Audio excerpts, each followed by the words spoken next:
Good morning, everyone, and welcome to the 2026 Newbern Board of Aldermen Annual Retreat. If you would, say a quick prayer with me. Heavenly Father, we thank you for this opportunity today. We ask that you lead, guide, and direct our vision as we set forth for the path of this board for the next term. We ask this in your name. Amen. Amen. If you're able to stand, please do so. Pledge allegiance to the flag. Right over here in the corner. Pledge allegiance to the flag of the United States of America and to the republic for which it stands, one nation, under God, indivisible, with liberty and justice for all.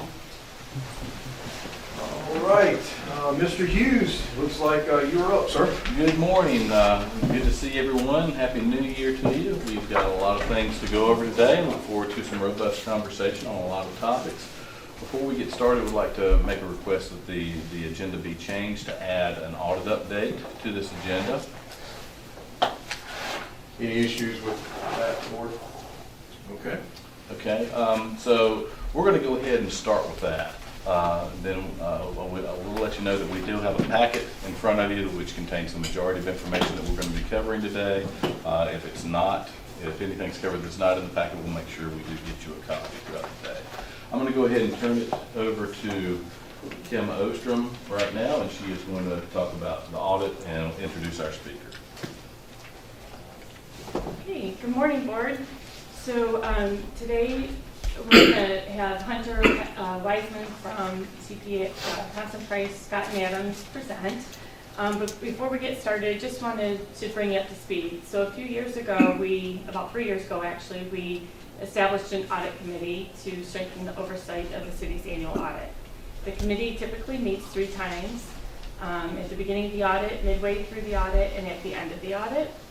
The audit committee work plan is included in your packet. We don't have to pull that out right now, but it's about halfway down on the left.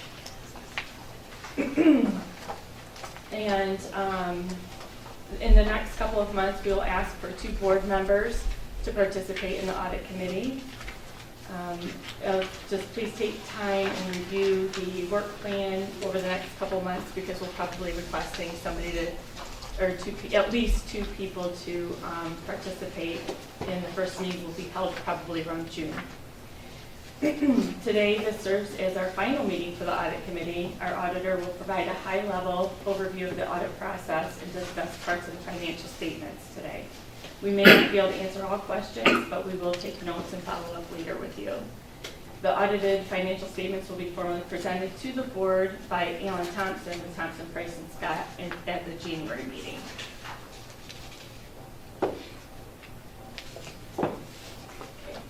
Both the annual comprehensive financial report and the citizens financial report were emailed to the board on December 22nd.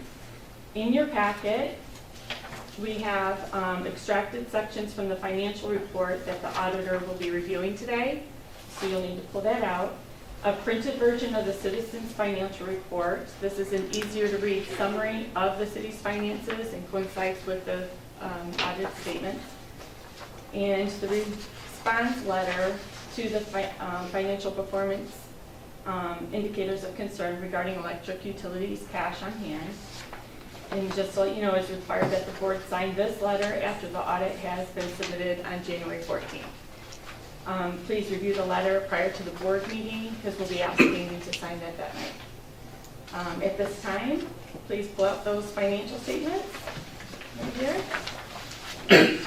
And I will turn it over to Hunter Wiseman with Thompson, Price, and Scott and Adams. Thank you, Ken, for that introduction, and good morning to the board. I'm happy to present to the audit committee the financial results for the city of New Bern's fiscal year 2025 audit. And like Ken said, this is going to be a fairly high-level overview of the audit report. And in front of you, I understand you don't have a full copy of the audit report, but there are a few specific sections that have been pulled out that we think will be most useful for discussing. But I want to start off by discussing what an opinion is when we issue an audit opinion. And particularly, we've issued an unmodified audit opinion for the city of New Bern. Now, that's the highest level of assurance that we as the auditors can provide. We can never provide 100% absolute assurance that there's going to be no issues, but when we're evaluating, we're looking for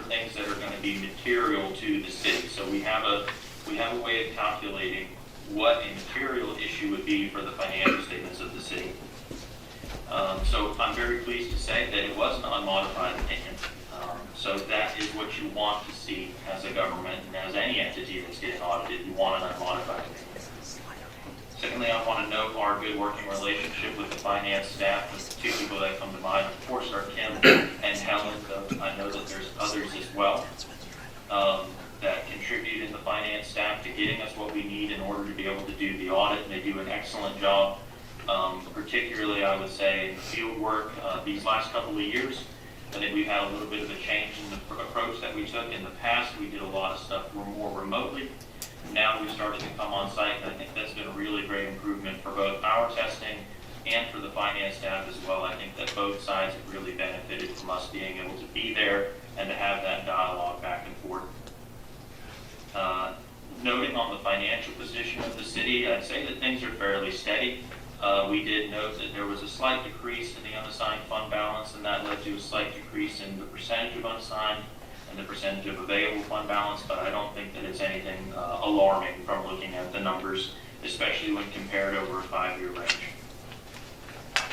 So getting a little bit more into what is the purpose of the audit. When I say that we can only provide assurance for material mistake, that there are no material misstatements, that means that we can never provide an absolute assurance. When we're developing our tests, we're looking for items that are going to be, significant to a user of the financial statements, that it would impact their decision making if they were reading the financial statements of the city and trying to decide, do they want to invest? Do they want to, if it's a bank, do we want to give you a loan? Do we want to continue a relationship with the city? So we're not aware of any material items in the financial statements that would cause anybody to make a wrong decision when looking at them. Relating to our internal controls, we do not express an opinion on internal controls, but we do have to develop an understanding of them. We need to know how internal controls work so that way we can determine, does management have appropriate internal controls to mitigate the risk, especially for different sections of the audit where there's inherently more risk.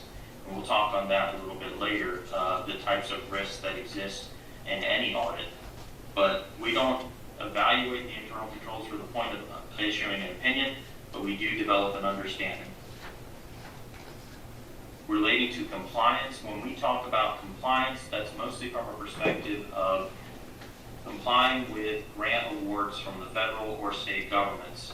And we're looking at those grant awards and we're trying to determine, have you expended those funds in a way that's in accordance with the terms that were laid out by that grant agreement? I'm pleased to note that there were no compliance findings, so that means that for the ones that we tested, we didn't note any issues with those grant award expenditures. And a lot of that is covered in the compliance section, which is at the very end of the audit report. You'll find the compliance section, you'll find the 3 letters there. You have a gas letter, you have the federal opinion letter and the state opinion letter, and a schedule of expenditures for federal and state awards. That's in the full packet that was emailed to. Moving into our responsibilities as the auditor and the responsibilities of management, we have to remain independent from management. That's the only way that you can do an audit, because if you are not independent from management, you cannot issue an opinion on the financial statements. What does independence mean? Independence means that we cannot be making decisions for management. We cannot be saying, you need to do X, Y, and Z. You need to make this entry. We do not want to basically take ownership over the books for the finance department. What we can do and what we're able to do in our role as the auditors, we can provide guidance. We can be a sounding board if management has a question about, especially as it relates to new GASB pronouncements and implementation of those. We can be a resource that they can reach out to ask for our opinion on what they think they should do and if this is an appropriate step to take. But at the end of the day, all decisions, they rely and they fall with management. And at the end of the audit, we make management sign a management representation letter, which in effect states all of those items, that they are taking responsibility for the statements and for everything presented in them. I mentioned a little bit earlier, I was going to touch on the different types of risks that exist with an audit. So we have 3 types of risks that we identify. Inherent risk, which is the susceptibility of material misstatement, just like it sounds in the name, it's inherent. It's going to be there no matter what you do. Control risk is basically evaluating those internal controls and saying, is management designed internal controls which can help to mitigate the risk of a certain area? And then detection risk, which detection risk is saying, even if we do our testing like we believe that we need to do, even if we're doing, we're looking at expenditures, we're looking at revenues, we're tying out receivables, what's still the risk that there would be something that we do not detect by our procedures? So we have to consider all 3 of these types of risks when we're designing our audit approach. And what we're doing there is essentially trying to get to a point where we can say, we're comfortable that we've addressed all of these risks enough to issue an opinion on the financial statements. When it comes to reporting findings, significant deficiencies, and material weaknesses, I'm pleased to say that we did not have any financial statement findings or compliance findings for the city of New Bern.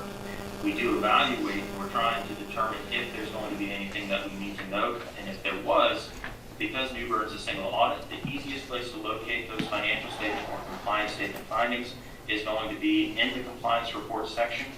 There's a part where we list out any findings that they did exist, and then we also have that followed by a corrective action plan that we would ask the city to create. The last item that I want to touch on in this section is other items that need to be communicated to the board, and I think that Ken has already noted that in her opening, that there was a financial performance indicator of concern which related to the electric fund and cash flows being less than 16%, which 16% is a metric that the LGC has developed to essentially state that you would have enough cash on hand to meet 2 months worth of expenditures without having any cash flow issues. I do want to be clear, financial performance indicators of concern are not the same thing as findings. They're not financial statement or compliance findings. These are specifically items that the LGC, acting as a governing body for North Carolina, has said, we want units to be aware of these, to evaluate them, and if there are issues, to develop a plan to address them so that way they're not a recurring item. But it's not the same as a financial statement finder.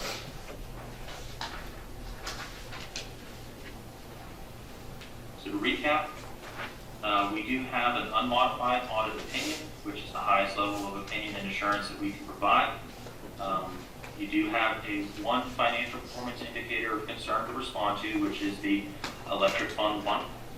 And now we're going to get into I would say, kind of a understanding of how the city has performed against prior year's performance. So the information that I'm going to be looking at is for fiscal year 2025. It's going to be contained in your packet. It's going to come from a combination of exhibits 3 through, I believe it's 3 through 7 or 3 through 9, which is essentially the governmental funds and the proprietary funds that we're considering here. I just have it summarized in a presentation summary, which I'm not sure if you have that in front of you, but you will have it at the time of the full presentation to the board next week. The total fund balance of $37 million, that's a slight increase from fiscal year 24. As I mentioned, unavailable fund balance and restricted fund balance both increased from fiscal year 24, which leads to a decrease in the unassigned fund balance to about $17.9 million. That's roughly 41.11% of the general fund expenditures, or 43.53% when we exclude FEMA Florida's fund balance from that amount. So I do know the city in the past has wanted to kind of note those two figures separately for internal understanding. For the general fund, there was a loss of $3.8 million. In the electric fund, revenues of $4.9 million. The water fund, roughly $1 million.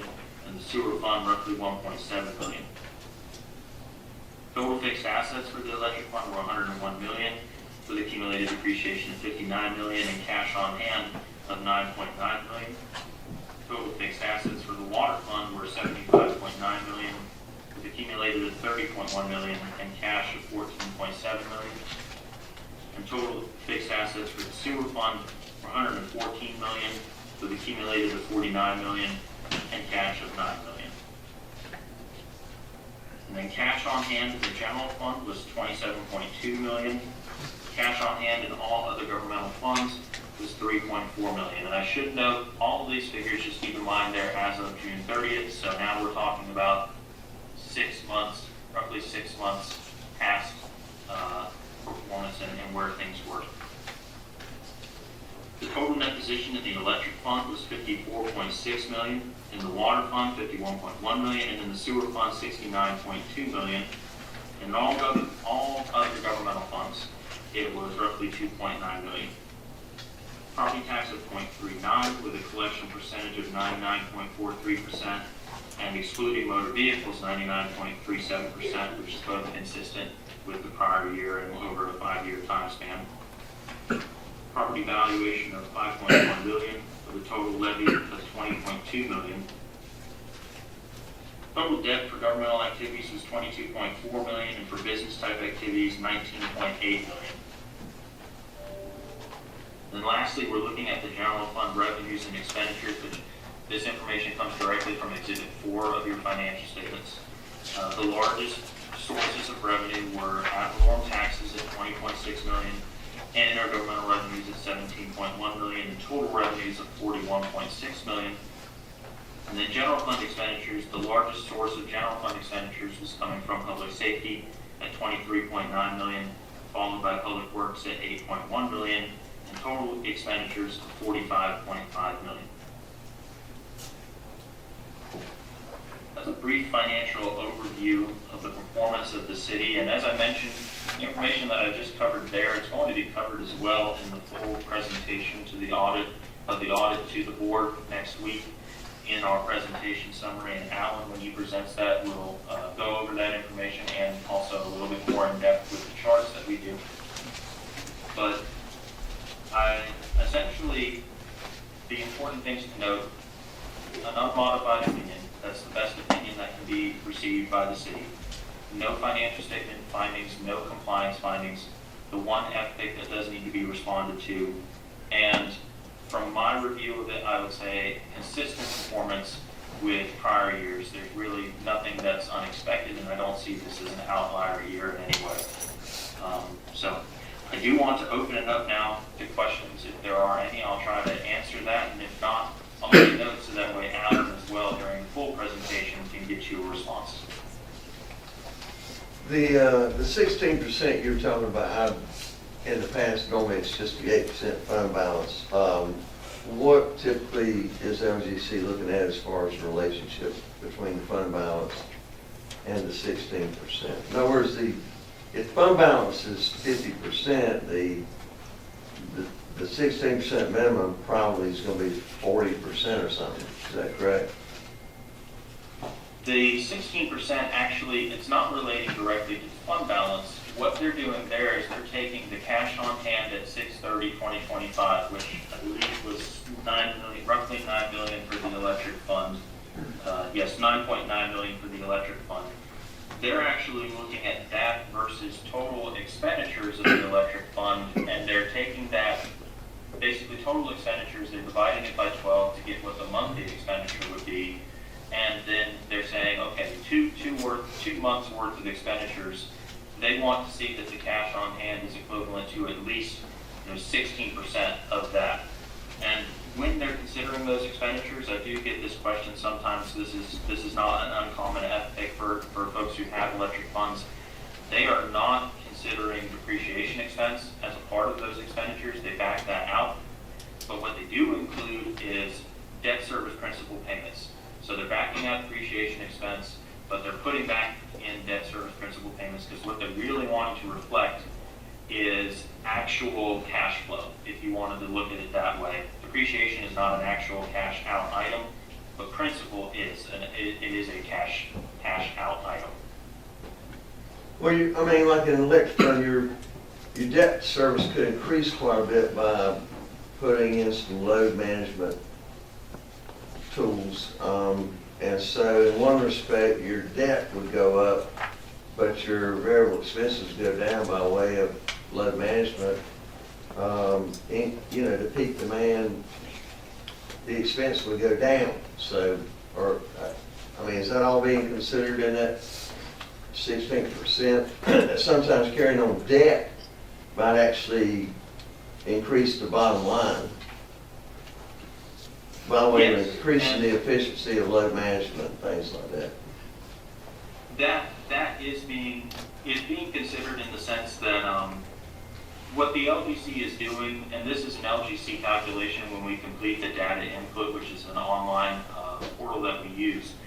But the LGC is essentially they're just taking total expenditures from the exhibit, and they're saying, okay, we're gonna get this down to essentially a ratio of 2 months worth of expenditures, and then evaluate that against cash. But I do understand what you're saying about, debt financing. Sometimes that, especially when it comes to freeing up cash flows, you don't have an immediate outlay of cash for such a large amount. You've got cash, you're making just, principal payments in accordance with the amortization schedule.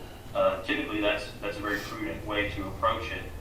But that is still being considered in the sense that they're not excluding the debt service principal payments. So whereas the debt service principal payments typically would not be shown when you're doing an income statement item, they're moving to the balance sheet, they are including that in this evaluation. That's why I say this is much closer in approximation to the cash flow statement than it is to an income statement item. And I believe that the cash flow statement for the city of New Bern is on Exhibit 9. Exhibit 9, which is page 25 of the audit report.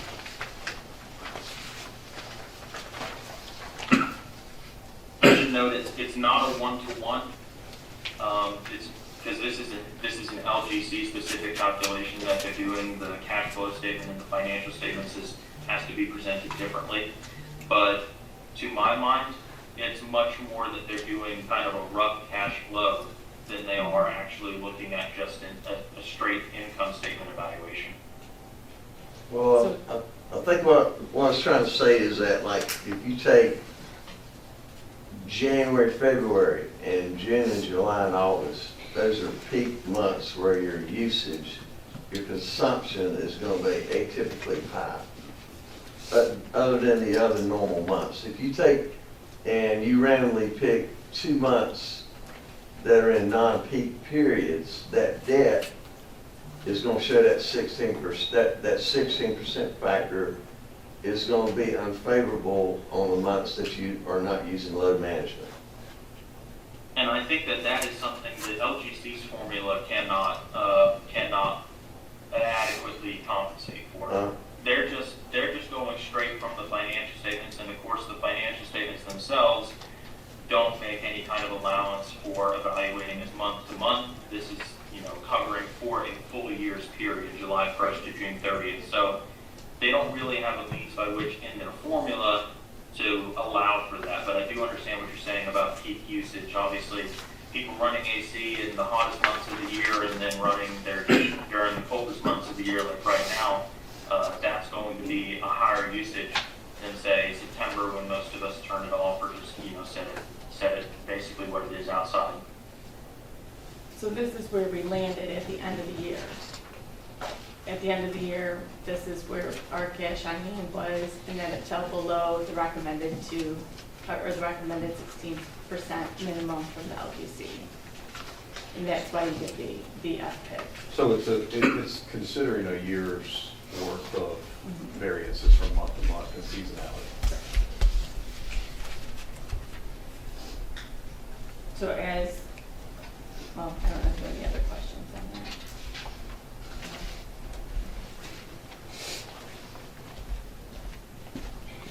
Does the board have any other questions for Auditor? The only thing I mentioned about, while we have the auditor,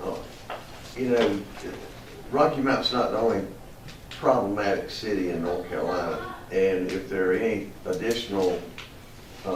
additions to the scope of work that we are having, that you have recommendations on. I noticed there's another city here recently has got some issues. If there are any other tests, et cetera, that we should be considered in our audit, I'd like to know about it. I think, and I did touch on that briefly when it comes to evaluating risk. We have to evaluate our risk assessment worksheet, and then that helps us to determine what tests we need to be incorporating in order to be comfortable with the financial statements, and that basically to give us assurance that we're not going to be missing any material misstatements that would be misleading to the user.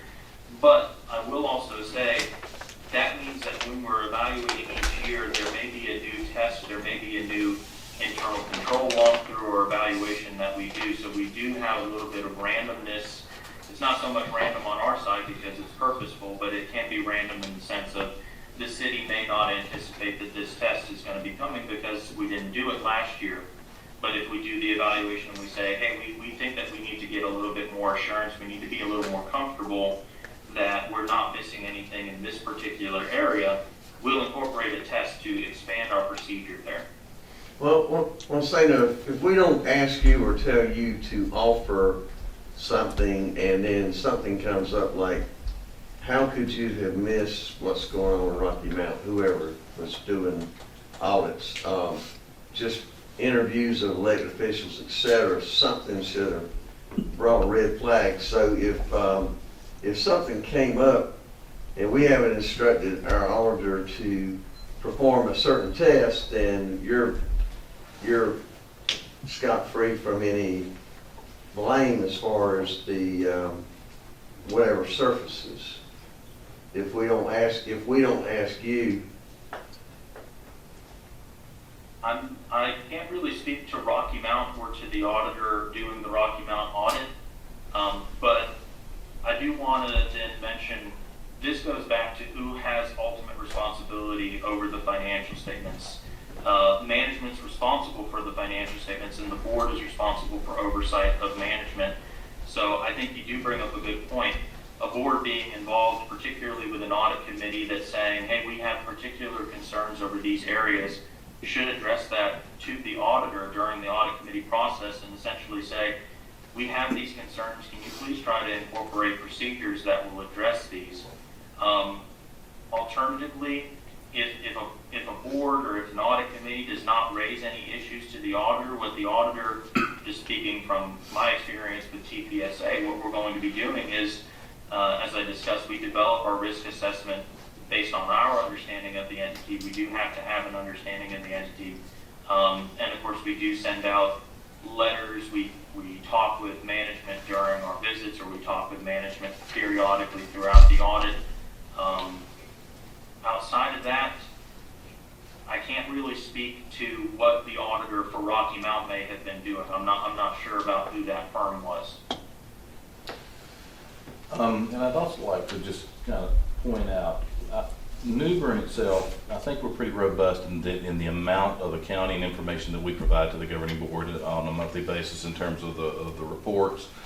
Kim and I have had some conversations, especially, and we're going to talk about this a little bit later, about some of the comments that we received during the survey of some additional things that we can do to inform the board of the financials of the city. But that's the main goal, to be as transparent as we can, to provide you with full information. And the information that they do provide is probably triple verified to make sure that you're getting the accurate information you need. Because no, the last thing that the city of New Bern wants to be is in the position of some of the other cities and counties that you all have been seeing in the news lately, and there have been quite a few throughout the state. Additionally, we've been reviewing all of our policies. Our internal controls we review annually, and we put practices in to improve them as we go along. If we see any areas that maybe weak, or we could do something different, just to make sure we're following our processes, our policy, and that they're aligning with even like the system and what its availability as well as its limitations. If we don't have any further questions, I think we're all set. No? Hunter, thank you so much. Thank you. Good job. Thank you all, and have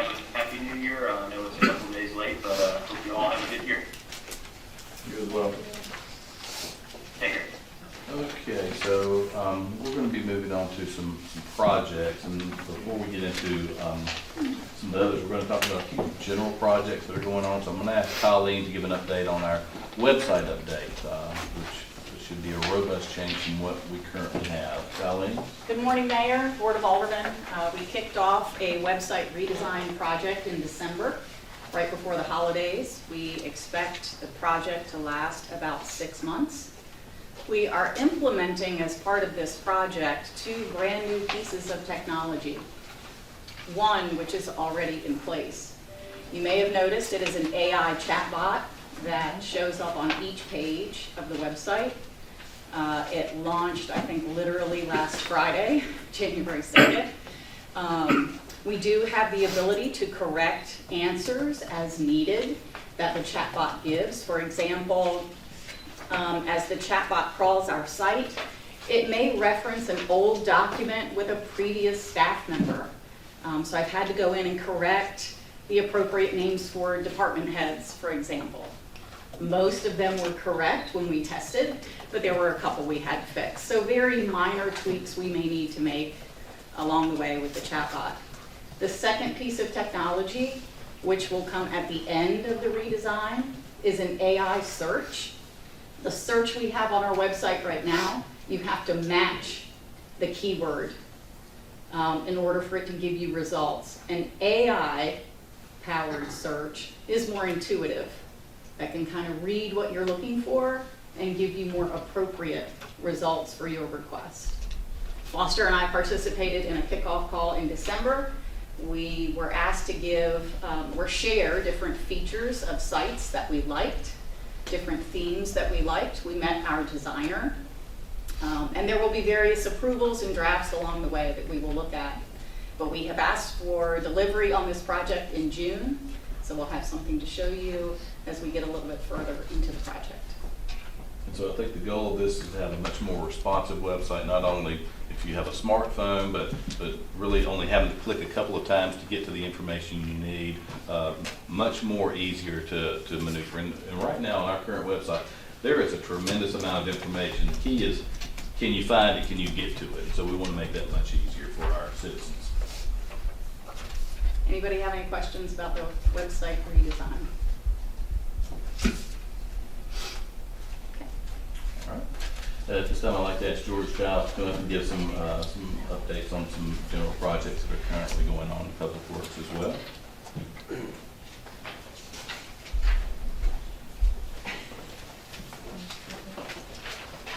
Good evening, Board. Just some current active projects that we have. If you see some construction around town, we currently have paving going on in Aldermen Best Ward. This would be, they finished milling and paving Beaufort Street yesterday. We're trying to get by that section of Beaufort where JT Barber is to before school starts back on Thursday. So we think we'll have that done. Then we'll be moving to the cul-de-sac on Lincoln. We think we'll have that paved today. And then milling the rest of Lincoln down to Williams. And then they'll move to a section of Main, and they're working on Clark as well. So that paving's ongoing right now.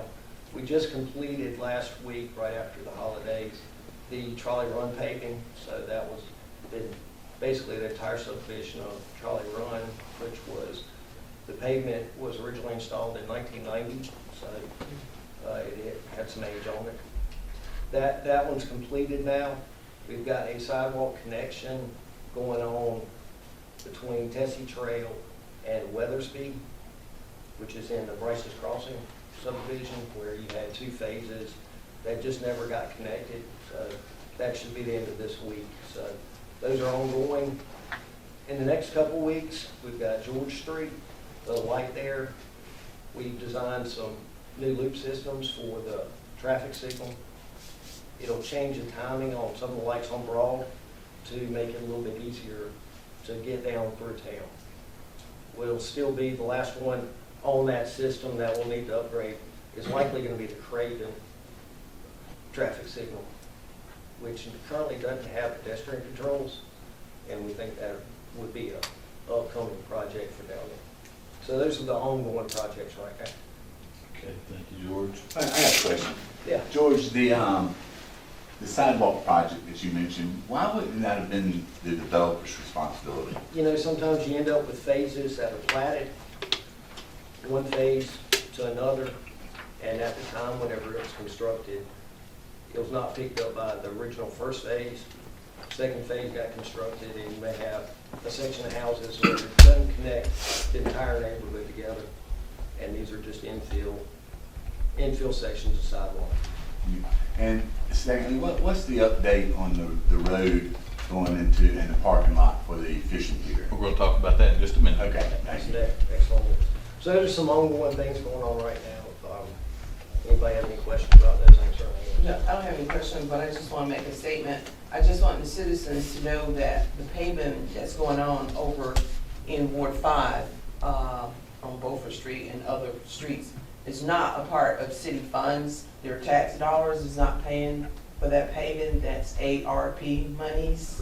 I just want the citizens to know that, because when we get into paving, additional paving projects later on down the line, that will be tax dollars when we go in with the bond referendum. That will be tax dollars that will be paying for that paving. I just want the citizens to know this is ARP money. And the funding that Municipal probably run on the back of that was already budgeted through our existing budget for this year for capital improvement paving. George, on Lake Tyler, you know, it's kind of getting, the absorption's kind of filling up.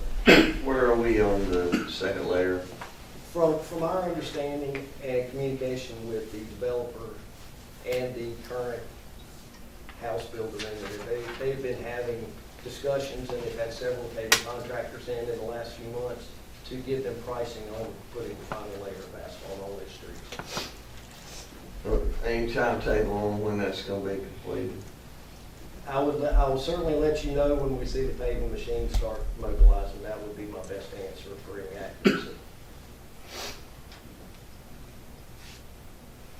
Okay, any other questions for George?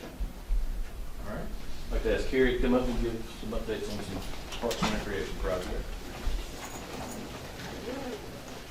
Good morning, everyone. So currently staff is working on completing the storage building for the Christmas decor that we have over at our Phoenix lot. They should wrap that up today, except for the roll-up door. We're waiting to receive that. But we're temporarily going to put a wood door up there until we get that, so we can go ahead and start storing the Christmas decor that's coming down this week. In addition to that, we've had a lot of projects we've worked on over the past year. The completion of the Riverwalk Fishing Pier, along with the pier lighting that was completed. Cemeteries, we've done quite a bit of work in Newbern Memorial and Evergreen. There was a new shelter installed at Newbern Memorial and Evergreen Cemetery. We put new fencing along one side of the Evergreen Cemetery, as well as new landscaping with some screening along that fencing. At Newbern Memorial, we removed 30 large pine trees in Section D. That was done in-house by staff, so we can expand on plots in Section D. So that was completed. We also have renovated restrooms at Lawson Creek and Kidsville. Older restrooms that needed renovations on the inside and updating for ADA.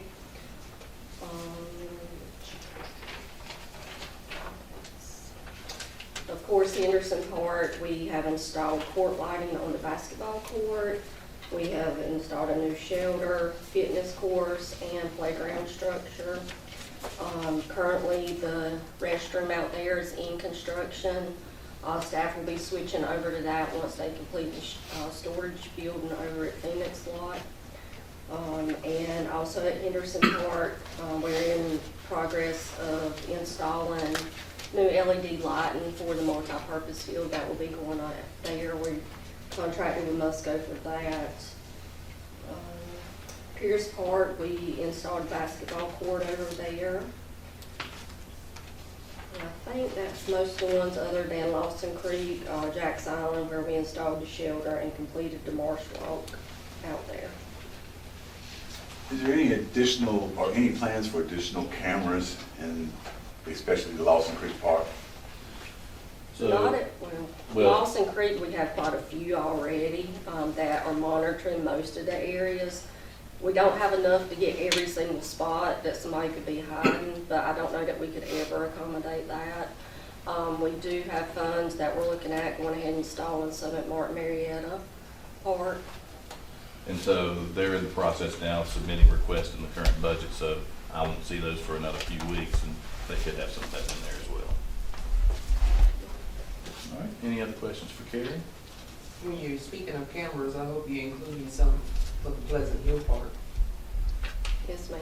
And we're looking at Glen Burning as well. We've recently had some vandalism out there that's been reoccurring, so looking out there as well. The cameras that we have at Lawson Creek Park, are they able to capture license plate numbers? Or at least car descriptions of? I think they can get vehicle descriptions. I don't know that they've got the capability to zoom into a license plate to be able to capture Yeah, it something gets a like little that. fuzzy once you start zooming in too close, unless it's, within a good distance. No, that's all right. Okay, anything else? You did a wonderful job with Christmas downtown. Oh, thank you. looked That was beautiful. staff, and another thing, we built a few new Christmas pieces this year, so thank you. Okay, so we're going to give an update on some municipal service district projects. And the MSD is basically downtown. It's located from Hancock Street to the Neuse River and from Broad Street to the Trent River, to give you an idea of that. The municipal service district also has a special tax for all property owners, which is about 11 cents. And so those funds are put in the fund, and we have a municipal service district advisory committee who makes recommendations to this governing board, and so this board has ultimate approval on these projects. Several of these projects that we're going to talk about in just a second have already been approved and are about ready to start, and so I'm going to ask George to come back up and talk about some of these major ones. You can click through. So probably the biggest one, and Alderman Asker mentioned it, is the Broad Street Fishing Pier parking lot. So we have the preliminary designs done. We've got some finalized pieces that we've got to work through with the Division of Water Quality. They have wanted some additional information, but we anticipate this project in the next few weeks going out to bid for contractors. So that should coincide when we receive the stormwater permits back from the state. So we've got the traffic circle. We accommodated as many parking spaces as possible. You've got to remember this is a very narrow area, and still to allow for a radius that would accommodate vehicles passing through, including vehicles the size of an ambulance. So it really kind of limited how much we could accommodate on what was remaining of that right of way. George, will there be lighting in that median? We're planning on, our electric department has the site plan, and they're gonna do lighting evaluation. We anticipate at least 2 in that center aisle. What's the update on the restroom facilities? So Jordan Hughes is in the final design of the building itself. That will then go to HPC for review. The portable restrooms have been ordered, and they should be on site this spring. So all of that as well as the pier parking lot, that should all be coming together right about the same time. It's hard for me to see from here, but the area right at the end, is that where the restrooms are going? That rectangle area Yeah. is, yes, Okay. right where the restrooms would be located. So George, how many parking spaces are there? We've gotten 10, and that includes the handicap parking space that's necessary for van access also. So George, why don't you talk about the designs you all attempted? I think that this design, based on the criteria that you had to work with, was the maximum number you could get on that space. You know, we had some restrictions. One is accommodating the proper radiuses to come off the traffic circle. On the north side of the parking, it was a little difficult to put any more angled parking and still accommodate vehicles exiting back onto the traffic circle. So those radiuses are restricted. Obviously, the turnaround takes up a huge amount of space, but without it, you're not going to be able to easily come in and out of the parking lot or access the area. So those two items kind of restricted what we could do in that area. You've got a large amount of electric utility and fiber connections right there at the corner, at the southern corner of it, right at the traffic circle. So we had to work around those boxes. So with those limiting factors and the narrowness of the right-of-way itself really restricted what we could accommodate. What is that, what's the radius on that cul-de-sac? Is that 35 or 50? It is, without having it on the diagram, I Well, won't tell you, you know, but they ran the software to show the radius turns on the vehicles, Right. and that was as narrow as we could. Well, make it. the reason I was asking, if it's less than 50, you know, you'll have a lot of trouble with some, I mean, there'll be a lot of backing up, and we already have that with the circle. Correct. You know, that should have been a little bit more. But if that's not at least 50, that will be a lot of problems. I don't know what it is. That's why I was asking. I can get you that number, the Yeah. exact radius on it. But they did run the software on it to show the vehicle movement in there to make sure we could accommodate more vehicles.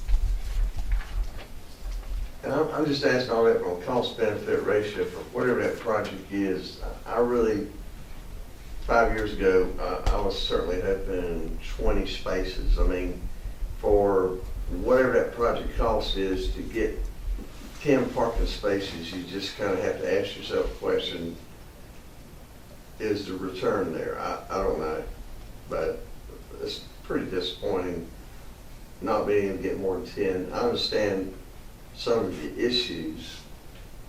So what is that project gonna cost? Well, I'll have a guaranteed number Yeah, when we put yes. it out to bid. You know, right now pricing is, we have not been real accurate in our estimates just because prices have been all over the place recently on construction. I think to the northwest corner where the Shriners building is, once the county finally does their work there, there's a lot of spaces that's going to be available after business hours, so. And one thing also to remember, it does allow emergency vehicles to get in there. You know, ambulances, you've got a public place for a fishing pier, and I think that needs to be taken into consideration when we allow some kind of egress for vehicles.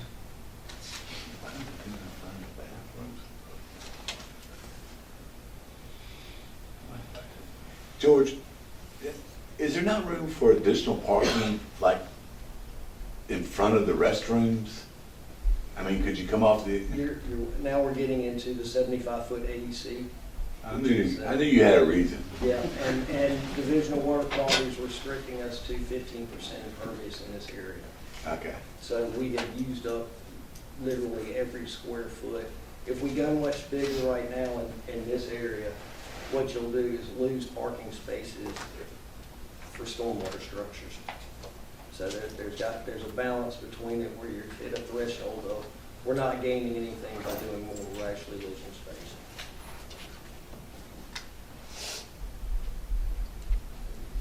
Any other questions on the pure parking lot? All right, let's go to the next one, crosswalks, George. So we have the,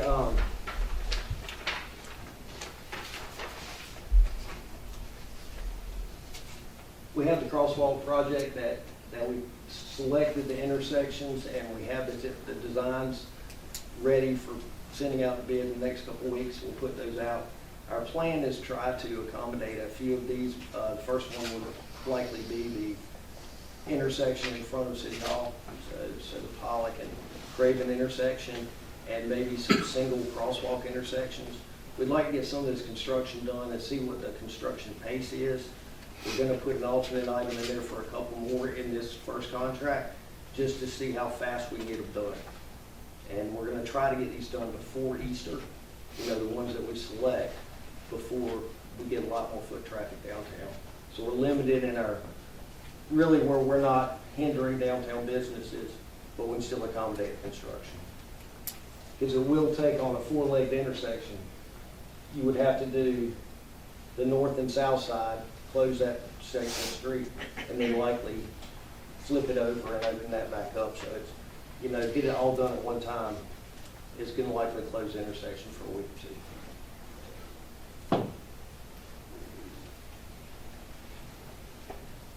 Any questions on that project?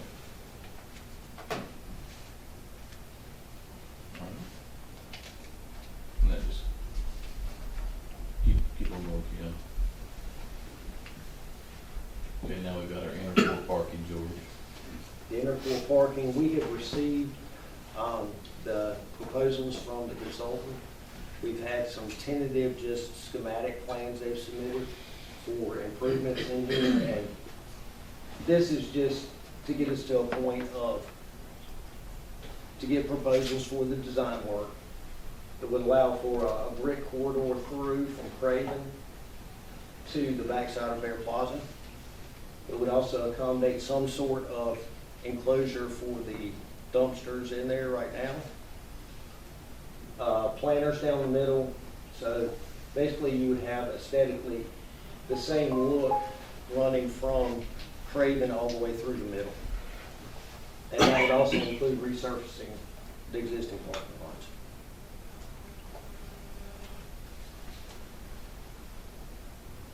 Any questions on that? And this, the MSD Advisory Committee has literally been working on that for quite a long time. We brought this to the governing board a few months ago, so we're excited to see this project getting ready to occur. Okay, any other projects, MSD wise you want to update on, George? We have completed most of these, some that are smaller than outstanding. We've painted most of the architectural street lamps downtown. The ones we're lacking are around Union Point. We just ran into having to stop because we had to put Christmas ornaments up on them. So now that they're down, we'll finish those up. We have been installing, we've got about half of the armrest installed on the benches downtown. And we are working on some just general schematics for a requested exposed aggregate for the sidewalk going down Pollock to East Front, the section that is currently running in front of the tax and registered deeds office. That was requested 2 months ago. Those are in the works right now. Back to this on the timing, what do you anticipate the timing looking like, and how does that line up with the leases that we have on those spaces? So the leases are now month to month. We notified all the leaseholders, I believe it was in November or 1st of December, that they're month to month. So they're going to get a notice, so they'll have plenty of time. We've also provided alternative locations where the folks can rent vehicles until we are completed with this project. But George, timeline on your end? You know, a lot of this, the construction-wise part of it is going to be dictated on being able to get into that area where we're not disrupting, say, Longfest or Christmas. So it'll probably be staged where a start date would be in between, likely the big, I'd like to say the end of holiday season to start would be a good time. So it'll take us some time to get through all the details and get the bidding out and make sure we have enough funds available for what we've decided on.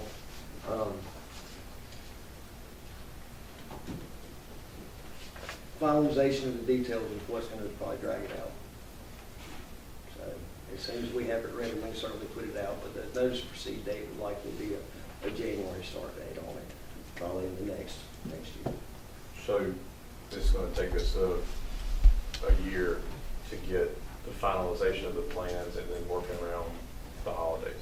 Yeah, I think working around the holidays is probably going to be the most difficult part, trying to, we can still accommodate all the businesses. We're going to have to make alternate locations for trash pickup for those places, accommodations for ingress and egress to the rear of their stores. So the construction sequence will be a big part of it.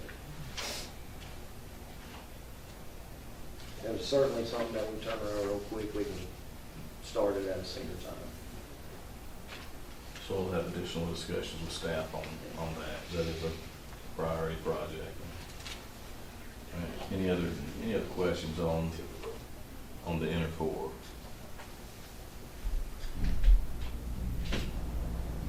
All right, thank you, George. We're gonna give an update on some ARP enabled projects. So Kim? Okay, in your packet, on the left-hand side, about the fifth document down, there's the ARPA report.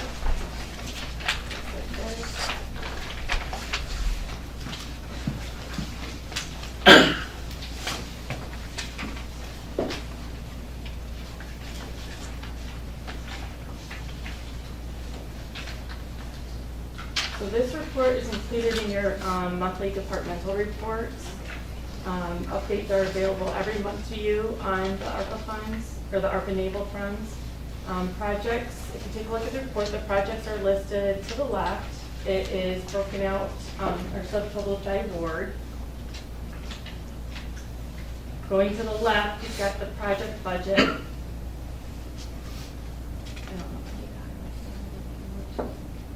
You have the project budget, and that is the life of the project. So some of these projects have crossed fiscal years. The next column is the amount spent. Again, that's for the life of the project. And then the encumbrances. And that's opening obligations, basically. And then you have the remaining balance. If you go down to Ward 1 subtotal, for example, we're not going to go through every single ward, but just to give you an idea how to read the report, the subtotal, you've got the project budget for Ward 1, the total is $1,117,391. The amount spent for those projects that are listed above is $588,261. You have the encumbrances of $15,000, which if you look up, that's at the Hancock Street culvert line, and it's funds obligated and committed to a vendor, but not yet paid. Then you have the remaining balance. You have $5,000 showing in the Battle of Bern plaque base, and then we have $474,375 in the Hancock Street culvert, and we have $34,755 non-allocated. The non-allocated means that that is available to be assigned to a project. So when you follow that down, you can see that for all of the wards, you can see that each ward has got the same amount, $1,117,392. And then if you go all the way down to the bottom, there's the grand total, $6.7 million was the total budget for these funds, just under $4.7 million for the amount spent. We have about $496,000 encumbered in total. And then that left remaining balance of about $1.5 million, and of this amount, only $152,239 is not assigned and available for future projects. Just want to make a note that some of these projects may be included in bond projects. So as we work through that, they will be moved up to the non-allocated for you to be able to reassign at a later time. I also want to remind you that these are not federal funds. The federal ARPA funds reimbursed public safety and salary and benefits, which were already budgeted for and paid when we received that money. The board elected to set aside the $6.7 million for wish list type projects, which is what you see before you. Essentially enabling the city to fund these projects. There are no federal deadlines for these funds. The federal ARPA award has met all reporting requirements. It's been audited and it's complete. So to be real clear and transparent when we're communicating about these ARPA enabled projects, I just think it's really important to use ARPA enabled if we can, remember that, because there seems to be a little bit of confusion as to if it's federal dollars or not. If you have any questions on any of these projects, George is here to answer that, as well as if you have any questions with the financial piece, I can answer that. And so we're going to give you an update on some of the projects. So in Ward 1, for example, the Battle of New Bern plaque base, that is scheduled to go in about the same time that the restrooms at the fishing pier are going to be. It's going to be located in basically the same area, so that's when that is going to occur. On the Hancock Street culvert, George, can you give us an update on that? Yes, we've been dealing with some difficulties on this section. Obviously, we've got railroad involvement in that area, so We have actually are expecting the pricing back, I'm hoping this week, from the contractor and their subcontractor to do point repairs and then line that pipe so we don't actually have to tear the road and sidewalk up to do it. And we think that's a feasible way to repair this section of roadway and the drainage.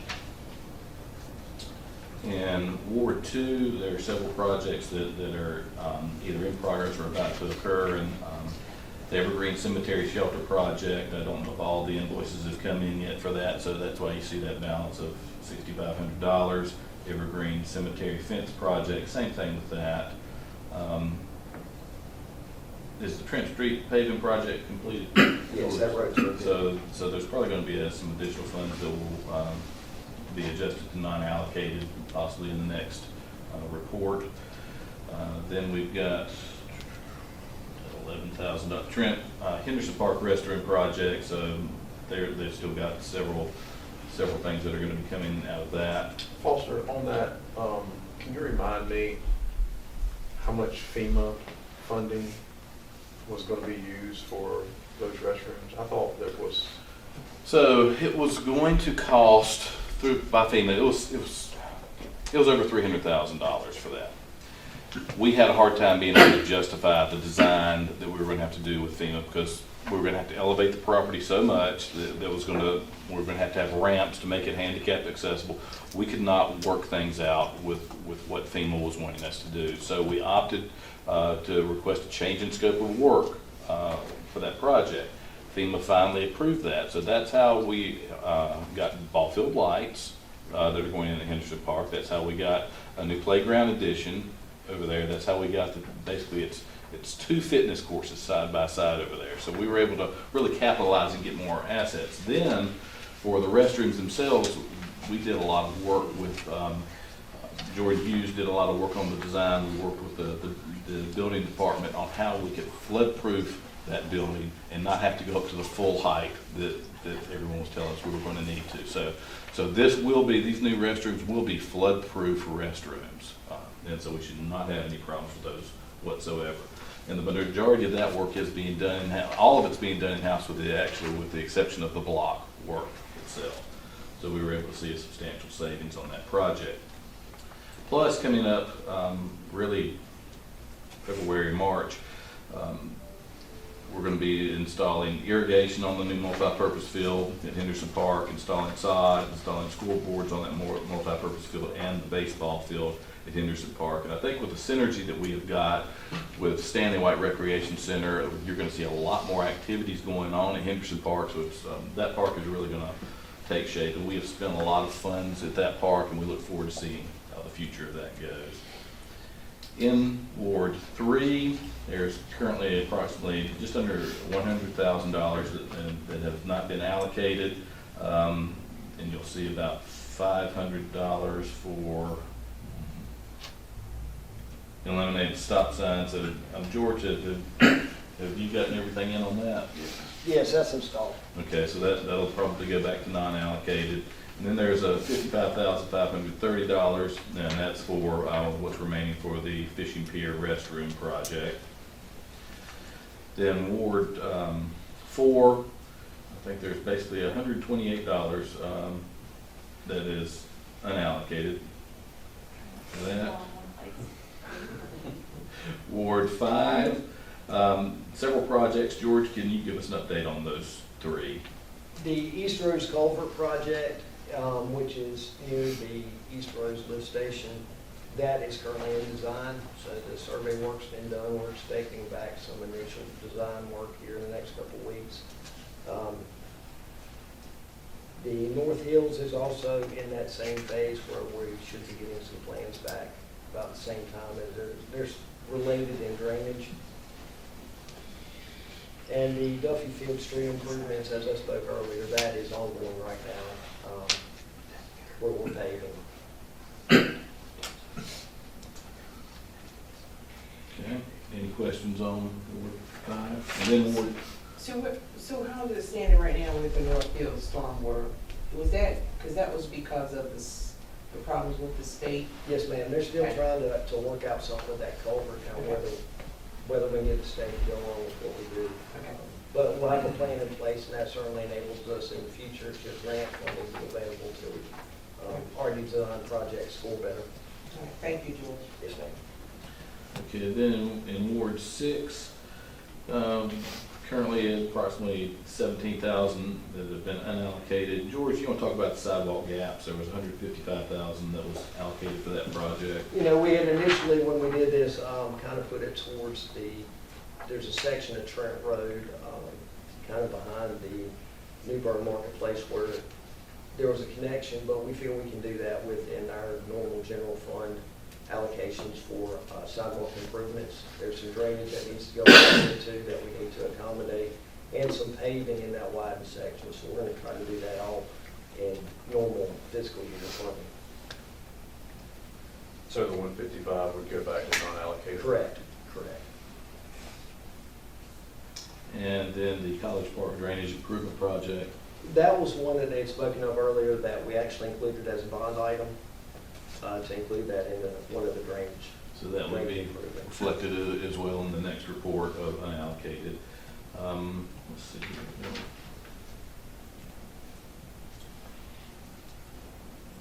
The next newer 15,070. Pinehurst Pump Station, the project's been completed. We just got some closeout retainage on that one, but that project was completed about a month ago. All right. Foster, are you saying that you're gonna stick that College Park into the bond and then that's gonna be unallocated on? That's correct. That was one of the projects that we listed for the bond, so that will be able to be fully funded. All right. Quite a few moving parts on that College Park deal. I'd like to get with you on it and make sure that, about 15 years ago, we totally modified some things over there, so. A lot of deferred It's got some maintenance. drainage difficulties in several areas. So.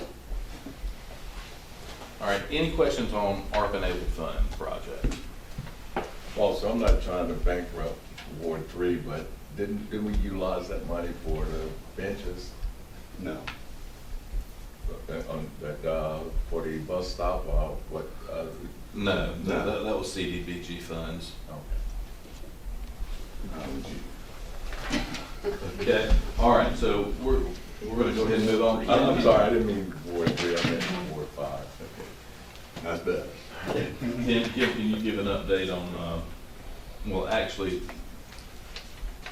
when you mentioned, well, it was Ward 4, Alderman Kinsey had requested a bench, so I think there were a few funds left over from this allocation and a bench, and I think a sidewalk was put in. I'm not sure which street that was, but yes. All right, Kim, grant update?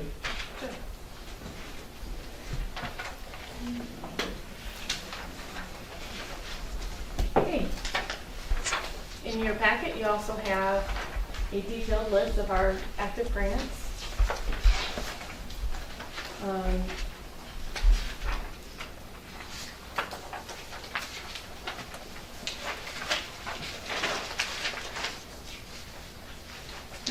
So this is a list of the active grants for the first couple pages, and on the back is a list of the grants that have been applied for and we're waiting on award decisions.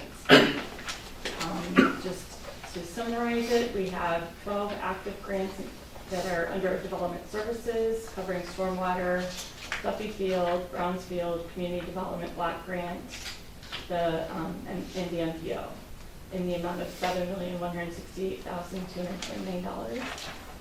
We have 6 active grants under Public Works regarding the stormwater and drainage, Duffy Field, and the downtown revitalization area of $1.2 million. We have 6 active grants for police revolving around crisis intervention teams, the North Carolina Governor's Highway Safety Programs, the Bulletproof Vests, and National Night Out, with a total amount of $8.8 million. We have 5 grants applied for and awaiting notification in the amount of $879,960. Any questions on our grants? No? All right, and then our final update is on the Geo Bond project. So I'm gonna ask George to come back up and, talk about some of these. We've got the streets and sidewalks up here first, George. We are preparing an RFP for consultant to kind of lead into this, utilizing the PCRs to select the streets based off of that study, and will kind of give us some direction on what they feel is the most appropriate utilization of the funds and where we'll get the most bang for our buck. And we're working on that one to put out once we have the expenditure data available. Okay, Kim? Then stormwater. Stormwater projects, as you can see here, we had selected several areas. Some of these were actually identified through an AIA grant that was an asset inventory grant that actually did locations and drainage studies in certain areas, especially places that we knew we had problem areas. And so those were identified. Some were known as being historical deficiencies in the drainage. So those have been included in the stormwater projects. Okay, I'm gonna ask Carrie to come up and give them, talk about these projects. We've got Martin Marietta first. Okay, as you see, Martin Marietta, of course, we already had our master plan in place for that, and we'll just kind of follow along with what has already been outlined. Some of this work will be done in-house. Some portions of it will be looking for design build with different firms to get when we put them out for bids. So project total $3 million. Southwest Parrot Park, same thing. A lot will be done in-house with the exception of items like the skate park, which we'll need to send out for design build. Could see some of these projects in Southwest Parrot Park starting to take place in fall of this year.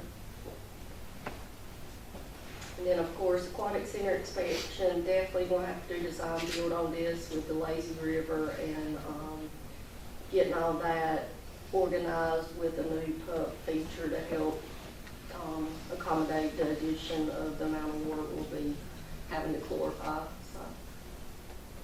Carrie, on the skate park, was the county still going to help support that financially? County is still on board for that. In my last conversation with the county manager, they're planning on putting some funds in the 27 budget for that. And also want you to know that not only with Parks and Recreation, but even with Public Works, if we see an opportunity, and we do have opportunities in Parks and Recreation to apply for federal and state grants to help extend the bond money that we have, we are going to be applying for those things as well. So that'll help out greatly. Carrie, on some of these, get back to Martin Marietta, please. Yeah, like the ropes course, who's going to be supervising that? Well, that's something we'll have to look at as we get it developed. You know, some of it's going to be on the user, but then we're also going to have something in place to complete waivers and make sure it may be that we have it open at a certain time that we can have it manned, kind of like we do some of our other areas. Yeah, you will not be able to just go out to Martin Marietta Park on a Sunday morning and go on the zip line without going through a process, and those types of things would be super. Can that be worked out as a private, public type relationship there? It could. It sure could. Yes. But I can foresee, I mean, the ropes course, the zip line, I don't know what a bike pump course is, but it sounds like it's certainly something that's going to need to be supervised as well. You know, and then the skate park. Well, now the skate park and the bike pump course, those are areas that can be, you know, people can use at their own leisure. Because the bike pump course is basically as you can see, dirt hills. It's not going to be motorbikes. It's all going to be pedal bikes. And so, you know, we may have some waivers stuff in place. Obviously, rules posted at those areas. But it's going to be kind of like any other park area. They're using it at their own risk. Okay. Any questions on those projects? All right, Kim, give us our update on where we stand and what else we need to complete in order to, before we can start on these things. May I get back to one more, and ask you one question? What about the amphitheater? How is that planned to be, who's gonna operate that? So we're gonna have to have a track record of concerts on that before any national group would be interested in looking at that, to Okay. take that on. We went through this several years ago. Actually, we did a little presentation to the board, I think during a work session. We'd reached out to several management companies about that, and they always want to see what's your track record with this facility before we even want to look at it, even before we could get anything with booking. So yeah, we'd have to do it in-house first, and then the goal is to absolutely turn that over to a management firm to handle those. Okay, thank you. Okay, so the LGC approved the issuance of bonds in December, which was 2 months earlier than what we anticipated. We are working internally to identify timelines for the bond projects and align them with the borrowing plan. And then the bond rating process starts, which takes about 45 to 60 days ahead of the bond sale, which is anticipated sometime between early June and midsummer.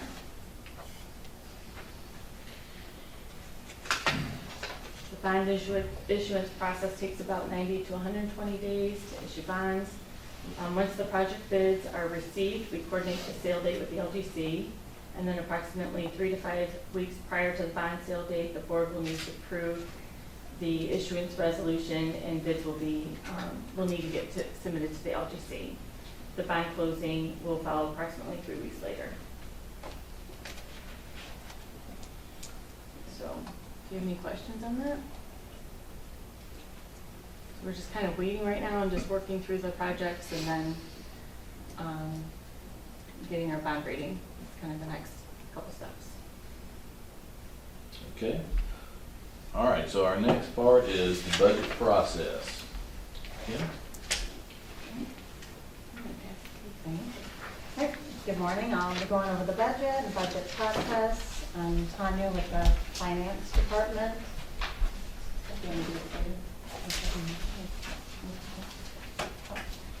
So we'll just start with a quick recap of the current budget year. The total adopted budget for all the annual funds was $166 million, with the general fund totaling almost $53 million. So the following charts we'll look at will review the adopted revenues and expenditures for the major funds, which is the general fund and utility funds. So we'll look at the general fund revenues. As you can see, about 63% of our revenues come from the property or ad valorem tax and our sales and use tax.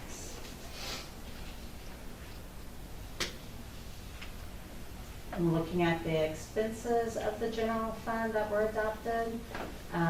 Almost half of those expenses are for public safety, police and fire, and with the remaining being divided up between the other departments and debt service. If we look at those same expenses by category and not by department, you can see for the general fund, 67% of our expenses are for salaries and benefits.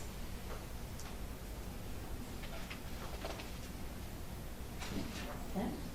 Moving on to the enterprise funds, which are water, sewer, electric, and solid waste. You can see for the revenues, they'll coincide, of course, with the expenses. The budgets have to balance. So the majority of their revenue comes from the service fees of each of those departments. On the expense side by fund, and you'll see, electric has $68.7 million in expenses, but we wanted to highlight that that does include about $40 million in purchased power, electric power. And if we look at those funds again by breaking them down by category, almost half of their expenses are supplies and materials. But again, that does include that $40 million in purchased electric power and an additional $4 million in non-capital equipment. And that would be like transformers, conductors, electric meters, water meters, and other devices.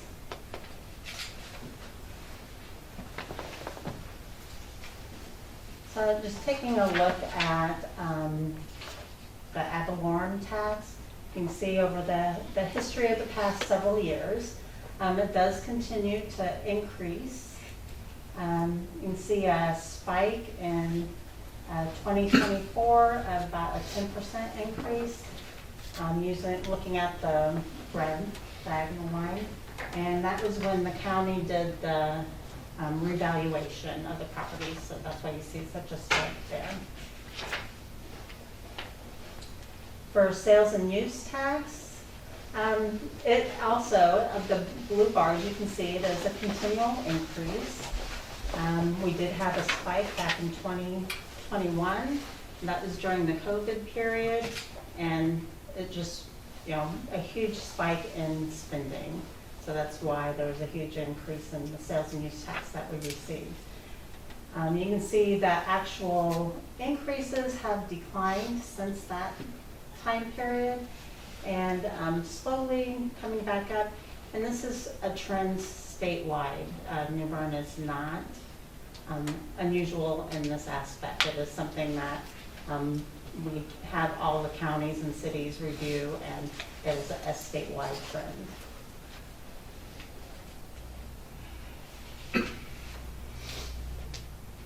So that gets us to the fund balance appropriations and other amendments. I don't know if Tim wanted to touch on that, or?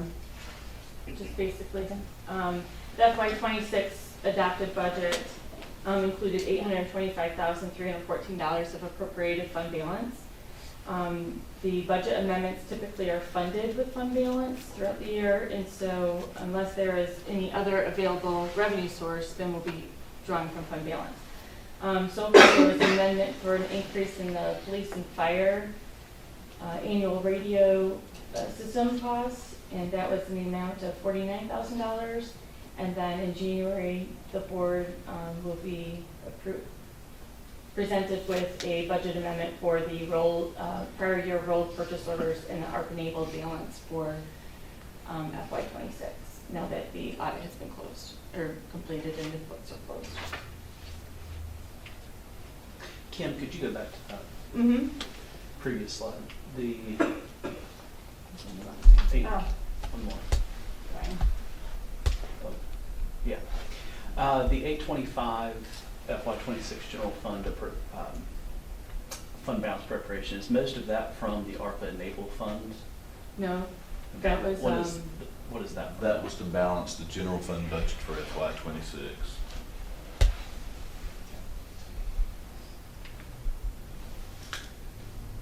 okay. So you got the report from the auditor saying that we had a fund balance of $37 million. I just kind of want to break this down for you so you get a full picture of where we're at when you talk about restricted, unrestricted, assigned, and such. So we start off with the $37 million, and then we have total restricted, assigned, and non-spendable, and that consists of a total of $19.1 million. Why don't you give an example of what are restricted, assigned, and non-spendable, so they can have a better idea of that 19 million? Sure. So for restricted purposes, it's restricted purposes by state statute. It's called restricted by stabilization.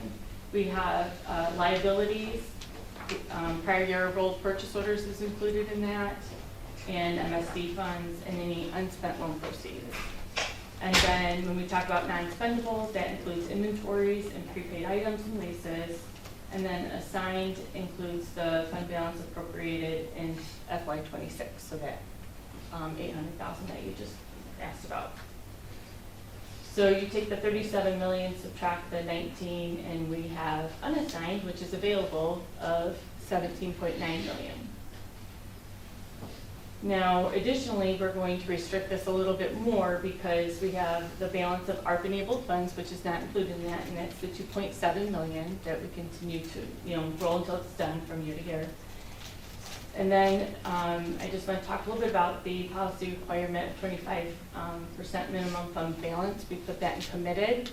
It doesn't mean that it's really unavailable. What it means is we want to hold at 25%. So in order to do that, that's about 11.3 million, which then if we maintain that, then we're sitting at a 3.7 available fund balance, 3.7 million available fund balance. So it's basically like setting that aside. And it's crucial to do that to maintain a healthy fund balance because if you take a look at 2019, after Florence, the city had a 10.6 million total fund balance where we have now 37 million. It had dropped their percentage of expenditures, fund balance percentage of expenditures down to 5%. So the better, the higher that fund balance, the more we keep that reserve and preserve that reserve, I should say, the healthier we are. So right now, when we take a look at we include that 11 million into our available fund balance, we're looking at 15 million in total, but that's including that committed. Do you have any questions on that? Kim, the investment portfolio, how does that come into play with these numbers? So what we have invested that we're drawing that return off of, is that part of this or is that a separate fund? This is basically where we're at the end of the year. I'm not quite sure what you're really asking, but it's... So the money that used to, cities couldn't put money in investments. Mhm. That changed a couple years ago. Mhm. Now we're gaining in the market Right. that money. So where is that money coming from that's invested? Okay, so that's not long-term investments necessarily. Oh, wait, I get what you're saying now. So if we have $10 million as a Mhm. round number in this investment portfolio, is that part of this fund balance? Mhm. Yeah. Okay, all right. Yep. Because we can access it Right. immediately if we needed to. And we're maximizing the amount that we have in that's allowable by statute. We are monitoring that on a regular basis, and we do transfer back into investments to get that higher interest rate whenever we can, but we do keep a healthy amount in the checking account as well, just because we do have, with the health insurance and our payments, we have that cash flow, but we are monitoring it and keeping that a reasonable balance. Do you have, and it might be in here and I just don't see it, do you have a report showing that investment portfolio and the amount that is? Yes. So we'll go over that in just a Okay. second. I mean, I'll kind of touch base on it, but it is in the monthly report every quarter. So in your packet, you also have on the right-hand side now, the monthly report. This is provided in the departmental collaborative report every month. And this one that you have in front of you is for December, so it's the most recent. In it, you will see the budget to actual reports for the general fund, enterprise funds, and the MSD. We have the cash on hand dashboard for major funds. So you see where the cash on hand is and how it's fluctuating from month to month. And then we also have the Hurricane Florence FEMA dashboard.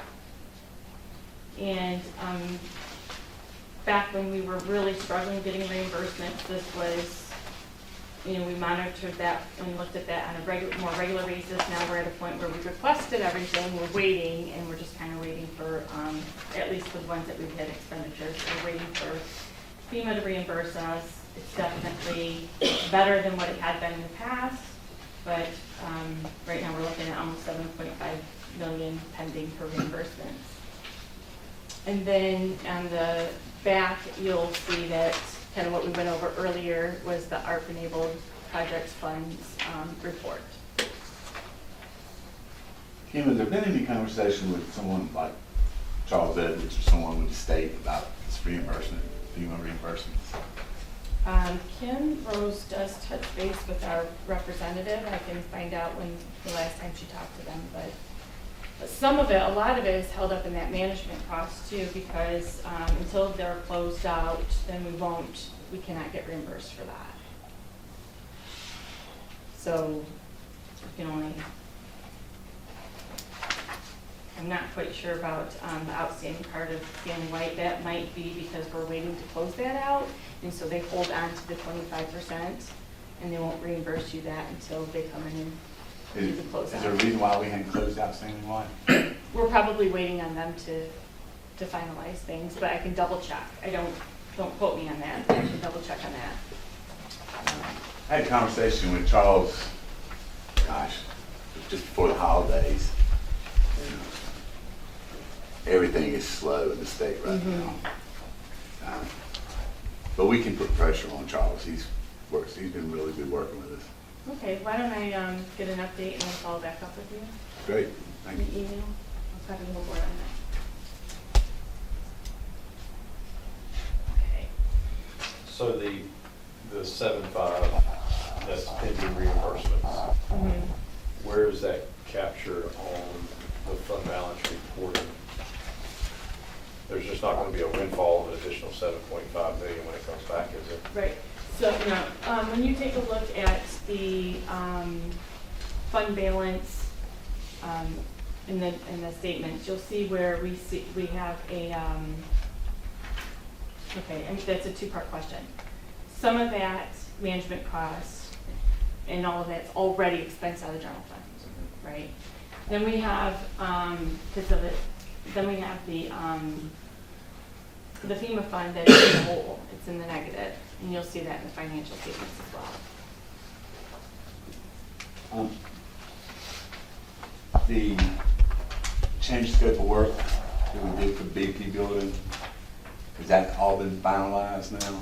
We have officially received approval on that. We're going to actually be talking about that later today. Yes.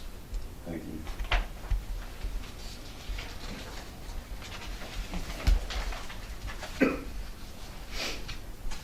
And additionally, in your monthly reports, like I was just mentioning, every quarter, so we send the quarterly reports that consist of the fund balance dashboard, the debt dashboard, and the investment report. Those are provided in October for quarter one, reporting July through September. It'll be in January for quarter two, that'll report October to December. And then in April for quarter three, reporting January through March, and July with quarter four reporting April to June. In January, the reports, they'll be they're revised. We kind of did some improvements to them and hopefully provided more informative and useful reports for you. Anytime you have any questions on any of these, please feel free to reach out to me. But these are available online as well. Easy access to those. Do you have any questions?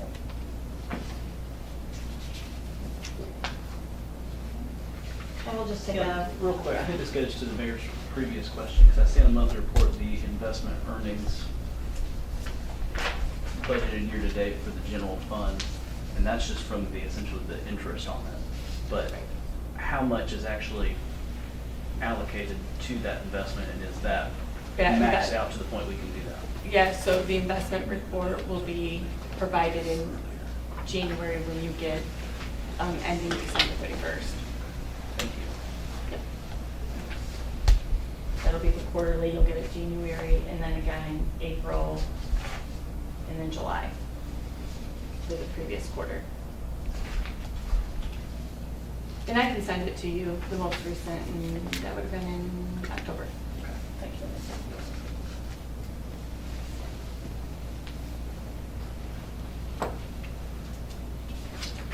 Just a quick discussion on the fiscal year 27. We have started the budget process. We are early stages to try and estimate revenues, though, for ad valorem taxes. We received the majority of them November, December, January. So in February, we'll have a much better idea of how we're doing for this year. And then from the county, we actually received the preliminary property valuation estimate from the tax administrator. Once we get that from her, we'll be able to budget for those ad valorem taxes. For sales and use taxes, that lags by about 3 months. So if we're, the money that we just received in December would have been for sales back in September. So we're like 3 months behind on actually receiving the funds from the sales themselves. So again, when we get to February or March, when we have about 5 or 6 months worth of revenue, we'll have a better idea of how the sales tax is trending. Because again, it's been, as we've seen, it's been a little bit slower, so we're not anticipating, maybe a smaller increase, but definitely an increase. So. On the expense side, Craven County does charge us a tax collection fee. Right now, it's 1% of all the taxes, ad valorem taxes that they collect. The cost is about $190,000 a year. Effective fiscal year 27, July 1st, that will go up to 1.5%, which is going to cost us like an additional $95,000, so a total of $285,000. So with that being said, what additional resources are we getting out of that? Or are they opening up longer hours to collect at different times and make it more convenient for the public, or is that just a money grab? They gave free parking, right? And so one of the things that we looked at when we first got this notice was, what would it cost for us to pull the tax collection in-house? So I'm gonna let Kim and Tanya talk about that a little bit as well. And I don't have an answer to your question. Oh, I just answered it for myself. I think when we did this a couple of years ago, we got the notice, it was about $300,000 to fund staff, the amount of staff that they had at that time, based on what we could find in the records, our current salaries and benefits and costs that were. Could you repeat that number? I think it was about $300,000. To pull that in-house. To pull it in-house, yes, I'm sorry. And it's gonna cost us how much total? About $285,000. Ain't gonna go up. Their collection rate now is, as the auditor said, at 99.43%. Alderman Best, what was it when we had it in-house? Do you remember? Sometimes you talking about rate? Yeah, of collection. collection. Sometimes it was 97, sometimes 98, and sometimes 99. But, as Kim said, there's a lot of factors involved in collection of these taxes. I mean, you're gonna have to have software. You're gonna have to have, there's a lot. I mean, and the software alone is gonna be a cost factor. But. So isn't there, it's been a little while, somebody may have to remind me, but isn't there like a cap on how much they can charge us? And they're going up 0.5%, they could go up another 0.5%. Is that something? Not that I'm aware of. I don't know, we negotiate on that when we. Maybe that's what I'm thinking about, maybe that agreement. We'd have to go back and look at that agreement. We did look at that agreement, we got that notice, and it was, if I remember correctly, it just basically said they had to give us 2-year notice, and we did that. Kim, could you send me that agreement at your convenience? Sure. We'll send it to everyone so you all can see that. So Kim, since the county's been collecting the taxes from the city, you probably don't, I shouldn't even ask you this question, but How many times have they gone up? I mean, is it like every other year or? This first time. Oh, okay, okay. But their collection, isn't it based off of a percent of the amount that they're collecting for us? That is, so if it's that percentage, that 1.5% is of what they collect for us. Right, so when So we've that's- had, when you go back to your chart that shows incremental growth in ad valorem tax value, they're getting more and more every year. Correct. This is just a simple, we're gonna charge the city more because we can. They're doing it. They do collect on behalf of everybody in the county, all the cities.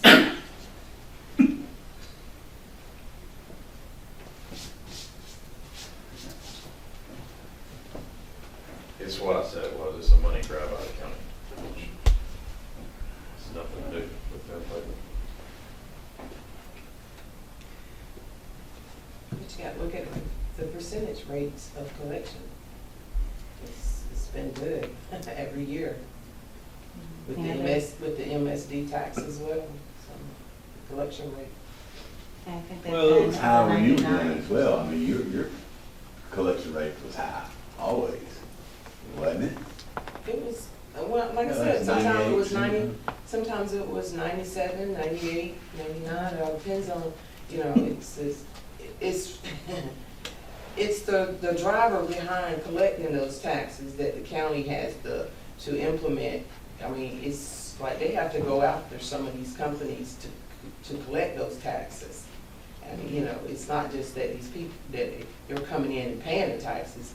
It's all the legwork that they have to do to collect those taxes. They have to do garnishment, it's a whole process, garnishments and bank account. I mean, it's a lot. So And with our it's a growth, lot of work involved, believe me. with our growth, I'm sure that Yes. we wouldn't be able to Yes. run the tax office with the amount of people No. the city had. You're gonna at least when we have to hire did it, 4 yeah. people. 3 to 4 people. But as the tax base grows, at some point, if they're charging 1.5%, and if it's an uncapped number, they continue to go up every 2 years. At some point, there's gonna be an inflection point where it makes more cost sense for us to start collecting and perhaps offering that service to surrounding municipalities and compete with the county. Correct. What do you mean offering that service? Well, we have To collect for other municipalities? If- Under the city's umbrella? If we have the staff and ability to do Okay. it. All right. So, okay, If we all right. did, You if we understand. did. Okay. Yeah. I kind of did that assessment as well, back when we were looking at that. And what was your, That's when we reached out to see, you know, if they got the increase as well, the notice, and sort of take a pulse, and they were fine with it, for the most part, when we talked to staff. All the other local governments were fine with that, with that. It wasn't that much. It's not nearly as. And then we also checked the surrounding area, other counties and what they were charging. We have that list too. We have that comparison. Do you remember? I don't. A lot of them were already paying that, if not more. I think the best solution we got in this right now is for the municipalities, incorporated municipalities within the county, to meet with our city manager, discuss the concerns, and forthright, collectively write a crafted letter back to the county with our concerns. Other than that, it would be our research into cost benefit analysis of reestablishment of the tax department, which I doubt we're going to want to do, but at the same time, I don't like being held in this position because there's no oversight of the county doing this to us. In other words, the Utilities Commission could all day long, we could argue rates and things with somebody with oversight, but we don't have that here. It's just simply a unilateral decision on the part of the county that we're going to charge this fee, and we're either going to pay it or we're going to come up with some alternative. And again, I think I would collectively get the municipalities together, discuss this. I just find it curious that they're going to help fund the skate park and then turn around and charge us an additional $95,000. I mean, it's really just. Well, Well, I like Alderman Outlaw's idea, to unionize all the municipalities against the county. I don't know if any of them are gonna be in favor of it. Thank you. You took the words out of my mouth, because it's been discussed before, and they want to send, they want to go with the county boat collections. Yeah. But, The software alone would probably cost you a fortune.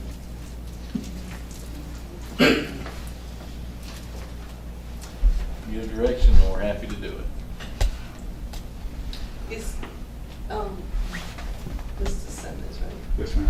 Would your department, would your staff be able to actually handle the software for the collection? Have you ever encountered that in any other city that you may have worked in for its tax collections? No, actually, I work for the higher ed, so Okay. we didn't have taxes. Yeah, taxes. They just spent that. Stop. And then you said the 300,000 was how many years ago? It's been, I'm gonna look at it again and run the numbers and our current data. It's been a couple years. Yeah, so presumably it would be higher Oh, yeah. now.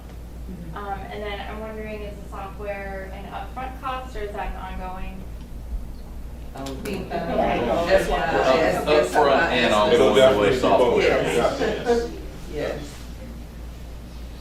Never ending. Never ending. And see, even when we had the taxes, the city had the taxes, we had Keystone as our software. Yes. Yeah, and it was yearly, I mean, it was always some charges, upcharges. Yes. Up. Always maintenance. Yeah, yeah, it's always, you have that contract in place, you gotta, pay for those contracts, so. Kim, maybe it'll be helpful when you send that contract out, if you could just have a, I don't know, maybe 5-year that shows how much the county actually is receiving, because like we said, they're getting 1% of the collection. What you mean, the county is receiving? So when they charge us a fee, Right, but there's also a percent based off of the tax that they collect.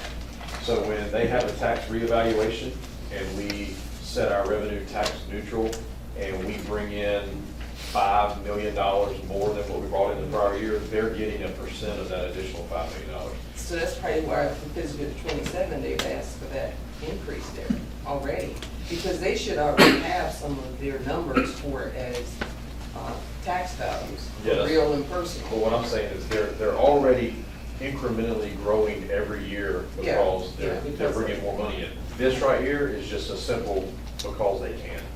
Well, they're bringing more money in because the values, there are more construction here in the Correct. city. Right, the more construction, then their values, that's gonna make our tax value. And when I say they're bringing more money in, they're getting a piece of that pie. Yeah, Because yeah, they're of doing course, collection. they're doing the work, I mean, they're doing the work for it. If they would have come to us and said, hey, look, we're implementing a new software, and it's gonna help us go from a 99% collection rate to a 99.5, or we're moving our tax office to make it more accessible to the taxpayer, if there was some sort of reason to say, this is why we're asking for this, it'd be a much easier pill to swallow, in my opinion, versus just, we're gonna go up and we haven't done it before, and we just feel like we don't. That's my point. I can't see that, because number one, we've had more growth here. So the tax values on the real property is gonna be more. So there's more tax value coming in, number one, so we're in the billions right now for its tax value. Kim, what is it, overall tax, we're in the billions. So the counties, those billions of dollars is gonna increase our tax rate. It's gonna increase our tax rate. So there's more work involved with the county because they have all of those records that has to be converted over, sent to the city by file, tax file. So it's a lot of work involved behind the scenes that the average person don't even see when you're working those taxes. And all that information comes from the county. It comes from the county. It was coming to the city from the county, and we had to go in and work that process through our IT department to convert all those numbers over and all that. It was a lot involved. It's a lot of work involved. It's just not, I mean, $95,000 is a lot of money, but That's- to get, But that's an addition to what we're paying. Correct. I know, Yeah. I mean, you're talking about $285,000 total, so, you know. So Kim, So if the city of New Bern on this rate is 5,325,000 times 2.5% is what the charge is gonna be, 27, is that correct? It's gonna be 2.5%? No, 1.5. It's currently 1%.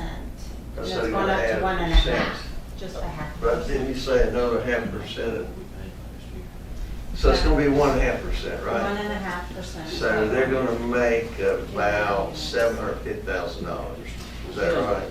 Yeah, because currently, like, 5 points. last year, if you're looking at fiscal year '25, the total fees were $186,000.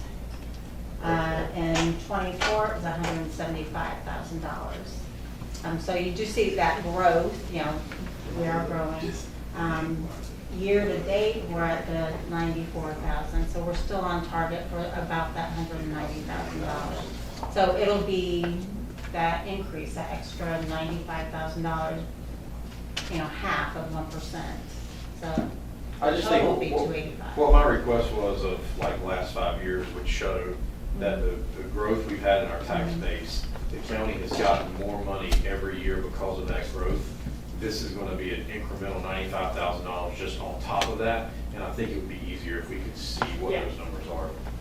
Right. And, yep, so in 2021, it was 150,000. So we are looking at 35,000, 36,000 in growth from 21 through 25. A good question for them is, have they had to add any staff, or, you know, have they had any increases in expenses? Different software, added staff? Is there a reason that they're asking for that extra 5%? did they give you any indication when they sent the notice?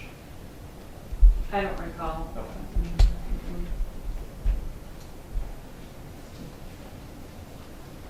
I'll just remind the board whenever the majority is ready to take a break, just a motion that we can take a break. I make a motion that we take at wherever there's a convenient time to stop. If we want to get through this, I think they've got a few And more this minutes. is and the then last we'll slide. take a break.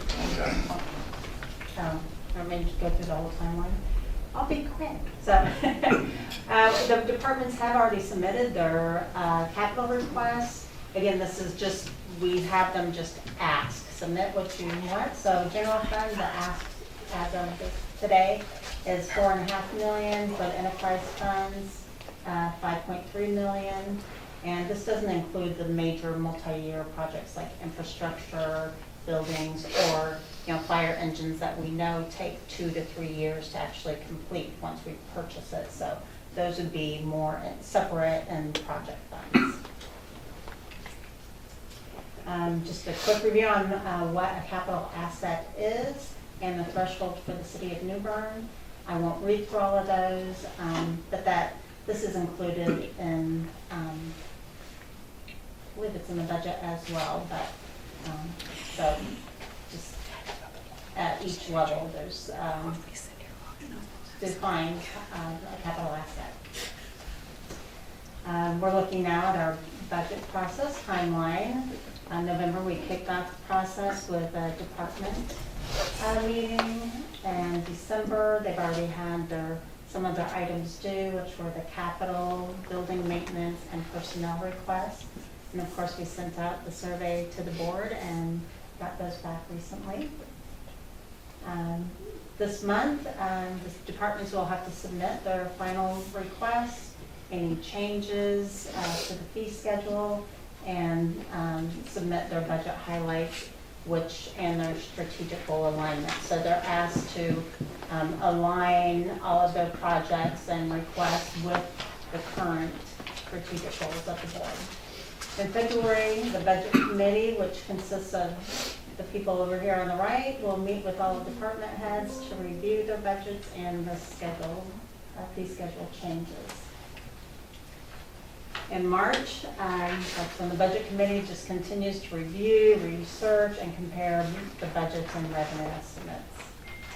In April, the city manager will submit the recommended budget to the board at first meeting. And we had to have that second meeting in April to meet the timelines required for the budget submission. And so we have that public hearing conducted at the second meeting in April. May 5th, we'll hold a budget workshop, and we'll be asking the board to adopt the budget and fee schedule at the May 12th meeting. Since you are meeting just once a month, that does give us that June meeting, just in case there's a reason that would not pass, because it does have to be adopted by the end of June. And so, with us getting into the budget season, we've got a pie. Right now, this current budget, I believe, $59-60 million for the general fund alone. And I'm sure that's going to increase. I think you already saw on the slide with FY27 capital request for general fund up $4 million in change. And so, again, we have a certain amount of revenue that we know we're going to have coming in, and there are going to be a lot of expenses that are coming in as well. So we've got to weigh all those things. There's always wants and there's needs we have to address. And so I never like balancing a budget out of fund balance. And when we have done that, we've normally been able to tie in pulling from fund balance for a capital related item. The ongoing expenses, if it's a pay study or something like that, do not like covering anything like that, because that's an ongoing expense that we should be able to cover just with the ad valorem tax rate, sales taxes that are coming to us on a regular basis, and with the growth that we're going to see. So with that in mind, we're going to take a break, however long you would like to break, and then we'll come back and discuss board goals and objectives. Need me a motion? Yes, sir. Make a motion that we take a, 10 minutes? Sure. So moved. Seconded. Have a motion and a second. Any further discussion? All those in favor say aye. Aye. Any opposed? Thank you. Back at it, and I will turn it back over to Mr. Hughes. All righty, so now we're getting to comment part where we get to hear from you a lot more. Strategic plans, the planning goals and objectives. So currently, and this is also in our FY26 budget, we have 5 overarching goals, and they are, Kim, you'll forward that.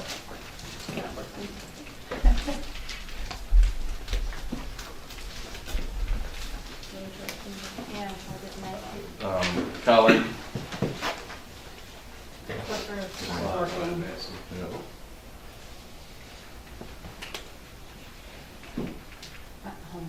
working. There. Okay, so we've got the overarching goals, and they include safe and welcoming community, and objectives under that include public safety, focusing on events, and welcoming to all cultures and people. The second goal is excellence in government, which includes being a great place to work, promoting and inspiring ongoing employee engagement and recognition, enhancing a workplace culture that values employees' well-being, growth and development, excellent service delivery, and fiscal responsibility. The third goal is planning and infrastructure for balanced growth. And objectives include invest in infrastructure to ensure long-term sustainability, enhanced waterfront access and use, connected neighborhoods, existing and new, updated land use ordinance. Goal 4 is economic prosperity. That includes affordable housing, educational partnerships, economic development partnerships. And Goal 5 is community engagement, and that includes collaborative partnerships, information gathering, and dissemination strategies. And Tanya, now we're going to start talking about the surveys that we asked you to complete. So Tanya, what do we get back from the board? All right, so the first question we asked the board was which of the current goals would you still support? So 86% of you, and I think that's 6 out of 7, do still support the safe and welcoming community. 71% still support excellence in government. 86% again for the planning and infrastructure for balanced growth and economic prosperity, and the 71% for community engagement. So, and again, I do want to stress, the purpose of this survey was to include the board and get engaged in the process, the budget process, and have that communication. So we are seeking direction from the board and wanting your feedback on the whole budget process and what you'll support. So our next slide. And so when we ask for feedback, this is what we've got, and so we're looking forward to hearing what else, what other comments you have. So one comment we received was, in either excellence in government or community engagement, we'd like to add emphasis on transparency, and also add something about constituent services or service delivery, such as increasing the emphasis on customer service with citizen-facing departments. And we also received comment on closer elected board communication with the audit firm, closer working partnership with finance department. And of course, I said something about that one earlier today. Our goal is to be as transparent as possible when it comes to definitely the finances, and so we want you to have any information finance-wise that you want. And so if that means, if you'd like to have meetings with finance staff, we can line that up. If you would like a monthly report during the governing board meetings with an update of finances, we can do that as well. It's what do you want? We're happy to provide it for you. And so with that, you've seen some of the comments that the board has made. Let's hear some other comments on what you would like to see in terms of goals and objectives. I think the city of New Bern is very similar to banks. Banks are trying to get everybody to go electronic. They don't want you in a tower line anymore. I'm going to probably go to electronic banking with the city, because snail mail and not getting a late fee, or actually every once in a while getting one that you're late and we'll hit your power off. When I snail mailed it, within what I consider a reasonable period of time, for it to, I don't think, if I did a return receipt request with the post office, and then when I got that return receipt, knowing when that mail got to Charlotte, and then if I went in and checked my checking account as to when that check cleared, and then if I called the city of New Bern and said, am I good, I think there's a bit of a delay. And it's, I'm not kind of like beating the city up other than to say I think the city, like everything else, is modeling all of us to go electronic, and that's probably the way I'm going to go.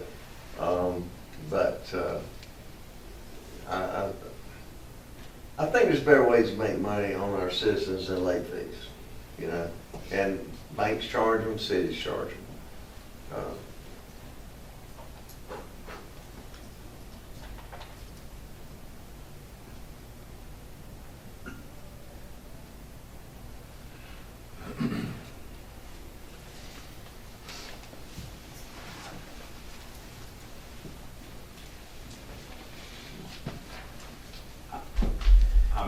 We don't know who made the comment.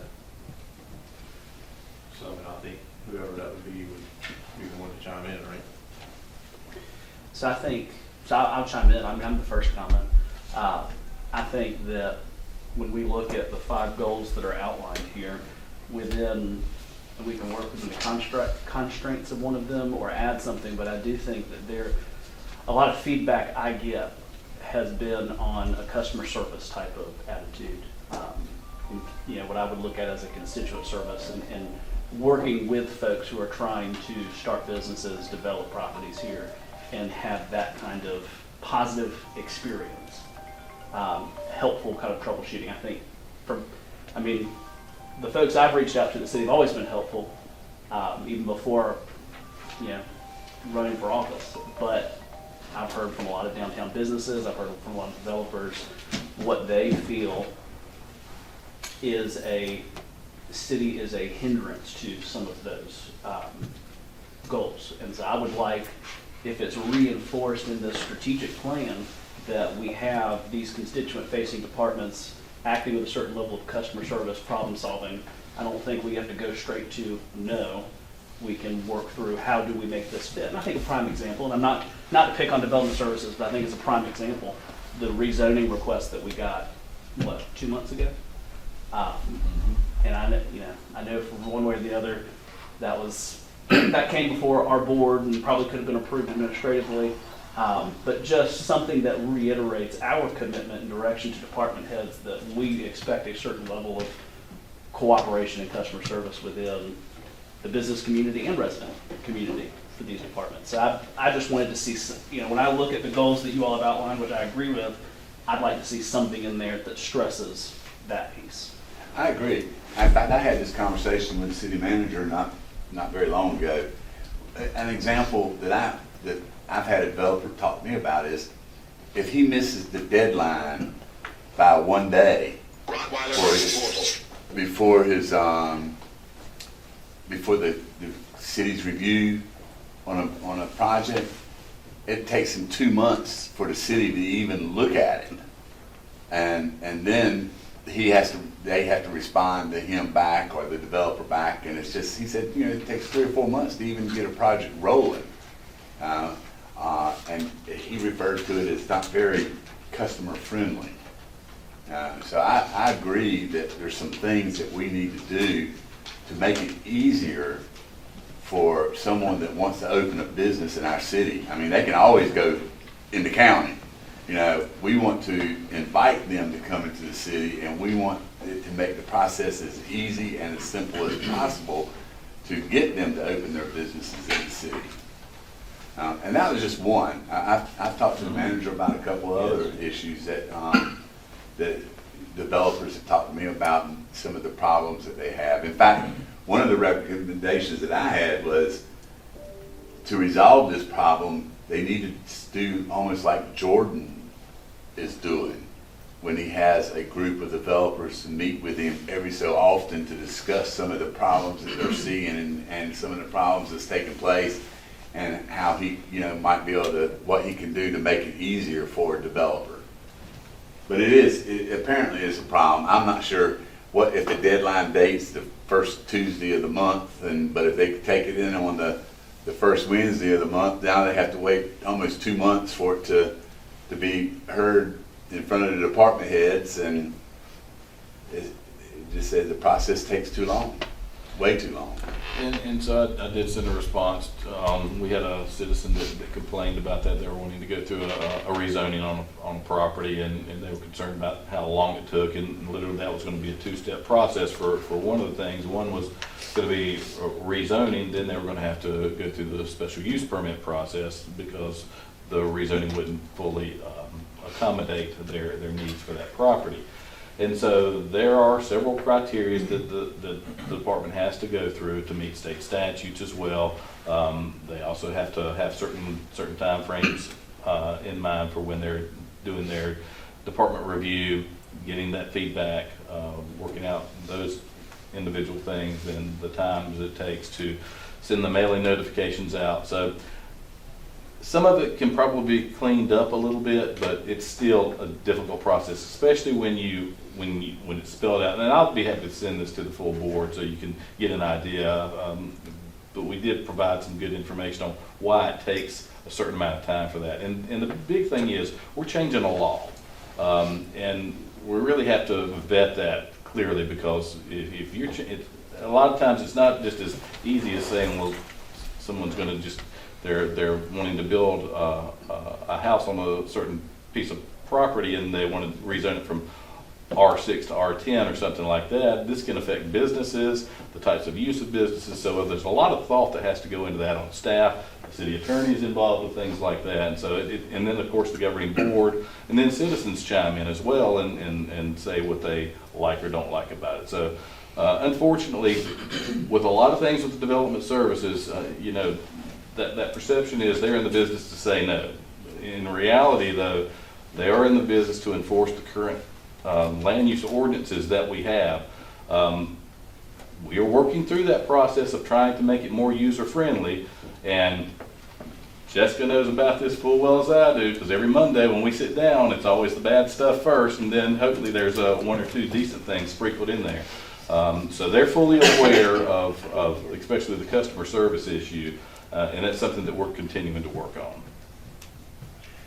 I'm not sure as if if the ordinance needs to be changed, even if it may be state law, something we can't deal with, but I had a gentleman to contact me that owns property on Old Airport Road in the city. And he wanted to put storage on the backside of his property, which according to what he was told by Development Services, he can't do it. You know?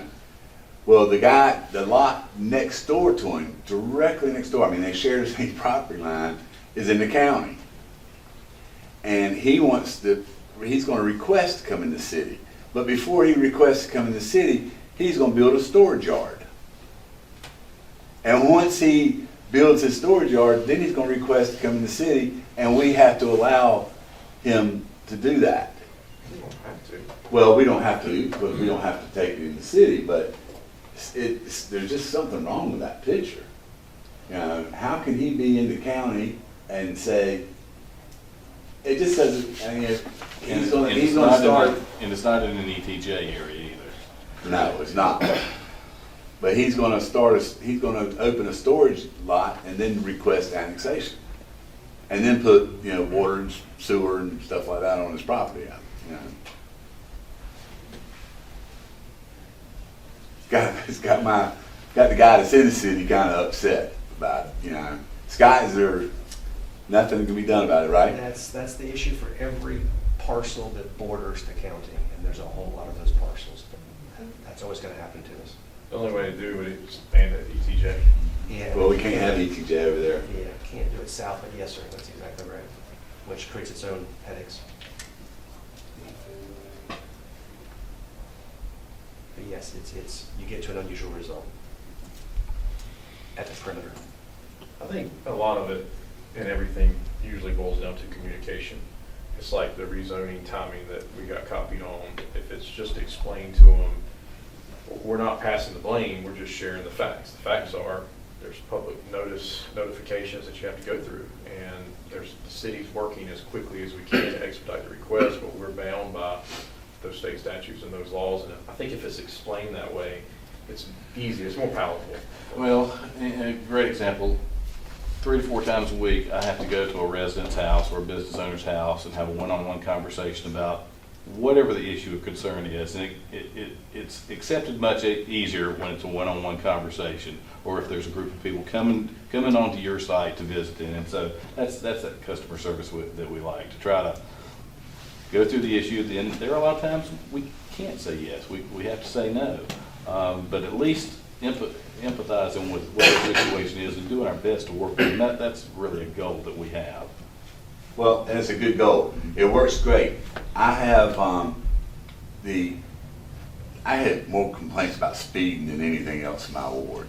I'll pick up the telephone and I'll call the police chief, and that afternoon the chief himself is at that person's house talking to them. And then I get an email back, thank you, we now understand what the problems are, you know. Anything from wanting to put a gated community up to, you know, people don't understand it's a state or a city highway, you know. Well, and I think that every one of you, if you haven't already, you're going to experience that, because I like to think that our staff is highly proactive. Not only if an alderman reaches out to us or the mayor, it's if a citizen reaches out, I want to make sure our staff is dealing with them and with the issues as quickly as possible. Because believe it or not, with a population of 35,000, we get very few complaints when you're looking at the whole big picture. Now, we do get consistent complaints on things with land use, public safety and things like that, trash collection and from time to time. But overall, I think we do a very good job at dealing with our citizens and trying to make things right. So it seems like we're talking about 2 different types of customers here. We have the customers who are trying to build businesses, and then we have customers who are utilizing electricity and being charged late fees and things like that. So I'm curious about how we use the late fees that we charge. Is that something that is transparent? And then also just when we're dealing with developers in particular who have goals that are maybe not exactly advantageous to the regular customers. Like that, just with drainage and things like that, where it happens where they just kind of pass the buck and then somebody else has to deal with drainage issues because not enough people have looked closely enough at all of the rippling effects of the development in this example. So I'm just wondering if we have a specific way to deal with customers like the way that Dana was talking about, and then how are we balancing the needs of the developer and the business owner with the interests of the public type of thing. Great question. So, City of New Bern is a customer-facing organization where we have Parks and Recreation that deals with folks on a regular basis. We have police, fire, all of those accept funds. We have development services that accept funds. We have the electric, or the utility, which accepts funds, and that's where we get a lot of complaints on. And so hence the comment you made about the late fees. All those fees, whether it's from an enterprise fund or if it's general fund, it goes back into the budget itself. It's just absorbed as a revenue expense. So it's, unless you correct me on that, it is just going back. It isn't designated for any specific thing other than it is a revenue itself.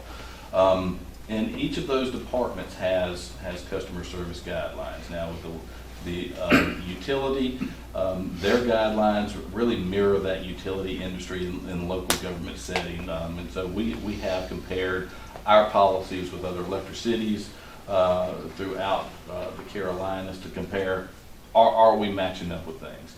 One thing I can tell you, and this is going to go to Alderman Outlaw, when it comes to the technology, I think that our utilities are behind in certain things. Like it would be nice to have, instead of having to drive through, maybe look at a kiosk at some point, or with our updated billing that actually started, I believe it was on Monday, you should be able to see in real time now, once you make a payment online, what the actual new reflection is. And Mayor and I had a conversation with this the other day. In our old system, you could make a payment and it doesn't reflect what that new balance is for a month or until the new billing system comes in. So we're making strides for that. I don't think the technology with Electricity's organizations is where it completely needs to be, but we're certainly trying to get there. And of course, when it comes to the developers and things like that, unfortunately, I don't think we have oversight with every single thing for development. We had some issues out in Ward 3 a couple of years ago with the development where neighbors were complaining about the drainage that was shedding off of their house. Well, we don't really control anything outside of what the state laws require us to do according to the building code. Then you've got land use codes as well. And so that's really when it's up to the developer to make sure that they're working with their engineers to make sure drainage is properly implemented. Well, to Laney's point, when you design Mark Marietta, Lawson Creek, whatever, you don't design it in 1968 for 200 people. You design it hopefully for an economic life of 30, 60 years, whatever it's going to be. The water plant, it was designed for the next 30 years. Sewer plant, 6.5 million gallons, using about 4.5 million gallons now. I mean, these things are designed for growth. And I'll never be convinced until it happens. You know, in this city, it to me looks like drainage culverts are designed for hydrology purposes for the time period that the installation is taking place. It's not designed with a limb that broke off a tree and a bunch of pine straw came down and clogged up a third of it. It's not designed for half of the time in the city of New Bern, silt infiltration sitting in the bottom of these culverts. And what Laney is getting to, particularly in her ward, is the cascading effect of downstream upstream development that has marginal drainage arteries to get that water from these these adjoining developments. And, you know, we spent, what, Jeffrey, what was it, 100,000 or so on that capital improvement over there? Elizabeth Avenue, Racetrack Road, That's right. you know, and that was just a Band-Aid fix there for the, I just wish the staff and the elected officials will realize that they should be, when they install culvert, planning for a reasonable expectation period of the functional utility of that improvement. And I don't think we do it. I think we do it for the day of. And then, you know, we're replacing culverts later on, you know. Replaced one even though it was a failure out there on Trent Road the other day, and I think it went right back in what it was. So I think that's the concern, particularly in Laney's ward. Trying to get the water underneath Neuse Boulevard out to the Trent River, or Neuse River. So that's with what you're saying, the culverts that's already in place. So if there's any projects now coming forth, isn't that where the development services and public works and everybody steps in to make sure that these developers are? You want to talk about the? I don't think they're getting direction from what the elected officials want to see. And I don't necessarily think, no disrespect, that the Public Works Department and the Development Services Department are in lockstep with the hydrology flows of the future needs. So I'm talking about for new development coming. Yeah. That's new development that's already started here. I mean, isn't that put in place? I think that to what you're saying, Barbara, is that if that engineer designs a 2-foot culvert, an elliptical 3-foot culvert, the city should pay the difference. The city, because labor's not going to really matter that much, but the city should pay the difference between what the city sees for future needs and increase that culvert size appropriately for the future need for pervious surface, impervious surface needs in that area. And so in a lot of these all of these developments, we're going by state stormwater standards. Well, And of course, anything that exceeds that, well, we definitely need to have, whether it be a local ordinance in place to control that, and whether it was a match that the city would do or something like that. But then you could possibly have pushback from the developers on why we have to exceed state standards. And there are probably, Jessica can correct me if I'm wrong, there are probably cities in the state that do have more robust stormwater standards. We do follow the state, correct? We do follow the George? state Yeah. requirements, yes. see, that was and so a good that's- answer right there, Foster. Exactly. That's why drainage is what it is in New Bern, because of what you just said. Because the staff has a mea culpa for not getting the friction of that water out to the river. You just, and it all has to do with the design requirements of clean water, which is a 10-year rain event or a 4-year rain event, depending on what the design is. But when you have a 500-year event, a 200-year event, these non-engineered drainage canals around the city that, you know, need to be serviced every so often, and any replacement of non-engineered drainage in the city of New Bern, it needs a larger, I mean, just like on Trent Road, they put an elliptical culvert replacement in, and those things are engineered to get more water out. But, I mean, your answer is exactly what a city of New Bern's drainage is what it is, because the staff refers back. And I would mitigate that with clean water in Washington, Washington, North Carolina, to see maximally what we can do other than 10-year, 4-year water events, rain events, improve the drainage in this city.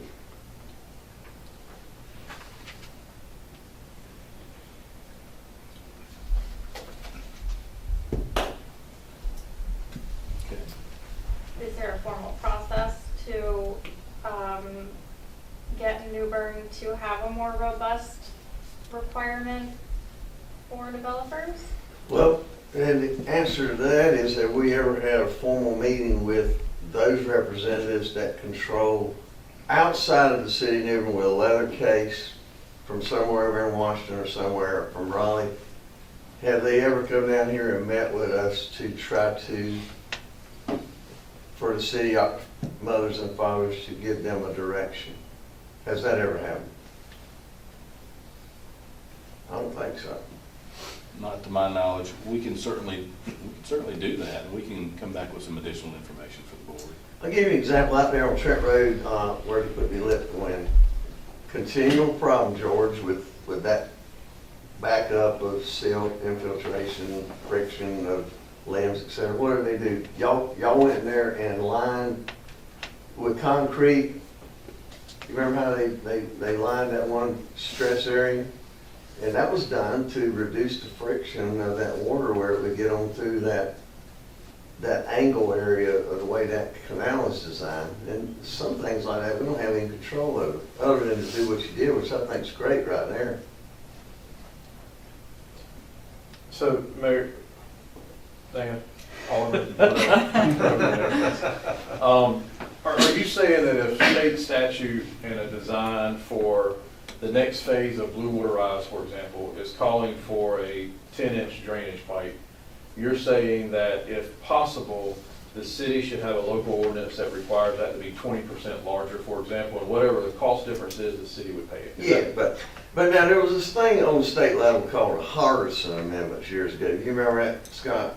Mm-hmm. And Harold Hardison of Lenore County got this law that the federal government, whatever they imposed on the state could not impose a harsher law than the federal government. It's called the Hardison Amendment. And what I'm just saying here is I am not by any means trying to circumvent or in any way obstruct the stormwater silt, cleanup of primary and secondary retention ponds within a given 10-year or 4-year event development.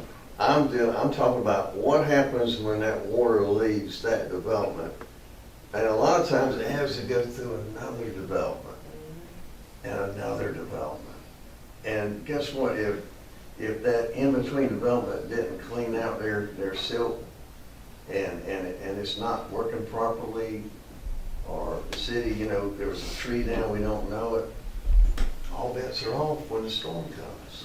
So this is above my pay grade, but if, for example, that we just said, if the next phase of Blue Water Rise, we have a new ordinance that requires them to make the piping larger, which means the water is going to flow quicker out of this newer phase of Blue Water Rise, and then it's going to get to the existing phase of Blue Water Rise, where then it's smaller pipes. Is that not going to cause a backup in the existing phase of Blue Water Rise, which is going to be a problem? It's almost like you have to go through the whole network and upgrade all the piping in order to actually get it to work. I think hypothetically what happens, George, you can elaborate and I'll shut my mouth. But anytime a person's doing a development, they do developmental review. The fire department, police department, public works, development service, everybody gets together and says, hey, great idea, but listen, we can't get power over here. The contour of this, we can't do this over here. Zoning problem over here. And y'all work through all that. But when there's a 200-year canal in New Bern that, and I can tell you a couple of them, I won't go into detail right this minute, where there are some alternative means to get some of the load off of that canal. I thought that was what the Simmons Street pump station was all about, Barbara. You remember we physically walked all that? And, all these things get done, and then, the problem is not totally solved because we've still got issues with undersized culverts around this city, or we're elevating water to a certain level, which is higher than what the natural water table might be for that area. It's just the fact is that the city mothers and fathers have never been very zealous in their attempts to try to resolve anything other than what they could get in a FEMA grant, or some other gold leaf grant to put a temporary fix on something. I'm looking more toward a long-term comprehensive. And so the developer, under that development review, when they say, well, you know, your development is fine, but we got a problem right here, is the Duck Canal. And it's already maxed, and you're not gonna be able to develop it. Well, it's not that developer's fault that that canal is not engineered properly or not properly maintained, et cetera. But it stops the development of that project because of things outside their control. And that in itself stops the growth of the city of New Bern, too, particularly in areas that need infill. So George, I mean, you know, just tell me I'm crazy. I can address just a little bit of this. I'm not going to try to get all the way down in the bottom of it, but that we do follow state standards that require certain retention and certain storm projections to accommodate that, and how that runoff is. And we follow the state requirements on that on our systems when we do the review of the stormwater plans. To the mayor's point of, you know, if you upsize upstream midpoint of a drainage system, to make it work properly, you're going to have to go all the way downstream to the ultimate outfall. And that's where you get into a point of, you could request a larger pipe, but that is just on one developed site. You know, how much further are you going to go, and who is financially responsible for that? And there are municipalities that have more restrictive or require additional items for their drainage and stormwater. But all of that comes at a cost to someone. The developer, the home buyer, the municipality. So there's a balance between, you know, ideas and goals for retention and what your return is until you have a butt heads between both of them. So, case in point, let's go through it real quick.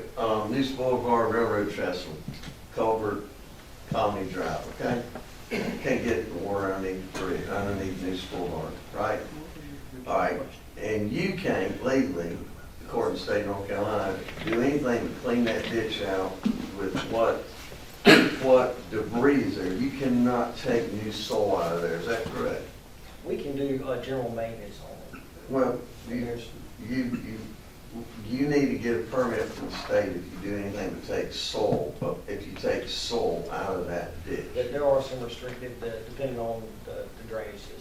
So if, you know, we had 1 foot of an inverted depth increase, and we fixed the culvert, and we continued that existing canal on up into all these developments that Lane's got, Derby Park, and all the rest of them, the city of New Bern spent how much in the last 5 years in that area fixing stuff that was handed over to us by developers, that we knew was, I've got a word for it, but I'm not going to say it in this room, but we knew was problematic before we ever even took it over. Is that not fair?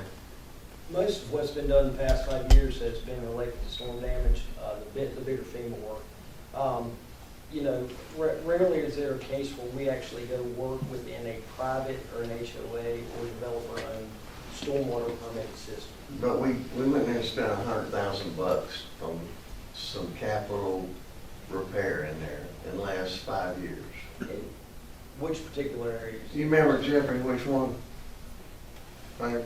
I don't, you mentioned that earlier. Yeah. Not off the top of my head. Well, anyway, I think I'm on a tangent. I'm gonna back off. I'm done. Well, it just seems like this would be a good thing to be in the strategic plan, being that we are growing and that it should be on the horizon for several generations out and not just for right now. Absolutely, and of course, whenever you're talking about stormwater infrastructure, it's expensive. And so how are we going to tackle that? So we'll definitely be looking at that. We'll, of course, over these next 4 years, we'll definitely be working with the board on some potential solutions and how we can make adjustments. Any other goals or objectives that this board would like to see? And of course, today is not the deadline for this, because we will be incorporating this in the FY '27 budget, but if there are any other comments you'd like to make, we're definitely going to. I think financially, the days on market, evidently, local government commissions get a little more attentive on that thing statewide, I think there's a couple of situations that happen in the state that they're a little more closely, I mean, I've always been concerned about days on hand, but not like I think we're gonna need to be in the future.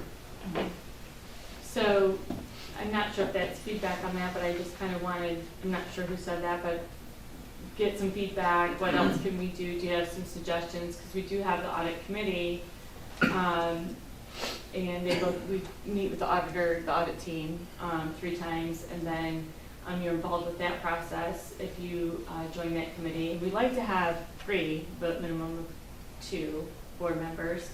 And then This was an odd year as well, by the Yeah. way, because we had the election. We did bring it up, and I don't think we had any takers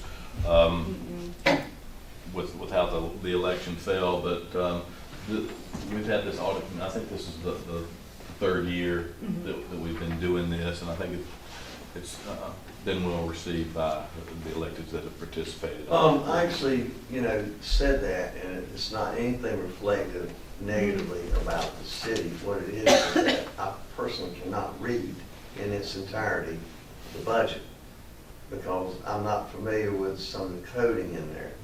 I am within that, my concern about a closer relationship with communication with, is I have in the past made comments 15 years ago to the auditor, and I never had the courtesy of a phone call, of my concern or, of any sort. I think that particularly in today's environment statewide, that, if the auditor would be so kind as to maybe if an elected official had a concern, maybe picking up the phone, calling them, it would be nice. But I can't quite in its entirety read the budget. And the other thing about that is the number of budgeted positions. When any department has a certain number of budgeted positions which are not filled, what's the pipe stream for if that money's not spent, besides going back in fund balance? What happens to that money? Is there some time within the year, the month of May, that a financial hardship comes upon that department, that they can make a budget amendment, and because those positions are not being filled, that there's money there? See, those are the things I don't day-to-day watch the flow of the finances of the city, and I don't think I should. I don't think I should micromanage that. I think I should, on a macro level, have somewhat of a general idea about the flow as to where we don't get that 16%, which is a new one on me, which I see. We're going to be signing that letter. Are we going to be signing that letter? Yeah, and I didn't get to go back and talk a little bit about the letter, but you'll see that we are improving our days cash on hand. It's growing. We expect to see, well, it's 70 days cash on hand, yes, 90%. We're expecting to get there by the end of the year. So we do have, we have put things in place to kind of get us out of that pick for next year as well. And just keep. I don't know if it was a typo, but the dating of that letter when we all signed it, it was something the 19th of January 25 or something. Was that just a typo? I thought it had the date of the board meeting, but it may be a typo. I'll fix it. Yeah, I mean, I was just trying to figure out where that date came from. So what I'm hearing is Alderman Outlaw is volunteering to be on the audit committee. Well, only if I am qualified to be on it, and right now. Oh, I think you're immensely qualified to be on it. Do we need a motion on that? I think your points are well taken, and I think that from what you're articulating, that is correct me if I'm wrong for those who have been here, but that's the role of the audit committee to a large extent, is working with the finance department on those issues. To your point on, lap salaries or open positions, I think correct me if I'm wrong, but we empower department heads to be creative in repackaging those positions if they need them, or those funds, and I think we should, and if we don't do that, we need to allow department heads some creativity to be able to repackage those now, if those positions go unfilled, I also don't want to go through the next 3 months of budgeting asking for more positions. So. We have some things in place for that. It's not just at the will of the department head for things. We vet, and things like that do come up. We do vet that, and of course we do look at if positions have been open for a while. If they've been open for a while, there are a lot of things that may come into play. Has it been hard to get qualified applicants for that position, or is it just that the department is not advertised for that? So we look at all of those things, and that determines whether or not we keep positions or not. But great questions. Just to close the loop on my first comment, and this kind of goes to what the mayor said, and I think Alderman Asher echoed it too. The idea of communication is key, and communicating with developers, business owners, and residents who try to do, especially in the HPC. I mean, the communication from development services up front with working with folks trying to go through that permitting process. If there was I could see if there was a easy guide that was presented to starting a business or the permitting process that was put up. And I think to a large extent the new website updates will help with that. It will, and what I can tell you is that Colleen and I started with a new business guide, and she has been working with development services on implementing that. So I definitely need to get with staff on where we currently stand in that process, but I agree with you 100%. And so I don't know if, everything we're talking about, I feel like fits within these 5 already. I don't know if you're looking for us to amend or try to amend to add comments. I was just going to make a couple of points. If you look at goal number 2, the second one, excellent service delivery, maybe add some verbiage that says customer and citizen service delivery, because that really outlines who we're talking about. It captures the developers because they're customers. It captures customers that live outside the city limits that are electric customers, and then you've got citizens that are in there. And then maybe for the physical responsibility, add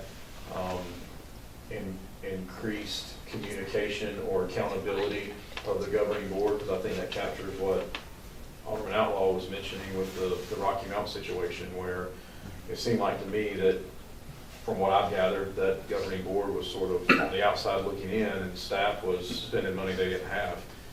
Can you just repeat that? Fiscal responsibility, add increased communication, what? Increased communication and accountability by the governing body. I mean, that's just a suggestion. You know, free to tweak it all you want to. But I think that does capture those 2 points a little more. I'd also like to add under goal 5, the second bullet, transparent information gathering and dissemination strategies. I'm good. I mean, I think with all 3 of those changes, I don't know if you want a motion to do that, but I like that verbiage, and I think that articulates the points that we've been discussing. I think direction is what we need from you, because you'll actually be making a motion on the budget that's adopted. So, anybody have any other feedback regarding that? Just one piece, because we keep talking about the strategic plan goals, these 5 goals tying into the budget, which I think is great, and I think the way departments present their budget with the tie to these 5 goals, this is not just for budgeting, this is in everything that they do, and make it abundantly clear that everything they should be doing in their strategic plans and their action plans, however they put it, aligns with the 5 that we've articulated. That it's not just a budgeting plan, correct? that's correct. Any other comments on this? All right. So we're going to go ahead and move to the next items on the survey. So just quickly, we didn't get a lot of comments on the capital. Just one to update and have a discussion on the replacement plan for police patrol vehicles, building acquisition, construction, renovation, for increased office space. So I do want to make a comment on this, police patrol vehicles. So on average, those vehicles are taken out of service, and new vehicles are bought approximately every 5 years. Now there's some caveats with that, but basically we're looking at the mileage that is put on that, and also reports from our shop that actually does the inspections on things. Also, on average, we're replacing, depending on the year and how the funding is, we're replacing anywhere between 8 and 15 patrol cars a year. So it's a substantial amount of money that we do invest in the police department for those vehicles. And that's sufficient. If you ask the chief if that's sufficient, he's never going to tell you that's sufficient. But again, we've got this big pie of revenue, and so we've got to split that out. And so there's only so much that goes around to every department. And granted, public safety, they have a huge need, just like every other department is. And that's where the difficult decisions come into play with. I would just say from a historical perspective, and Alderman Outlaw and Alderman Astor probably know this as well, but we had gotten to a point where we had leased some police vehicles and they were breaking down when they were in pursuit at times because there was just neglect being done by the board. And I think for the past decade at least, we've done a pretty consistent job at replacing them. So I haven't heard of any breakdowns while we're in pursuit, so it's definitely better than it used to be. So. One of the other areas that we asked for your feedback on is regarding COLA and merit increases for the staff and also the governing board. And we had one alderman actually for the COLA select more than one option, supportive 1, 2, or 3. And then we did have one alderman just not answer these questions. So, but for COLA increase, it looks like majority are in support of either 2 or 3%. And for merit, again, support either 2 or 3%, mostly 3% being answered. And the governing board receiving the COLA, same COLA as employees, kind of split down the middle, but majority saying no. Any questions on that? Any comments on any of those that you'd like to make for us? Is there a way to at least discuss, and I mean, just for discussion purposes, when we talk about COLA increases, mainly COLA increases, when we look across the board, you know, a differentiation with respect to salary point?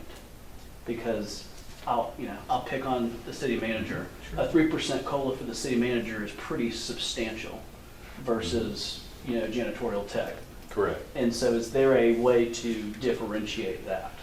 I think there is, and Yeah, no COLA, do it all through merit, that's the way to Yeah. differentiate that. exactly, and I think there is, but I think that we would need to get some guidance from consultants that deal with that, who deal with municipalities across the board to give us the full detail, and we can certainly look at that. I would like to, because it was difficult for me to answer that question, and then the mayor's response just helped me understand even more. So if we could hear from a consultant about that before making decisions, that would be something I'm in favor of. Okay. Well, the only problem with doing away with a COLA increase is that you're going to eventually get right back in the same situation that we were in several years ago. So we did Not necessarily. we did a If you do the salary same study. percent, if you do the same, if you figure out, hey, our appetite is $1 million for increased salary expenses for the next budget. It doesn't matter if that $1 million comes through merit or comes through COLA. My issue with COLA has always been the public works guy, I don't know who it is, that's standing on the side of the road with the ladder, that's looking at everybody doing the work, is getting the same 3% that the man in the hole's doing.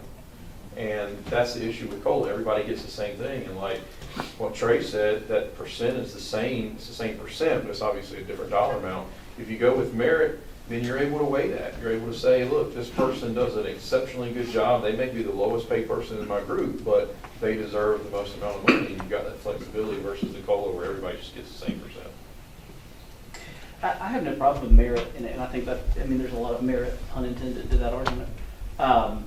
The only concern I have, and maybe it's just a placing trust back into the hands of department chairs, but I've seen it where you have just merit increases, and then some department heads who I might not get along with this employee, I'm in control of your, what you're earning, and cost of living goes up, but you know what, I'm not going to give you your 1% merit.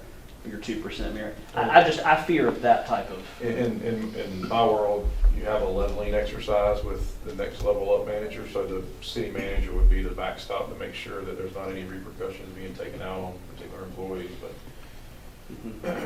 Yeah, there are a lot of things to look at in this, because we look at comparative rates on what other cities are paying as well. Hence, that's where that kind of comes into play. On our last salary study we did, over a 2-year period, that cost us $3.6 million, which was a hefty lift.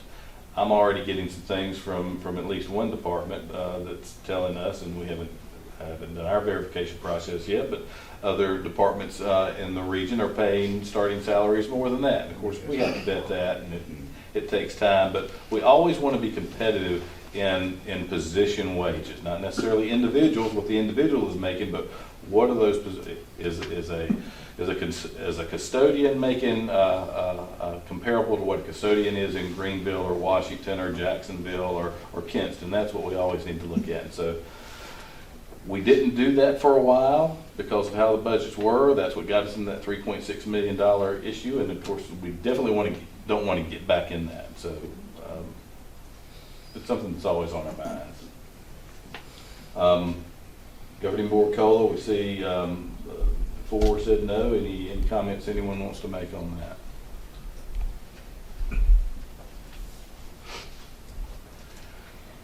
I could say something that ties in also to the capital.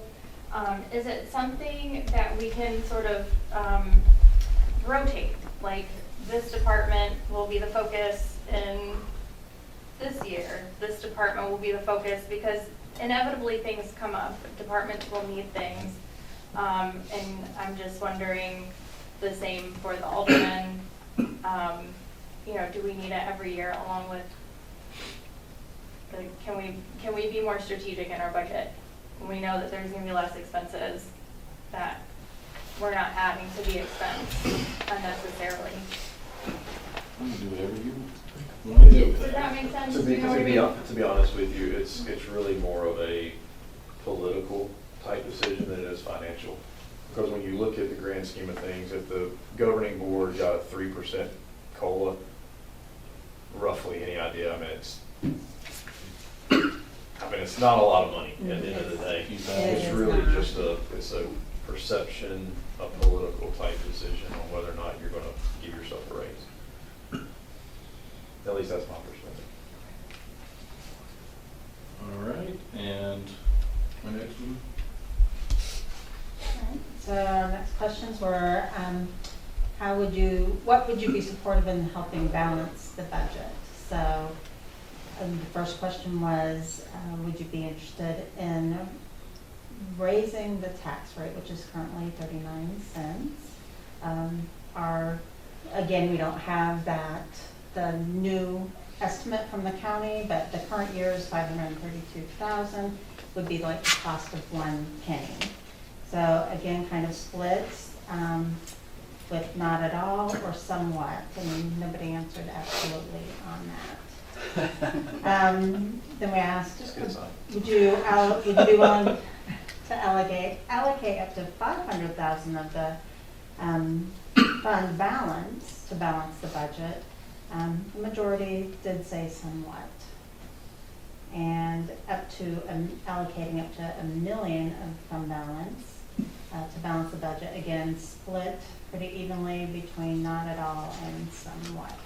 So this just helps us as we're going through this budget process. We kind of know what you're thinking, and that way I can definitely, worst case scenario, avoid anything that I know that I don't have consensus on. So any other comments that you'd like to make on these? Just to clarify, as a newbie, so what's the alternative? So again, we've got a pie, right? We've only got so much revenue that comes in. So if it comes up that we say, well, darn, we're not going to be able to get everything, ultimately, first things that are cut, capital. Then we look at programs, activities. Then we look at positions. I mean, that's where it is, and levels of service. That's always where it comes into be. It's our largest part of expense, Yeah, that's right. salaries.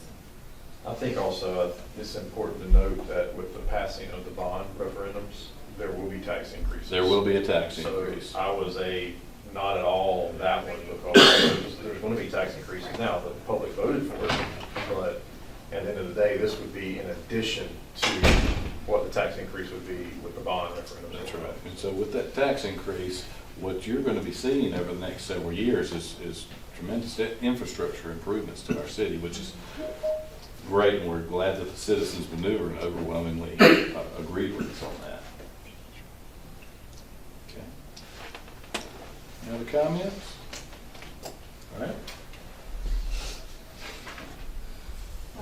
Other comments that were received, with respect to the COLA, I'd like to discuss the tiered system, so we did. So we kind of just go talked over about that, yeah. yeah. And need more conversation around these topics, which definitely. Additional topics that you wanted addressed at the retreat was economic development. I'm going to stop you right there, because Okay. we're actually going to discuss these at a few other times during the day where it's a appropriate thing. So anything else on that? No, that was the end of that. All right. Any other comments or questions on the survey itself? All right, we're going to go ahead and turn it over to Scott for local bills. Morning, everyone. I know it's been a long day. I will power through this as quickly as I can. Let's start with the big picture about local government law. You've heard the term local ordinances. Those are local laws. It's a law, just like a state or federal law, but it's a law that you as the board create. You create those laws through authority that statutes give you. If you do not have a state statute that authorizes you to create that ordinance, you can't create that ordinance. Okay? If we want unique, specific authority to do something where we have no statute to authorize us, or if we have a statute that authorizes you to do something, but we want to do something different, then we have to ask the legislature for what we call a local bill. That's our own unique, special little law for New Bern, where the legislature says, City of New Bern, you, if you want, can now go do this, where you otherwise could not do that. Okay, I've got 3.5 issues to talk about for local bills. First is our charter amendment. The charter itself is a local bill. The charter is our constitution. It's what outlines the basic provisions of our form of government. There are 2 issues that have come up with respect to our charter. One has to do with the election cycle. By statute, every local government in North Carolina has an election on odd number of years. That's the state law. If you want to have that election on an even number of years, you need to have a local bill that allows you to change that cycle.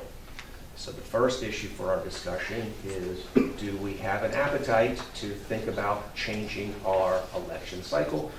I will note, correct me Foster, but I think New Bern is the only local government in our area that is uniquely on the odd year cycle, excuse me. Everyone else has moved to the even years. In this county, yes. In our county, the consequence, 2 issues, there's money and politics. On the money side, that simply means that we have no other partners to share that cost with. Where 10 years ago, all of the local governments would divide that cost in proportion to their population. Now we carry that fee. I don't know what that fee is, but it's not inconsequential. And then there's simply the politics of it.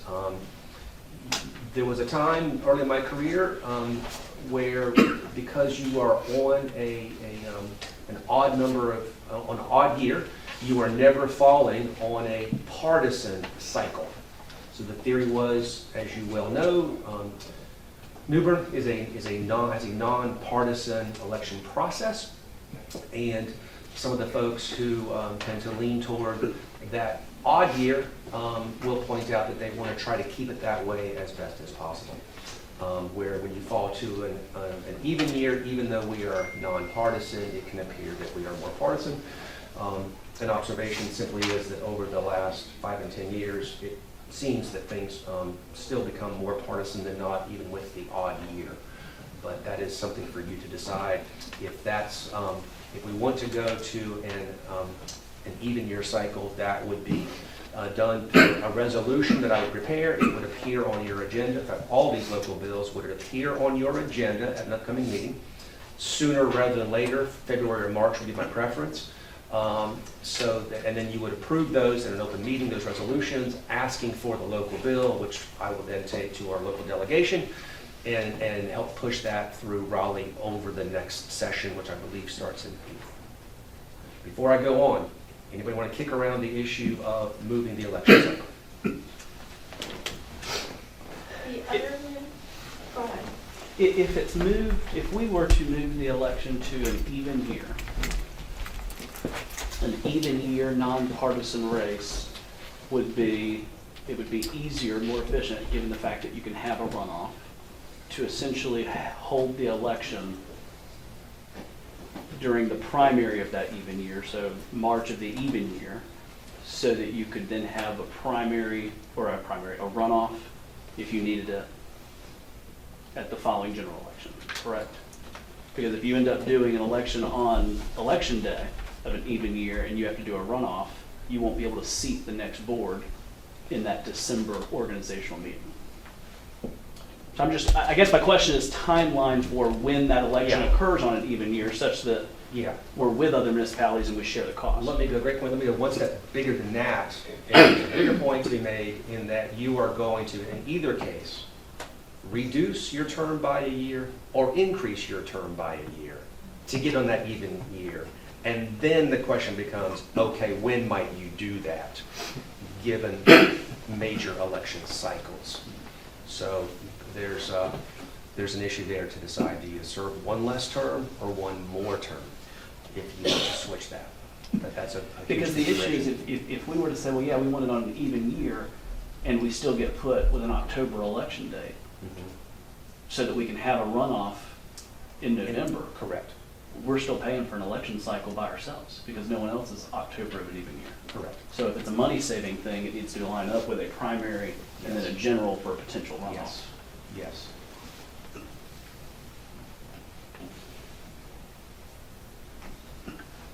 I'll go ahead and say, I think, I like the idea of moving an election. I don't like the moving it with a partisan. I hate that idea, but from a cost standpoint, looking at how much the city paid for this last year's election, I think it is something that we do need to consider, moving to an even year.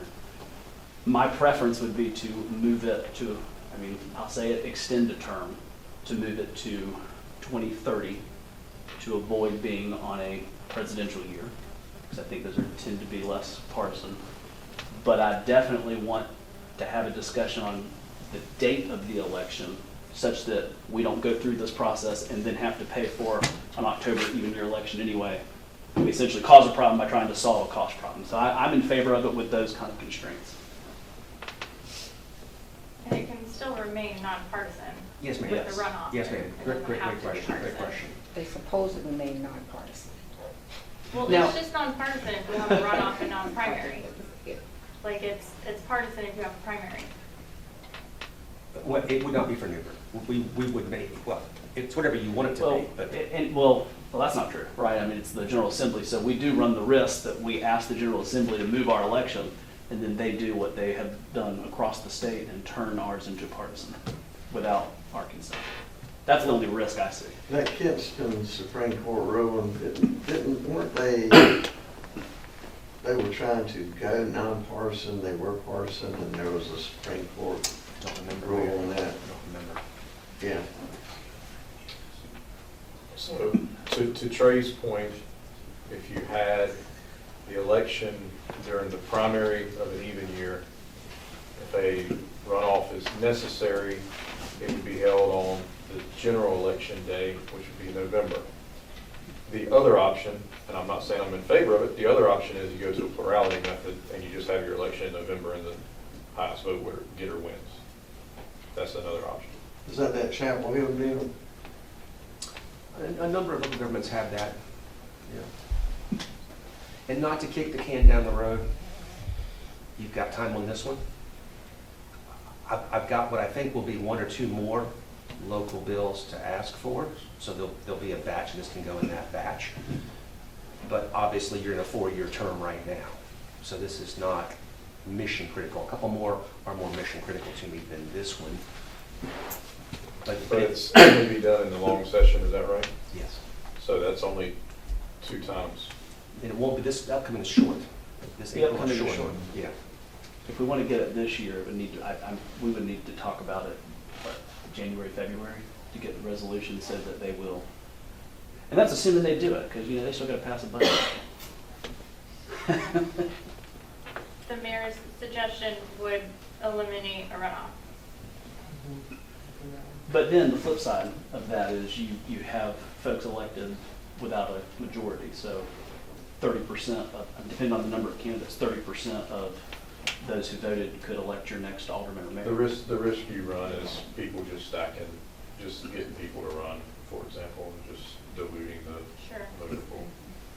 And then there was some, because we had talked about this past couple boards, and one of the concerns that had been expressed in the past was it was a long time between the primary, which would take place in Yes. March, Yes. versus a November runoff. However, I'll remind you, even though they're partisan, that's the same thing that the county commissioners do. They have a primary, and if it's a quote-unquote Republican or a Democrat seat, that person is essentially going to win that seat, and they're going to not be sat until the end of the year. So the county does it every 4 years already.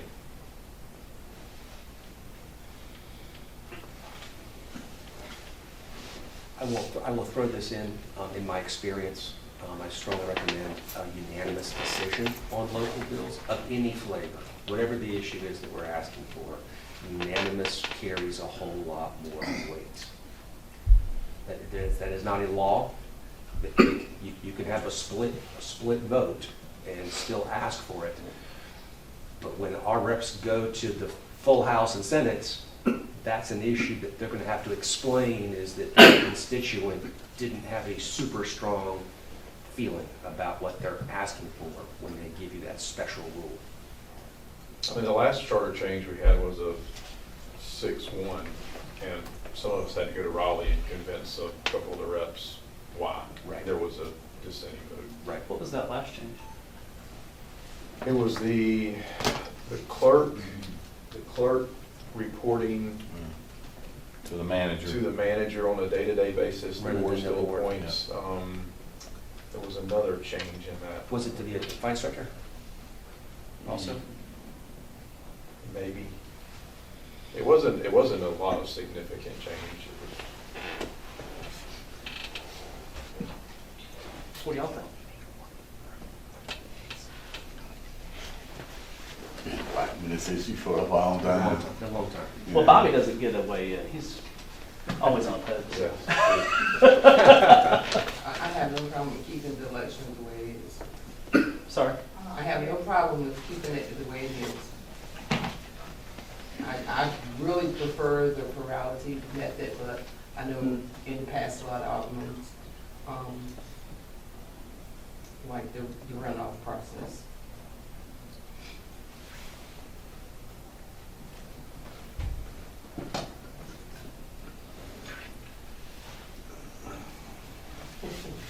Got awfully quiet here. If there aren't strong points, I can move on, and you can percolate on this, and we can bring it up in the future. I think what would be helpful, Scott, is maybe providing the board with all the options. Okay. Because there's several different options. Okay. You can leave it the way it is. Yep. You could leave it in an odd year, go to the plurality method and get rid of the runoff, which is a money saver.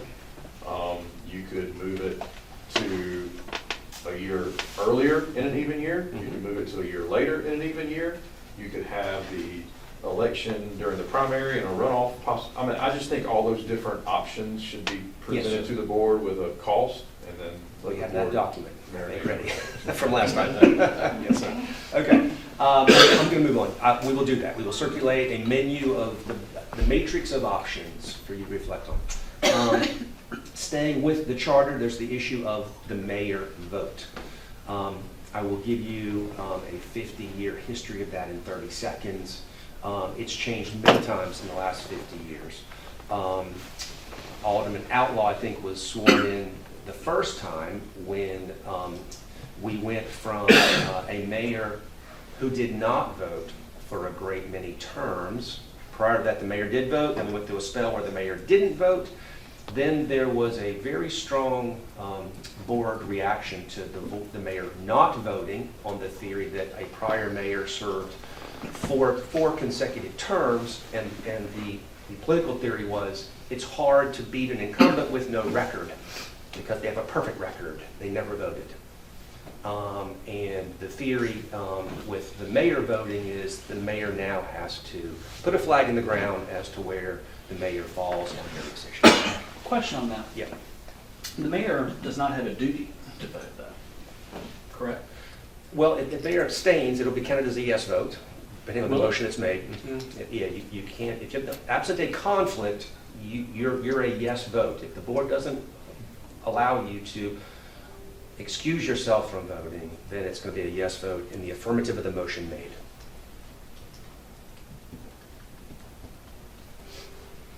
Well, I like the idea of the mayor voting. I mean, the mayor represents the entire city, and as you said, there needs to be a record of, how he votes, or what he's for, or what he stands for. So I like the idea of the mayor voting. I think that the mayor should vote. He should? Should. Yeah, I agree. He or she. Is there a way, if we were to, I'm just thinking through, because this is never going to be an issue Unless there's a vacancy. unless there's a vacancy. It's the only thing. And my understanding from talking to some of our our delegation, that they're going to look at doing a local bill anyway that creates a financial penalty, that if there's a vacancy, the city of New Bern has to appoint by a certain time or else hold a special election. Correct. Which we would have to pay for. Yes. So that might take care of, we might never have this issue I've again. pitched this idea as a solution. It's happened twice in the same year with two different local governments, New Bern and another one in Hamilton County, the exact same issue. Because in the county, there's a default solution. It goes to the clerk. The problem there is counties are run on a partisan basis, so your clerk is wearing a certain color, and they're going to pick from their team, and that's how it generally gets resolved. We don't have that option in the city. You wouldn't want to go to a clerk, nothing against the clerk, but that's going to be more of a partisan issue. Oh, no, I trust Brenda. Well, I like that idea too. My question was, is there a way, Could the charter accommodate what a local bill? Right, could you do it where if in the charter there's a vacancy such that, if there's a vacancy such that the mayor would create a tie, that the mayor can't vote to create a tie? That would be an option. The way I thought you were going is, I'm wondering if in the charter we couldn't provide that if there is a vacancy, we have our own rule as to filling vacancies. It's got to be filled within 60 days, and if not, then an election is going to be held, Or something like and it's that. going to get into your pocket and Because cost you $100,000. To create some incentive. with one of those two solutions, I don't Interesting. think this issue is ever going to happen again. Interesting idea. Those are a couple good ideas we could ask for. In lieu of vote or not vote, in the event of a vacancy, here's the outcome. Why don't I pitch you, when I give you the matrix, why don't I pitch you the two alternatives in the document so that you can see what that might look like? Okay, and I'll say this, I had not thought of the idea of the mayor having to vote to have a record for voters, and I think I do think that's a pretty salient point. That he should. The reality is if I never vote on anything that's controversial that you guys were to pass, I'm going to be against it by default. And that's probably one of the reasons why it was changed years ago, is because you can just politically play whichever side of the fence you want. Unless there's a tie. Unless there's a tie. And then if there's a tie, then it's a moot point about the mayor voting anyway. Because you're going to vote. So. I'll pitch you the two options we've just been discussing for you to reflect on. Not in the form of a resolution, but just as two options so you can see them in writing before you. I'm going to move on to a different local bill. This has to do with our land use ordinance, chapter 160D. We call it the down zoning ordinance. If you were on the prior board, you've already done this once, and I'm asking to come back and do it yet again, despite what I self-servingly think was a valiant effort to exempt ourselves from a statute. early last year, year before, a new statute was created in Raleigh that effectively takes away all local government's authority to change a zone, to take away any right that you might have to your property. Even as theoretical as you could think. And I'll give you a live example. Vape shops are something that we regulated 4 or 5 years ago. Vape shops are a new thing, right? They just kind of came on the scene. And so when you go to your land use code, you don't have a good bucket to put that vape shop in because it didn't exist before.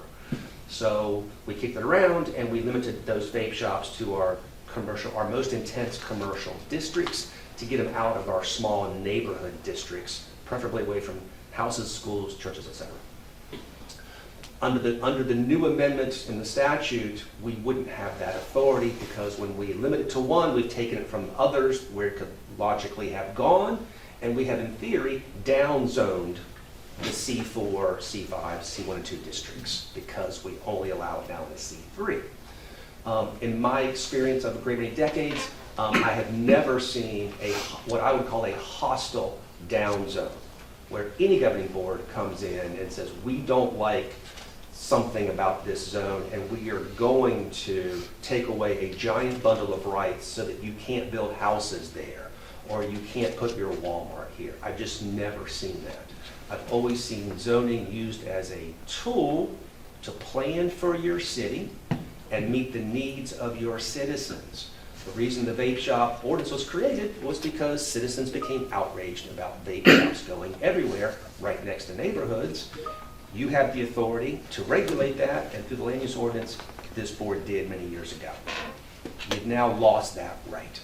I could bore you with 1,000 details, but with help of other local government lawyers in eastern North Carolina, we put together a coalition of several dozen local governments, all asking for local bills to exempt ourselves from that rule. I was quite convinced that we would get that exemption. I was more convinced that the state would, upon reflection, change the statute themselves, recognizing that they probably have overreached. For political reasons beyond my pay grade, none of that has happened. And I don't know where things stand. I keep up with this regularly. There are a half dozen flavors of local bills, different statutes out there. I hear gossip every other week that goes in one direction or the other. I don't know where things stand. Our local reps, Tyson and Brinson, understand the issue very well. I've met with them. I'd like to meet with them again. If we can adopt another resolution asking for the local bill, and this time I want to lay it on even thicker about all the negative consequences that we're experiencing because of this. One of our most pressing consequences, is an issue that's going to be coming up, is the rewrite of our ordinance. As a practical matter, it is impossible to rewrite that land use ordinance with the current state of the law. To get around that law, we've got to create a yet more complex, more challenging, difficult land use ordinance at great expense to the city for an ordinance that we would never, ever write but for that state statute. And what concerns me is preparing that new land use ordinance to accommodate the state statute, which creates, in my mind, many more other legal challenges for us to worry about. It will be suboptimal. And then if in the next year or two we can either get a local bill or the statute changes, we then go back and redo our land use ordinance yet again to do it the way that we would have done it the first time had we not had the obstacle. We are in the same boat as Morehead City. I spoke to their city attorney yesterday to confirm their thinking on this. Their thinking is like mine. They've taken a little extra step. They are tapping the brakes on their land use ordinance update while they work on flood zone, other issues around land use that don't have this obstacle, so that they're not wasting time, but they're not putting their money and energy on the land use ordinance, hoping like I am that they can get themselves out of this mess with us. And they're one of the several dozen local governments that have also been asking to be exempted. And they're going to follow our lead. Whatever you do to ask for a local bill, they're going to piggyback. I'm sure many of the local governments will do the exact same thing. So we will send Raleigh 24 more resolutions asking for local bills, pointing out the problems. With some direction from you, I will have that drafted and it would appear on your February agenda. Scott, you remember we were having some issues years ago with group homes? Yes, And sir. we put a quarter-mile Yes, sir. restriction on it. Is Yes. anything like that you have in Well, mind? that's a great example, and I don't want to get too deep in the weeds. That's a great example. An issue's come up every year or two, an issue comes up about bars and restaurants in downtown New Bern, and can we put some restrictions on them? There are all kinds of words being used of can we limit them, or leave it to 5 or 6 or 3. A separation could be a tool to reflect on with respect to bars and restaurants, but that is going to create a new, to do that, you're going to potentially create a down zone issue. And even if I felt 90% good about it, I wouldn't recommend doing it because we don't want to be the test case in North Carolina for where are the limits of local government authority. Those are very, very expensive lessons to learn, and if we lose, it is catastrophically expensive. So we're going to keep it super safe on our end, very conservative. But Dana points out a great issue. That would be an example of, hey, if we want to separate short-term rentals by 400 yards or 1 block, or vape shops have to be separated by whatever, that would create a potential issue that would make us pause. I hear, well, my head starts spinning on this issue because it's a real problem for local governments. And I guess for the benefit of those that weren't on the previous board, just so they know, this is a very impactful, significant change that was made in state law, and it was thrown on the back page of another bill that The had nothing to do Western North with Carolina Recovery Bill. Western North Carolina Recovery Bill. This was thrown in there because, correct me if I'm wrong, but Durham was having an issue Right. with one particular thing, and their legislation got it thrown on here, and now it's screwed up the whole state of North Carolina. Yes, and one problem, and I'm going to move on, but usually we have a champion in the state, and usually that champion is Asheville or Wilmington, who is willing to go fight the big fight and spend unlimited money to figure it out. And on this time around, they're out of gas. The main problem is this downzoning prohibition has completely frozen municipalities' zoning law. And so if you're a smaller municipality that might not have the resources to be able to change your zoning ordinance every other year, you're stuck like we are. Whereas Asheville, Wilmington, all these big cities, they are happy with their zoning, and so they don't really care. This only is really affecting smaller municipalities. I completely support us passing a resolution asking for a local bill to exempt us, asking for repeal of the law, whatever it is. And I think even a step further, having Scott draft a letter or work with the mayor to draft a letter to give some of the examples that we're just talking about. Vape shops, we can't regulate them. Group home, short-term rental, we can't do any of that right now. And so giving some concrete examples to send to our delegation to make it abundantly clear that you are hamstringing us at the local level. It's going to come to a head sooner or later, just like at that point. Smaller jurisdictions, the big ones can afford to update their stuff every month, and they do. Smaller jurisdictions, even smaller than us, may have a 5-page land use ordinance that doesn't regulate billboards. So if you're in a small town near us, and you look up and say, you know what, we need to make sure that we control billboards so that we won't have a billboard every block, you can't. But those issues don't come up annually in these smaller towns. So what's happened is, I think in Raleigh, they're not hearing the outcry because no one's had a crisis yet. But the crises are coming, for sure. Make a motion on that? Well, just direction's all I need. If I'm seeing nods, then I will draft that, put it on the agenda. I'm seeing nods, that resolution will go on your agenda. My third issue, this is a thinky one. I'll make it quick. Decades ago, minimum housing code, right? Or unfit dwellings, what we call them. We have a state statute that authorizes us to regulate the conditions of residential dwellings, and we follow that statute and we do that. That process has a staff person. It's incredibly expensive, as you'll see on your budget. Not only is the staff time expensive, the legal time expensive, then the demolitions, which is typically what happens on the super bad houses, cost us money. We advance that money to take down a $10,000, $15,000 expense to remove a house on a lot that's worth $2,000. All we can do after that is foreclose, get that lot back. So we never see our money back when we demolish these properties. To help in this process, decades ago, we got a local bill to allow us to recover our attorney's fees when we go through that process ultimately and get that ultimate order. We also piggyback on our general statute civil penalty authority to impose a penalty for not complying with these orders, both your less bad houses and your most bad houses. What I would like is a local bill that specifically incorporates the language that I use in establishing those penalties. We have a tiered system. It comes to about $30 a day, and it caps at $1,500, maybe $2,000 a month is where it caps. But I would like to have a local bill in a statute that I can cut and paste and put that right in our minimum housing code. That's easy to reference, easy to see, easy to understand, to clarify for anybody that wants to scream about it. Here's what's going to happen if you don't work with us.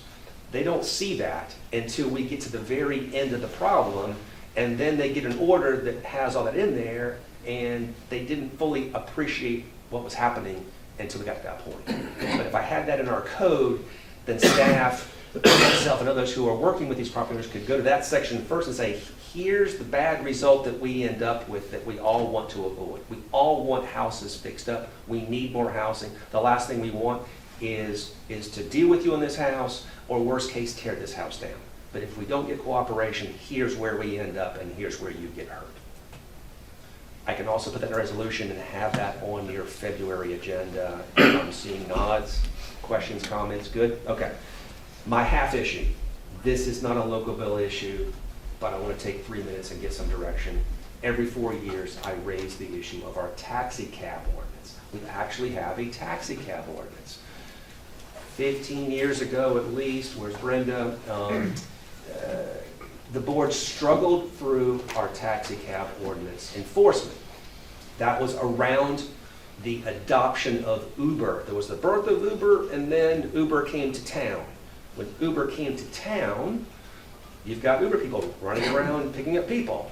And we had this odd result of a taxi cab ordinance, which is a standard, old school, here's how many you can have, here's all the vehicle inspections that we do, background checks we do, all these regulations about how to operate a cab.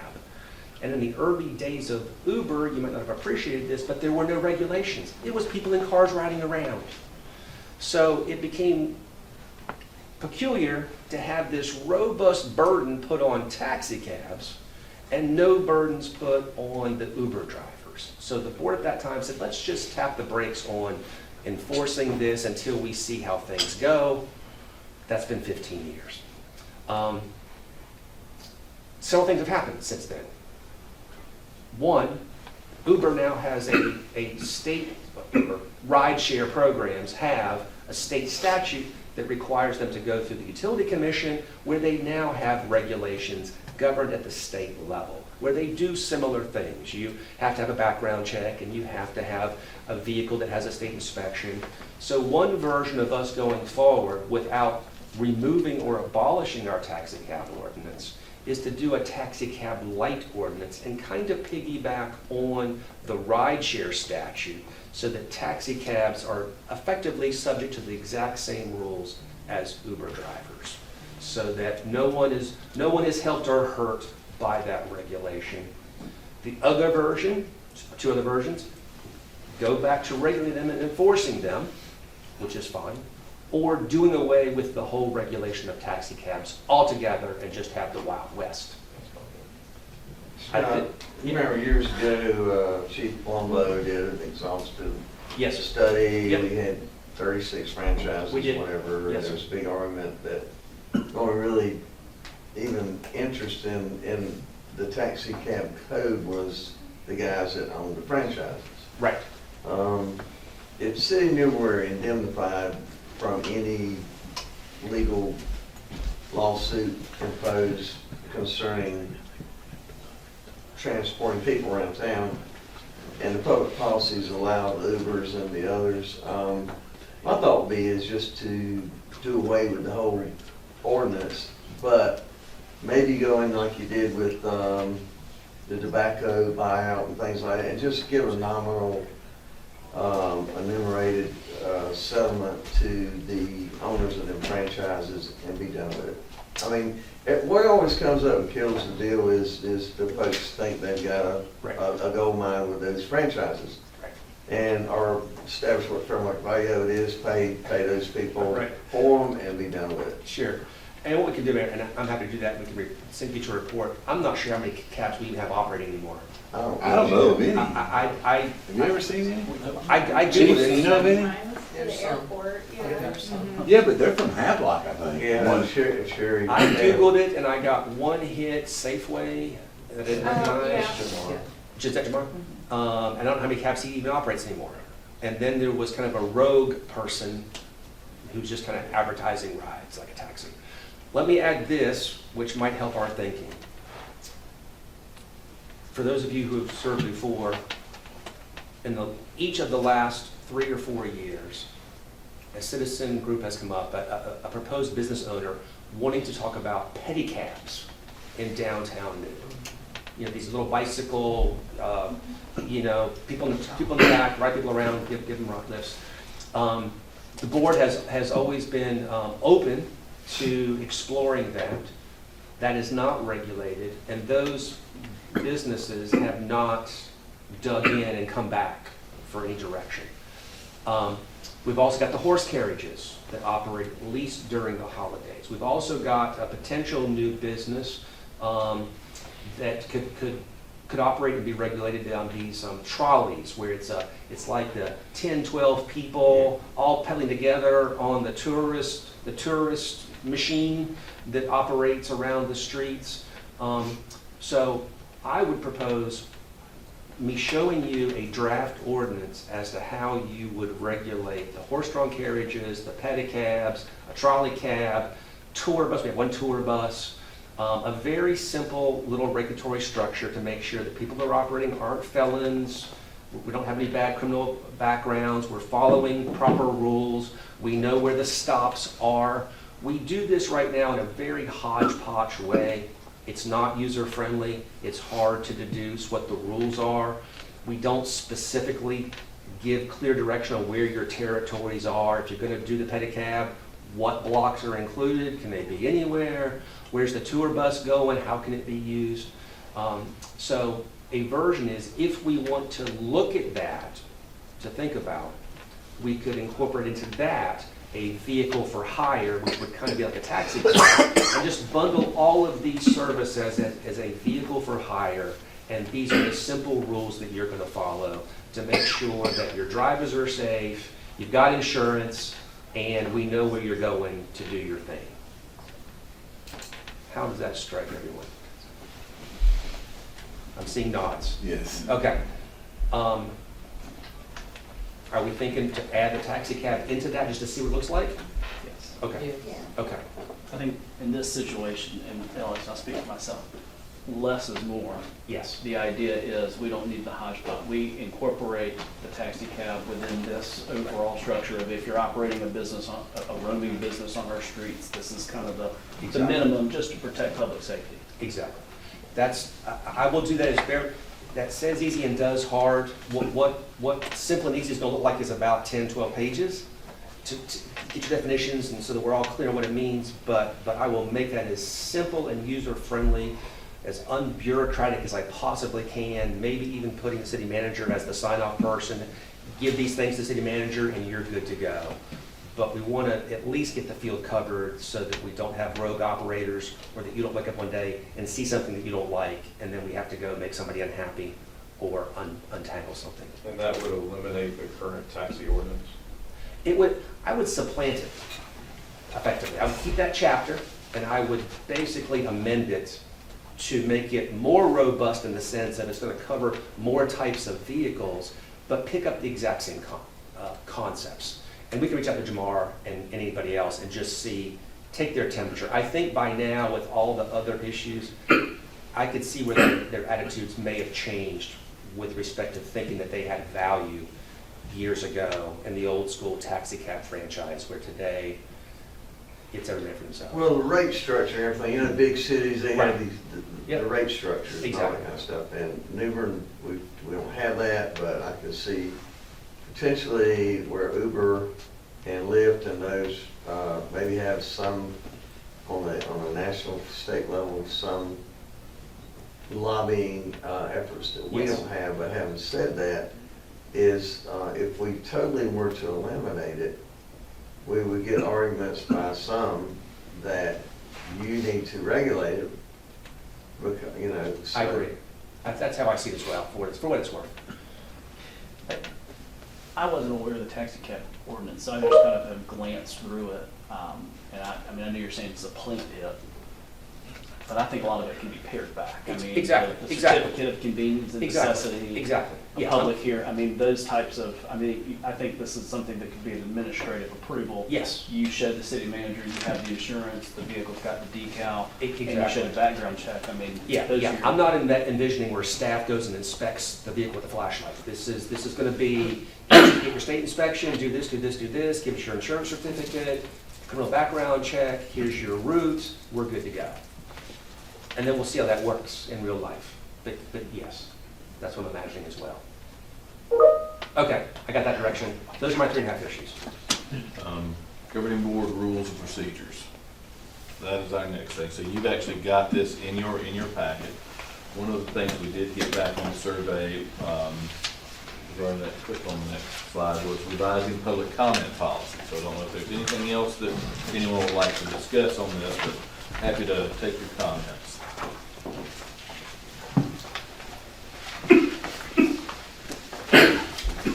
I have a comment and a question. The question, and this is just out of curiosity, what is the purpose of the roll call vote for differentiating certain matters with roll call votes and voice votes? Resolution, I've always been told resolution requires a roll call. Resolutions and ordinances, roll call. Under the, I think it's in our charter. in our charter? Okay. Yeah, I'll have to look at that. I'm pretty sure it's in the charter. Okay. And then the agenda policy, right now, so we're moving to one meeting a month. And right now, we get the final agenda, I believe it's that Thursday before the meeting?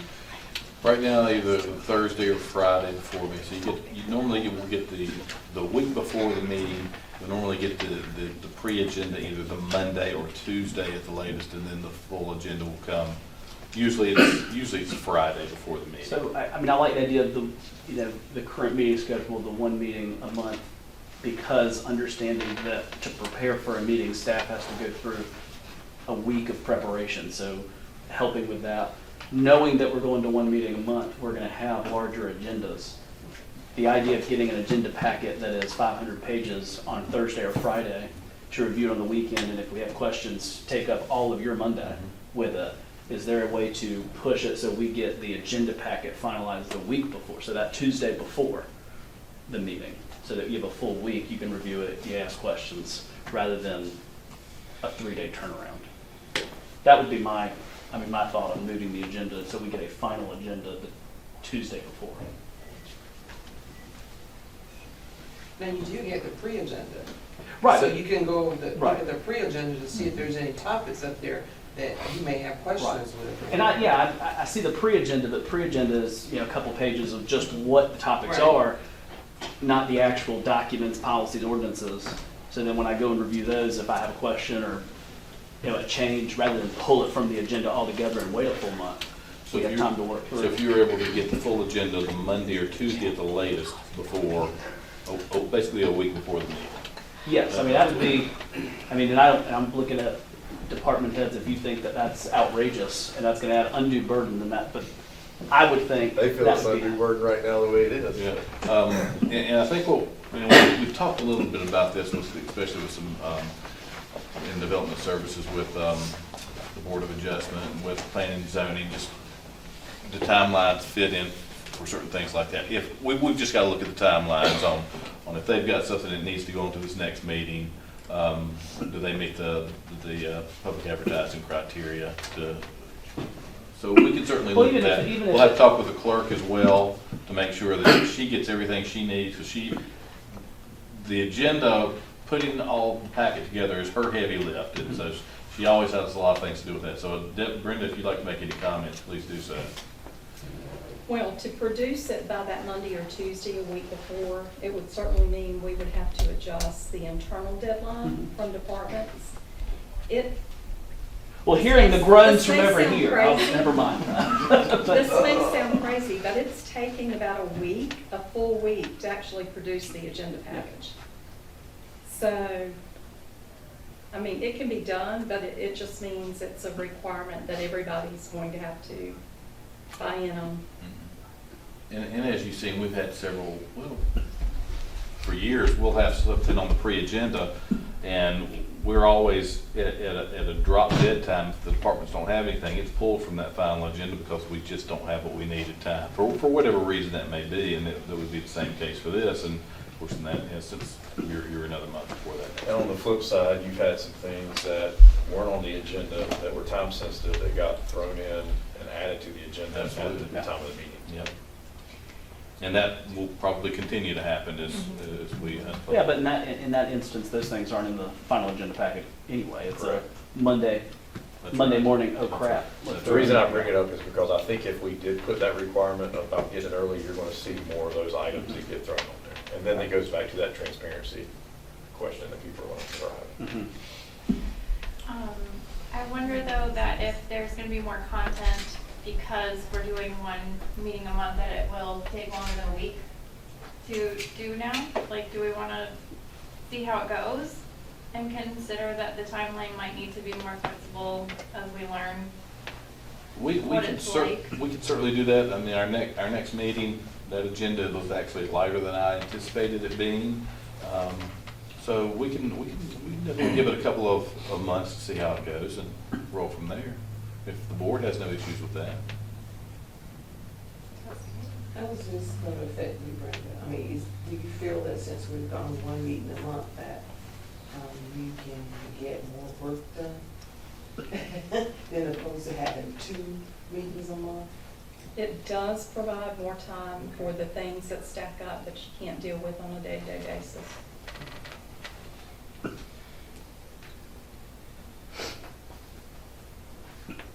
I'm fine with seeing how it goes first. I mean, wait till February when we get a really bulky agenda and then see. And we'll go by what we hear from the governing board. Any other issues or items you'd like to look at with the rules of procedure? So, excuse me, for the bullet point you got up there, if you look at the current rules of procedure, it basically says that the mayor has the authority to move the petition of citizens to a later time in the agenda. I was hoping that the board would think about and consider the way the county handles their petition of citizens. What they do is if somebody wants to speak about something on the agenda, that's done at the beginning of the meeting, which is kind of where it's slated now. If they want to talk about something that's not on the agenda, that's moved to the end of the meeting. Because again, we're going to start getting to some more robust meetings. It's going to be longer, more intense. And do we want to allow the public, who sometimes feels like just because they're not understanding of how it operates, but they feel like that's their only chance to talk to the board is to come and get 4 minutes at the podium about any topic.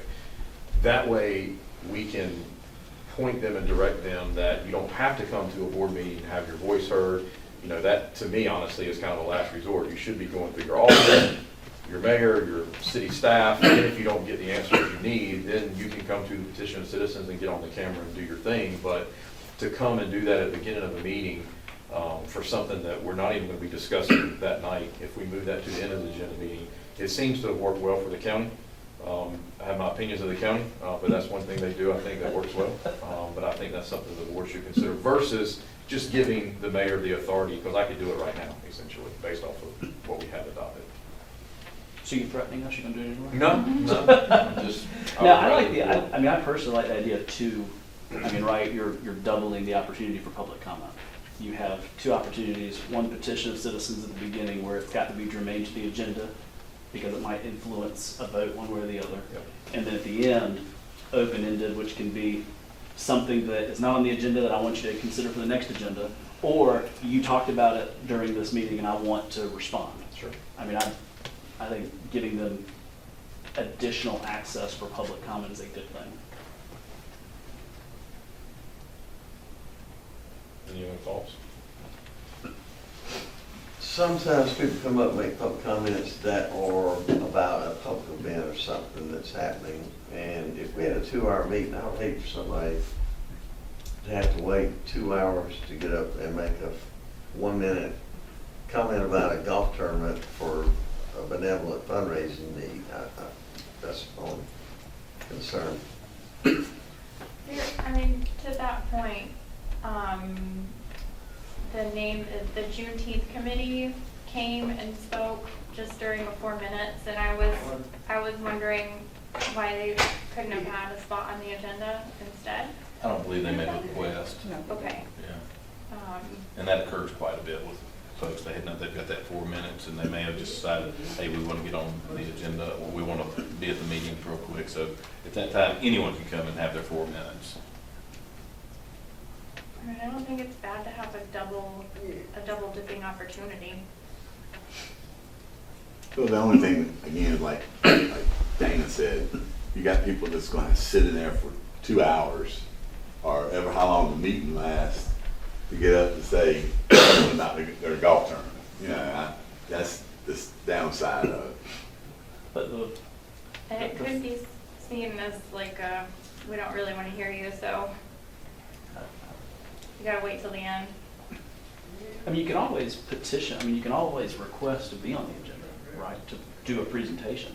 So if you have an event, you submit the request to be on the agenda, and it's a 5-minute spot that says, here's the event, or. Is there a way that we could say that in the beginning of the next few meetings to let people know that they can request to be on the agenda, and then just make everybody aware that this is how we do it, that that's what's coming?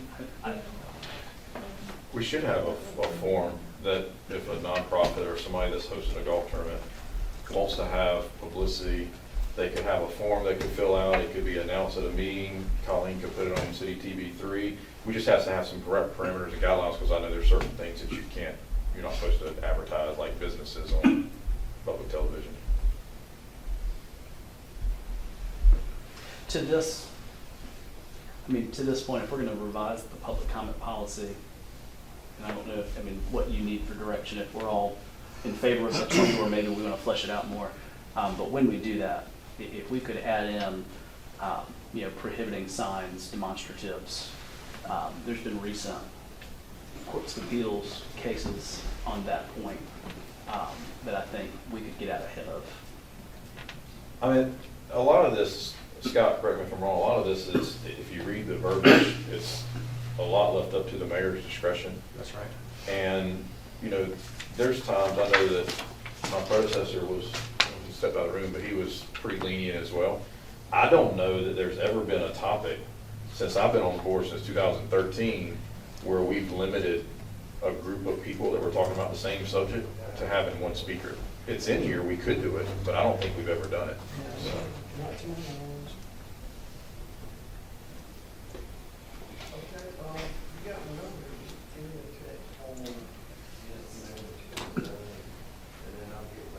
So you're saying just remove that? There may come a time in the future, just like the taxi cab situation, where we're going to wish it was in there if it's not.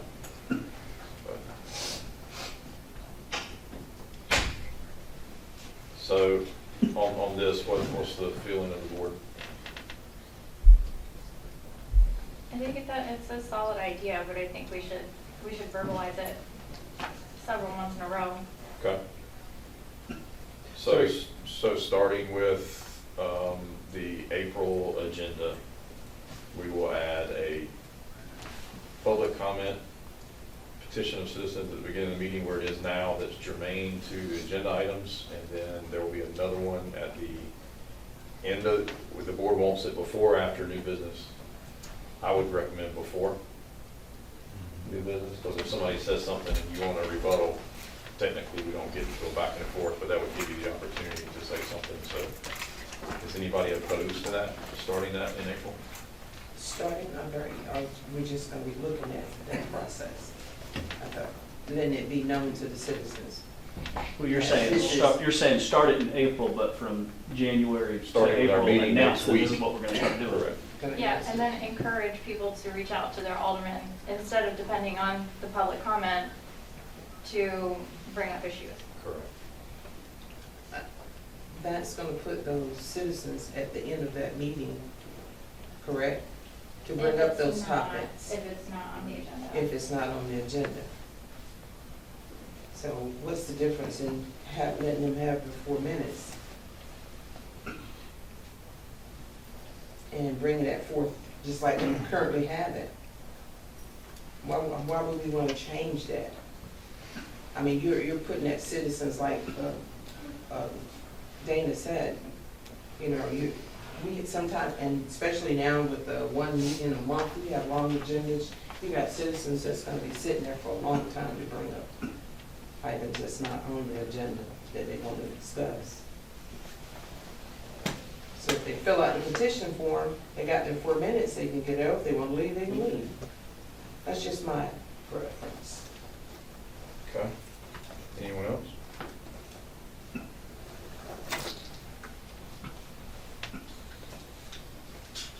All right, so I guess we'll wait on it and see. Yeah, I mean, that's kind of like a risk in the perception of how people will take that.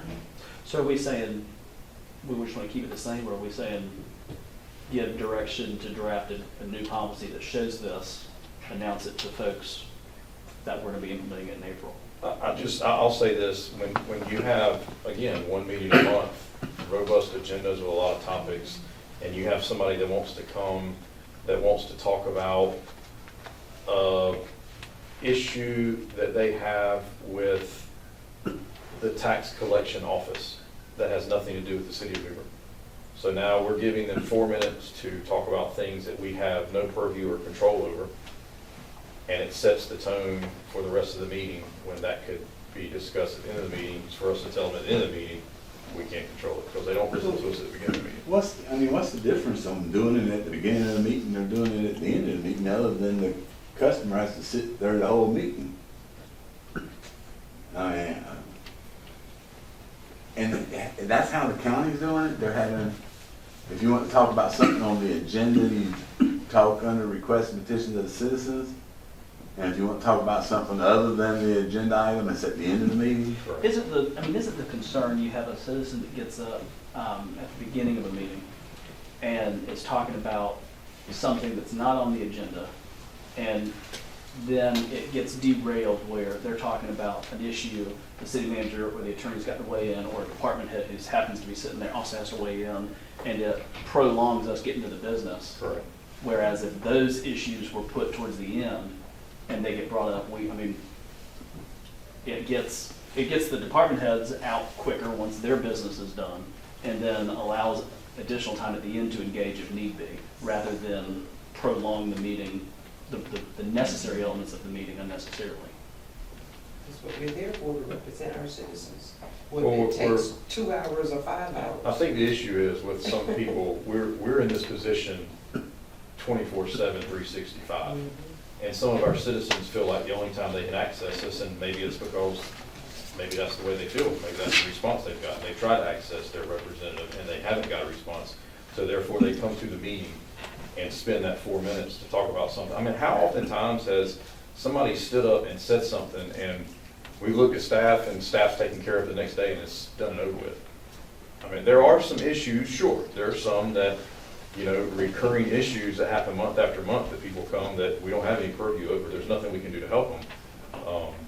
But again, it's their choice to spend their time to come talk about a subject when we've told them that we can't help them. So it's up to them whether they want to go through that process or not. But at the end of the day, I mean, I'm not losing sleep over the issue, but I think it would be a good improvement of the flow of the meeting. But Which way are you saying it's gonna be a good improvement?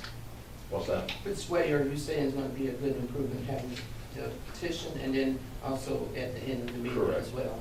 Because the board stays focused on the agenda and the task at hand versus somebody coming in with some wild card issue that nobody knew anything about, and now everybody's in a frenzy trying to figure out what we're talking about while we're trying to work through 15 agenda items. Well, let's set citizens right, have those 4 minutes, so they can get through it within that 4 minutes. I don't have a problem with that. Doing it but keeping it at the beginning. Yeah, as it is. But Trey, were you saying that if it's more at the end, that we have a little bit more leeway to engage? I mean, I would think so, because I just think from the perspective of when we're sitting up there and you have some of the off-the-wall issues that we want to help on, it can, I mean, we've seen it, we've suspended the rules, we've engaged them back and forth, we've got department heads answering, and it derails, I mean, you can have a 4-minute period go into 30, 40 minutes. If that issue is towards the end, we're able to, I think once we're done with business, we can say, you know what, we're gonna connect on this issue, or we're going to address it, or have it in time to be able to put on the agenda for the next meeting. I just think that what we're there to do, the agenda items, get that stuff out of the way, and then if these new issues come up at the end, it puts the heat off of us to say, well, I want to rush through this issue. It gives us a little more time to try to engage with them at the end. It's just been my experience. Regardless of the placement, I would like something in there, no signs or demonstratives. I personally like to see it at the end. Because again, being a new person up there and trying to understand what just happened, or somebody is talking, a lot of people are talking during the same time. So if you have a problem or an issue, at the end you probably have a little bit more time, because a lot of people have already left. So that might be a better time to have it. Yeah, but Point then, of order, if we went, I mean, or just a question, if we went to the proposal and the speakers, unless it was a non-specific agenda item, had to wait 2 hours for an end of it, and as people will do, water seeks its lowest level. A person comes up the next meeting, want to complain about the same thing, and on the agenda is clean monuments at Cedar Grove, and the person gets up and speaks for 10 seconds about cleaning monuments at Cedar Grove, and immediately goes off into their personal agenda item. Is the attorney or the mayor or the sergeant at arms, the police chief, who is going to call this person down and tell them that they have a non-specific item that they have brought up and they will need to sit down and wait till the end of the meeting? I mean, I'm just wondering about the process here.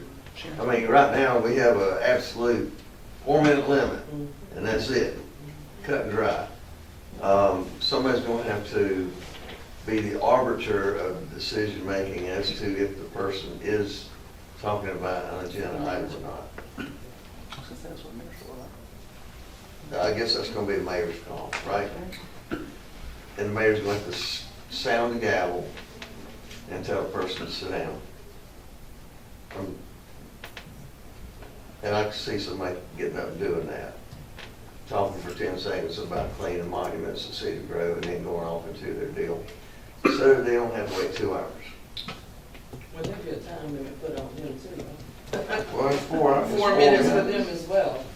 But I do think that if you've done this before, the city clerk, the city manager, and the mayor, they have a yeoman's job of getting this meeting ready.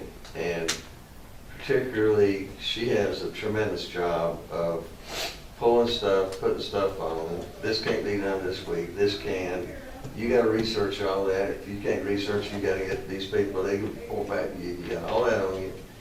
And then the mayor gets up there with the manager, and they get it all figured out. And I just think for future generations, wherever the will and pleasure of the mayor is, kind of should be the way these type items are handled. I didn't have a problem with it at first part of the meeting. If the present mayor and future mayors want to do it at the end, I fully support the mayor that's in office as to what they want to do about it. I did not have a problem with it being done at first part of the meeting. But, which begs the question, back, I think, during the Mayor Bayless era, we did not have a time limit, and then we finally put the time limit on it during Mayor Bayless. But, and of course, that, I think that was in tandem with the county. And of course, everybody was upset that they were being limited to that time period. So that's kind of history of it. Okay, well, let's just leave it the way it is. Let's move on to the next issue. Well, I think that we should have a show of hands who want to change it or keep it the way it is. I think that if we are all here Yeah, I'm gonna do, we're all here discussing it. yeah, I'm gonna qualify my show of hands if we have one. I'm gonna do it because I think the mayor wants to do it. If I were here 15 years from now, and the next mayor wants that first part, I'd go with the mayor then, because I think it's, the mayor's the one that has to run these meetings. And I think they should have a little decision making about the order of the business. I do, I yeah. think all of us, all 7 of us has the right to say what we want to say and talk about what we need to say. It's just not the mayor's right.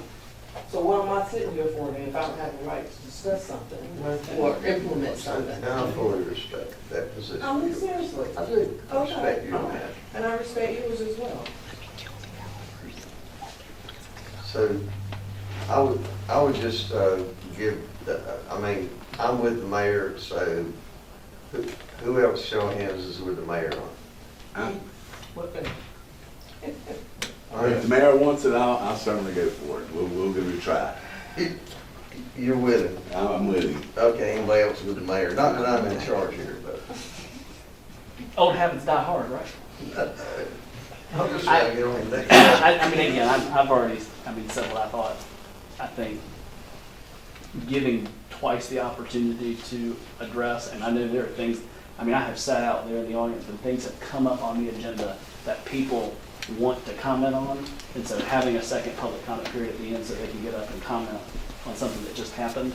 And I think if that were the case, I think we could see some changes if something gets identified in a meeting and we say, okay, well, wait a second, let's go back and address that. Or, you know what, we're going to address this problem at the next agenda. So I think having a public comment period at the beginning, germane to the agenda items, and then a second public comment period for any and all issues at the end of the meeting or before new business, along with addressing signs and demonstratives. I think that's what I'd like to see as a policy change.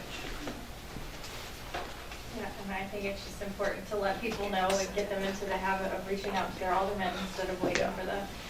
And I agree with that. I think if you announce that this is what we're doing starting in April and encourage folks, call your alderman first.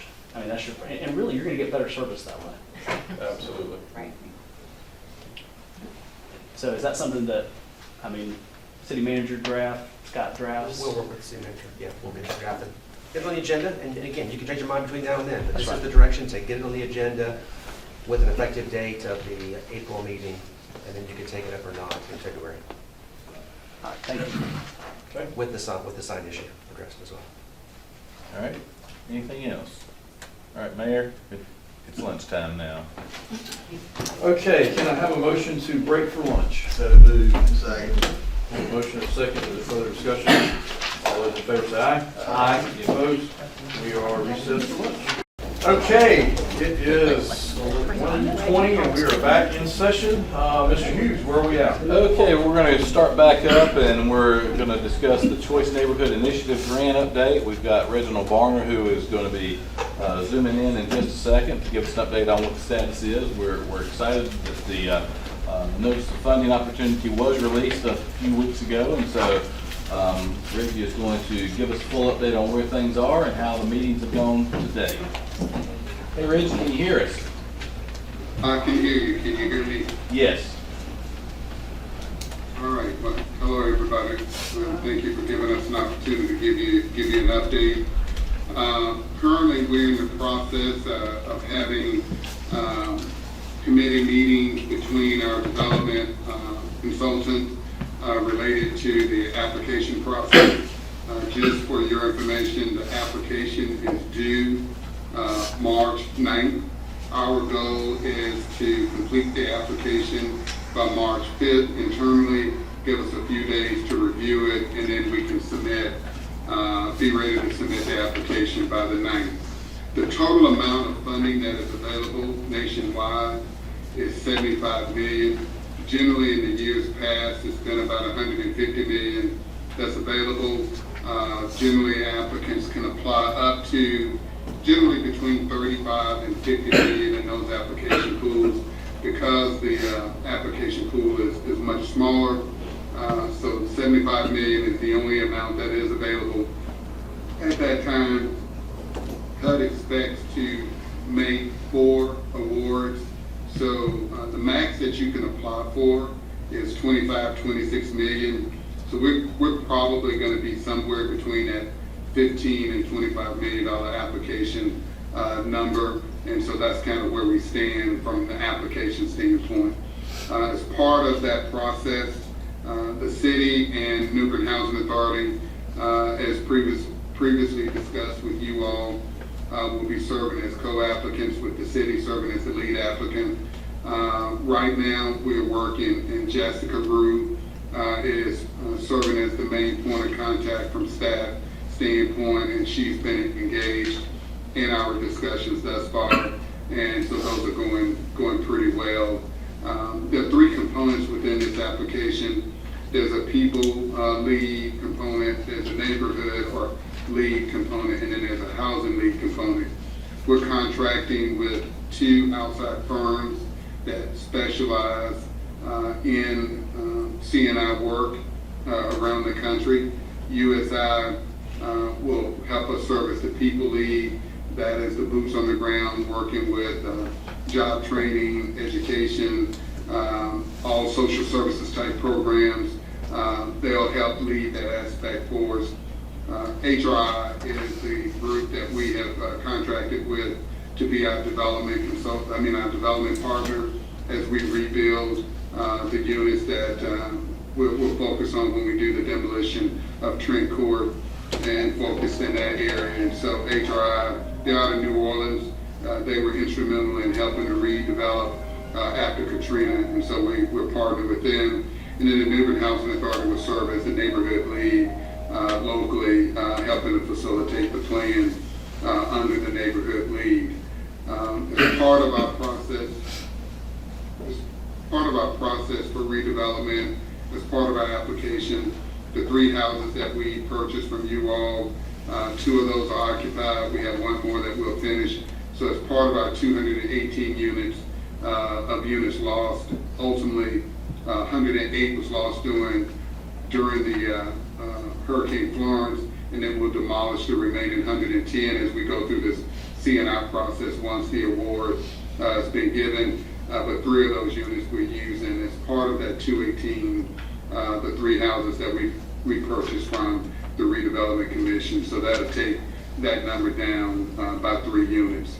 We're happy to report, as part of our C&I process and application, we went through the last month of December, had discussions with the school board, and we have agreed to, in conjunction with them, a letter of intent to purchase the F.R. Dennis School. I know there's been a lot of discussion, but we submitted a final offer. We modified our offer, and the school board accepted that offer at their last meeting. We've also submitted a letter of intent as part of the Days Inn site that you all own that will be a part of the redevelopment. We submitted a letter of intent to Habitat as well, and Habitat Board has accepted our letter of intent to purchase their building as part of C&I as well. As part of what we need to focus on collectively over the next few weeks and need the city's full support and be on board is we're going to need to be working with local agencies in the community. As you all know, we're going to be utilizing the funds that we will obtain from FEMA as part of our leverage, but we also will need from local community as well as the city, and we'll be providing that information to you all in detail over the next few weeks. We will need leverage letters to go along with that. So as the mayor and Foster knows, that in order for us to be competitive, we have to be able to bring and leverage local resources as well. And so I know we've talked about CDBG funds previously or other funding that may come available from the city. We'll use the value of the land that is available that's coming from, that you all would bring to the table as it relates to the Days Insight. So we'll have a lot of leveraging that will be needed in order to facilitate this application. And so we'll be bringing those letters of support and commitment to you all over the next few weeks. So, Foster, Mayor, I'll stop there and entertain any questions. Good job. One question I have is, obviously the amount that's available is less than we had hoped for, but it's more than what we thought we might be getting. So it's not a terrible situation, but what are your sort of plan B or your backup plan, knowing that we would not be getting the full amount like we had hoped to get from the CNI aspect? Do you have another opportunity to replace some housing, being that the funding is not going to be what you thought? Yeah, so when you really look at the numbers, and I think it's important, and that's a good question, I think it's important that everybody in the room, the aldermen, understand that when we look at a master plan for redevelopment, we're looking primarily right now at 3 to maybe 4 sites. And when I say 4, we want to look at some of the property that's owned by the redevelopment commission, a couple lots to build some larger bedroom size units, like 4-bedroom units on some of those infill lots. As it relates to the other redevelopment plan, we'll focus on trend court, demolition and redevelopment. We'll focus on the Days Inn, and we'll focus on the West Street School site. So when you look at those 3 different sites, the funding that we will be leveraging that hasn't really been talked about that goes into these redevelopment projects is applying to the North Carolina Housing Finance Agency to get low-income housing tax credit funds to go to this. So the one thing that I think everybody needs to focus on is that these are mixed income, mixed use developments. And so when I say that, we're going to be talking about focusing on individuals at 80% of AMI up below, which is the area median income. We're going to focus on people at 80% to 100% of AMI, and then we'll be focusing on market rate units as well. So when we look at that, and the mayor talked about the funding, all of that will be leveraged. So when we go to the bank, let's say on market rate units, we're talking to a bank about building market rate units. Well, the leverage that we have when you have other funding that's coming, whether it's tax credits, whether it's the FEMA money, whether it's the low-income housing tax credits, all of that help us to leverage the resources that's needed. So I still feel comfortable in that 15 million to plus range for us to be able to accomplish the desires that we want, because when we look at the total number, somewhere between 397 to 418 units being built back, when we take into account the leveraging of local resources, the grant funds that we can get, the tax credit investment funds that we can get, and other potential funding that are available that we really haven't even talked about. The new market tax credits allocation just came out from the Department of Treasury a couple of weeks ago, and there are billions of dollars that were released nationwide to organizations that can help with redevelopment. So when we look at the commercial space on the Days Inn site, we'll be talking to national organizations that have a new market tax credit allocation to see what type of funding that we can get for some type of market. And when I say market, I know people talk about a grocery store, but we have to be realistic. We're probably looking at, maybe a Dollar General market type of environment, not a full service, Publix or something like that. So those are the kinds of things, Mayor, that we're going to be leveraging, and those are funds that we've not even talked about. Federal Home Loan Bank of Atlanta, has 10% of all of the revenue that's generated by the Federal Home Loan Bank has to go back to grants and programs. And so, again, we'll be applying as we go through this process to organizations like them through our local bank partners to access those funds. So I feel pretty good about where we are and where we'll go. So, Mr. Varner, what is the reason behind, because I know initially we were talking about anywhere from $35 to $50 million, so what caused the decrease? In The funding? federal government, Okay. the funding is just, that Congress has not allocated through the president's budget, and Congress has not allocated any additional funds. Even currently, right now, you all know we're working federally under a continuing resolution. So these are funds that were available from the previous administration. No budget has been approved under the new administration, but even right now, under the new administration's budget, there's a zero line item for C&I. And so HUD didn't wait on a new budget to come out. They went on and used the funds that are available to put on the street.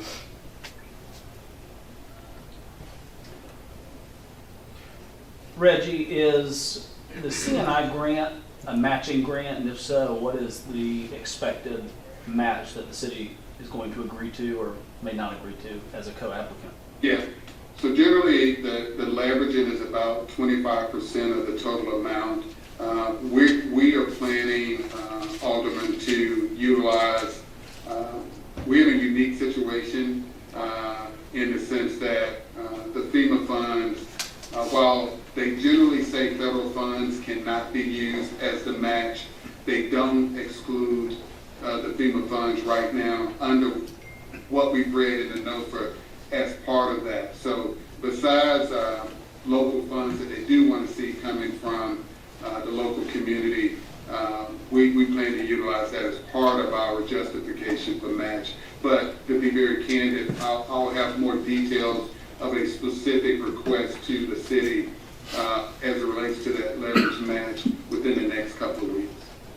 Thank you. So at the $26 million grant application would equate to about a $6.5 million city match, but the goal would be to use the FEMA funds as the local match for that.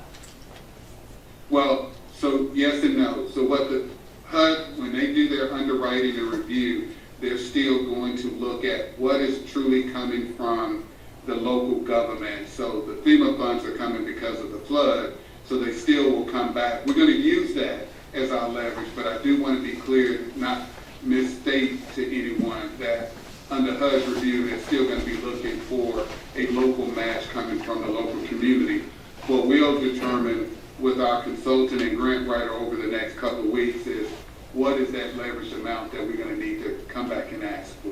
And Reggie, I believe that match can include infrastructure, land, and things like that as well, correct? And that's kind of what we had looked at. That's why I alluded to, when we get the value of the days in property, we're going to use that.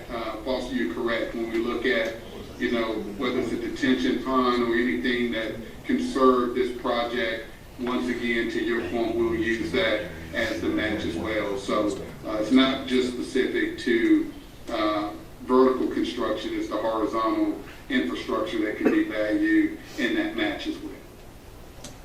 And so if we're talking about infrastructure, we're talking about within that CNI area improvements. Could that qualify? That's correct. Yeah.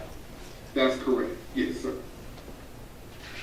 And it could include, anything in the, parks and recs, any of those things. The one thing I think to keep you all, to keep in mind, if it's funds that are already committed, that is involved in an active project right now, we cannot include as the match. So it has to be something that's planned in the future, but not something that's currently ongoing.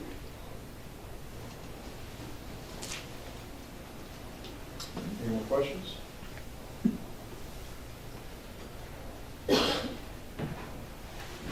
Okay, Reggie, I'm not hearing any more questions. Appreciate your time. Safe travels back.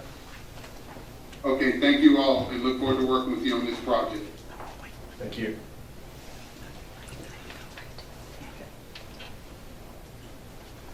Okay, now we've got retail strategies, got Joshua Davis, he's our representative, and he's gonna give us an update on the activities that they have been, doing for the city. Hi Joshua, can you hear us?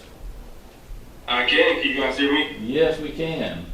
Can you give us an update on how things are going and what you've been working on? 100%. Let's see if I can go ahead and share this to the team real quick.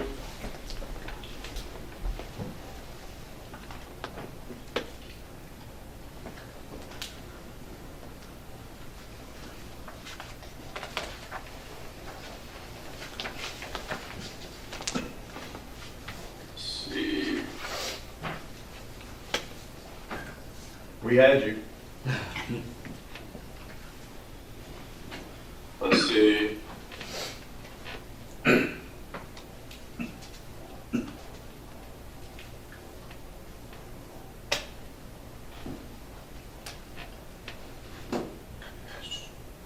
One second.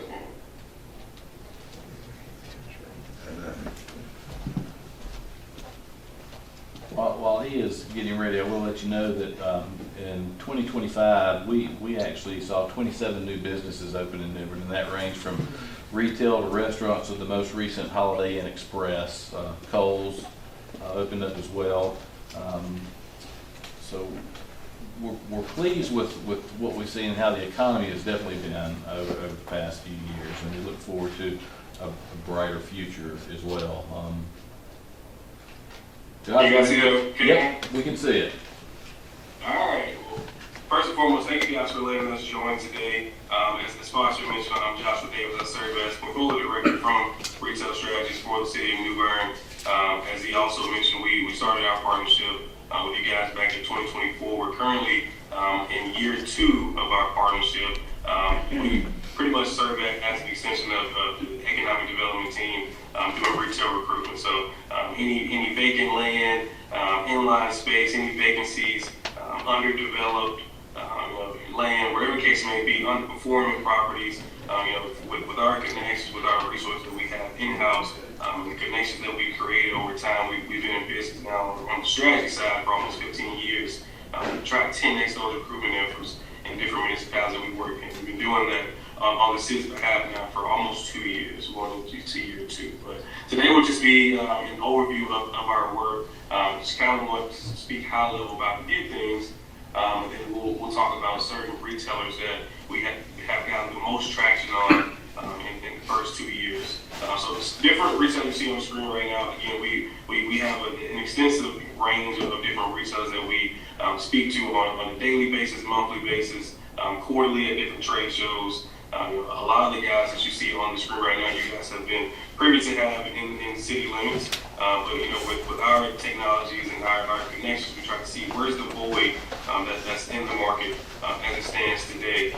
Different retail types of full service restaurants, different grocery options, whatever the case may be. We try to see where can we tap into some of those opportunities to see if we can land some of those inside the city limits.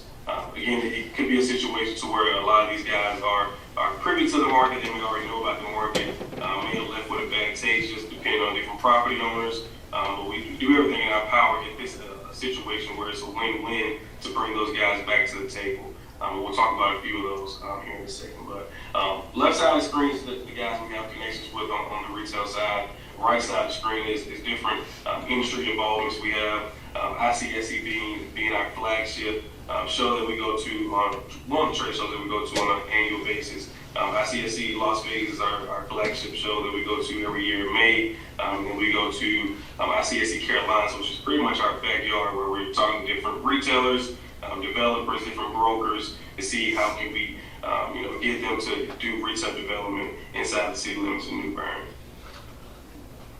So again, just an overview of how it goes from year to year. Obviously, we've been working with municipalities for over 15 years. Again, we're in year 2 now with the city of New Bern. But year 1, we tried our best to create a trust-based relationship with different property owners, analyzing different corridors, whether it's MLK, Glen Burnie, News Boulevard, see where those opportunities exist. Our team with Foster and the team has done a great job of putting us in contact with different property owners that's willing to do business with us, in market. We've got a chance to connect with different guys who may be affiliated with underperforming retailers in the area. Trying to see how can we backfill some of those opportunities. So we create all that energy and develop different prospects in year one. Year two is where we put, we couple those two, efforts that we've done in year one into year two, and see how can we 10x that into year three, where we generally see the most success in different retailers starting to open on our behalf. So again, from this slide, from the next probably 5 slides, we'll talk about kind of our process, and we'll kind of analyze your trade area from a wide range point of view. So when we first started, we look at, as I mentioned, different properties that we want to be aware of, that we want to tap into. You guys have a lot of retailers already in the market, but there's still areas in the market that can be better served. So whether it's vacancies, redevelop opportunities, we've kind of cataloged all those areas that we see potential growth in. We try to couple that with different residential developments, different rooftops that may be coming on board. You can see different tapestries as far as education attainment, what are some of the retail types that has the most leakage, how many dollars are leaving the New Bern customized trade area. Then we create a prospect list and we couple that to see if it's the best case scenario for different properties that we've already cataloged. Again, we're nothing without keeping a pulse on the market. We have a new software that we didn't have when we first started a partnership with New Bern, but it can tell us from a point of view as to how different retailers are performing in the New Bern market. So usually we'll pull this information and we can see how the Lowe's or the Walmart is performing. We just kind of want to take a different approach in the New Bern market, considering that you guys already have some of those options at your disposal. But it's still important to see how some of those businesses are operating. So in the New Bern market, we're looking at, we're basing this off the Greenville, New Bern, and Washington DMA. So in New Bern market, you guys have the #1 Lowe's, which equals to almost 500,000 annual estimated visitors, which is important for us because if you guys are already driving so much traffic, with getting those guys coming off MLK, driving from different parts of that area, that's tapped into the New Bern market. That's important for us because we can use that quantifiable data to support some of the different, undeveloped land, vacancies, opportunities in the market.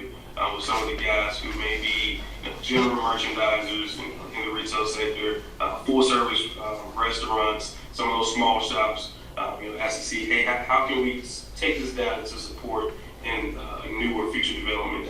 So this is just the Lowe's. We also have the Harris Teeter, which is important because we're talking about rooftops, you're talking about families, so you kind of want to know how those grocery stores are performing, especially the ones that are in grocery anchor centers, or anchor centers, like the one you guys have off MLK right next to the Academy. So a lot of the retailers in your market are performing exceptionally well.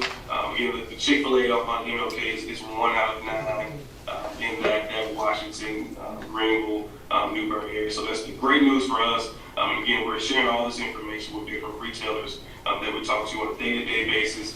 Again, we go to some of these trade shows. For guys who may not be aware of the New Bern market, this information is very, very important. So again, I know I talked about trade area. Usually we don't use the city limits. I think you guys right now, I feel like just at this the other day, but 2025 going to 2026, I think the population in New Bern is right at 34, creeping to 35,000. We'd be doing you guys a disservice if we were telling different retailers that that's all the population that's at your disposal. If you're talking about almost 500 annual visitors to some of your big boxes, those are individuals in certain pockets of the population. From Jackson to Washington, from Kingston to Newport, they're traveling down, funneling down to the New Bern market to spend their money, spend their time to generate income in the New Bern market. So when we analyze these trade areas and we create these customized trade areas, we're seeing those numbers, and we're using those numbers that are a lot more inflated than what you guys are seeing from your municipal boundaries or your city limits, to give that information again, like I mentioned earlier. Some of the retailers are looking to do deals in the market. And obviously you guys are going to see, the New Bern market continue to create wealth, create growth in the market. So those numbers will change year over year, which is why we give you guys an annual data demographics package, which we should be publishing later this month.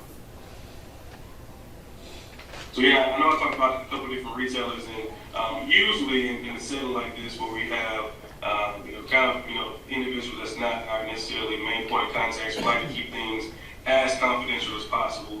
So if it's a situation to where we're presenting like this, we want to be redacted in how we say how we talk about different properties, how we talk about different retailers, to not create different market disruptions. So again, we're contracted on an annual basis to reach out to at least 30 retailers over the course of a year. We supersede that number probably in the first couple of months, as you go through 2025, 2026, but we use a number based on this offer. So these are just a couple of different retail types that we reached out to when we first started our partnership. Generally, we kind of have a pulse on who's growing the fastest, and I'll kind of piggyback off one of the individuals who spoke before me, his name was Reggie, about different retail type. If you think about a grocer, that's ones who do business in the city of New Bern, he's going to look at how different grocers are performing. We've had different grocers in our prospect list. We first started our partnership. You guys have grocers that are performing exceptionally well, but if there was going to be a situation to where those guys wanted to see a newer development come in town, they're going to need about 10 to 12 acres of land. They're going to want an anchor, with some of those properties. It's not necessarily the case for the majority of the guys in the New Bern market. But there's different situations that we see, and again, we'll be redacted when we say this, for some of those opportunities to happen. So some of those grocers are expanding right now, but I think a lot of the ones you guys already have in the market already, so we don't see a situation to where we're duplicating those efforts. But I will touch on full service restaurants. Again, I talked about the leakage report. You guys are seeing on average a couple $1 million leaving the customized trade area who are going to spend their dollars elsewhere in that full service restaurant category. We see it as an opportunity because that's, again, quantified with data that we can show to support some of the guys who may be interested in developing full service restaurants in the city limits. So one of our friends of the company in one of these retail types, full service restaurant being the case, we kind of brought back to the table. They were familiar with the New Bern market. They were trying to see if they can do deals in this trade area. So we engaged them in the early stages of our partnership to just kind of see if we can assemble different properties for them to analyze. Mainly initially on the primary corridor, that MLK corridor, analyze different properties on the News Boulevard as well, even on the Glen Burnie, which is kind of a secondary corridor in town. Anytime we have a situation to where we're seeing certain prospects interested in different markets that we work in this case, New Bern, we see it equally as important for them not to just know us, but to know the guys who are behind the scenes, who are making decisions in town. So we saw it as important to, just 10x that conversation. We had a few conversations with, not only our team, but your team as well. Had a chance for them to come to the market, see some of the sites that we put on their radar in person. Now those guys are trying to see if there if it can be a situation to where it's feasible to do developments in town. So that's kind of seeing the vision through. Again, we see that traction happen in year one, in year two. And obviously, the goal is always to see those registers open, developments moving, dirt moving in year three. And it was just 10x that over time to see some of those dominoes fall in different retail types because of the basis they were created in year one, year two. So just kind of like a case study of what we've been doing in year one, year two. Again, the different retail types on the board. That's just kind of one case that I just wanted to share with you guys on the move on. I know we're kind of pressed for time today, but we'd love to answer any questions, any comments you guys may have about our process, different strategy that we've got for different retailers, or anything that we discussed today. What questions do you have?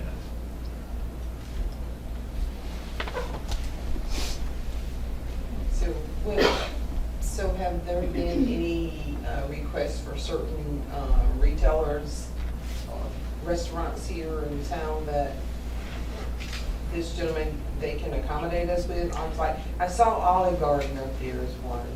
They have been working, I think you saw a list of a variety of brands Yes. earlier. They have Yes. been reaching out to quite a few brands. Okay. Brands that you may start seeing in Jacksonville and other areas that we don't have any representation for yet. But yes, they're reaching out to those folks on a regular basis and talking about the property that's available in New Bern. And they have put me on to several folks, and I have weekly conversations with those just to keep New Bern at the forefront. We've had several that have come and visited us, and we've given them tours of the area. So we're quite hopeful on a few big things coming very soon. Joshua's done a great job. Him and his team have done a great job of connecting us with several folks, and so far we've been pleased. And actually, Alderman Ferguson asked me. He was asking me about retail strategies really right after you became an alderman.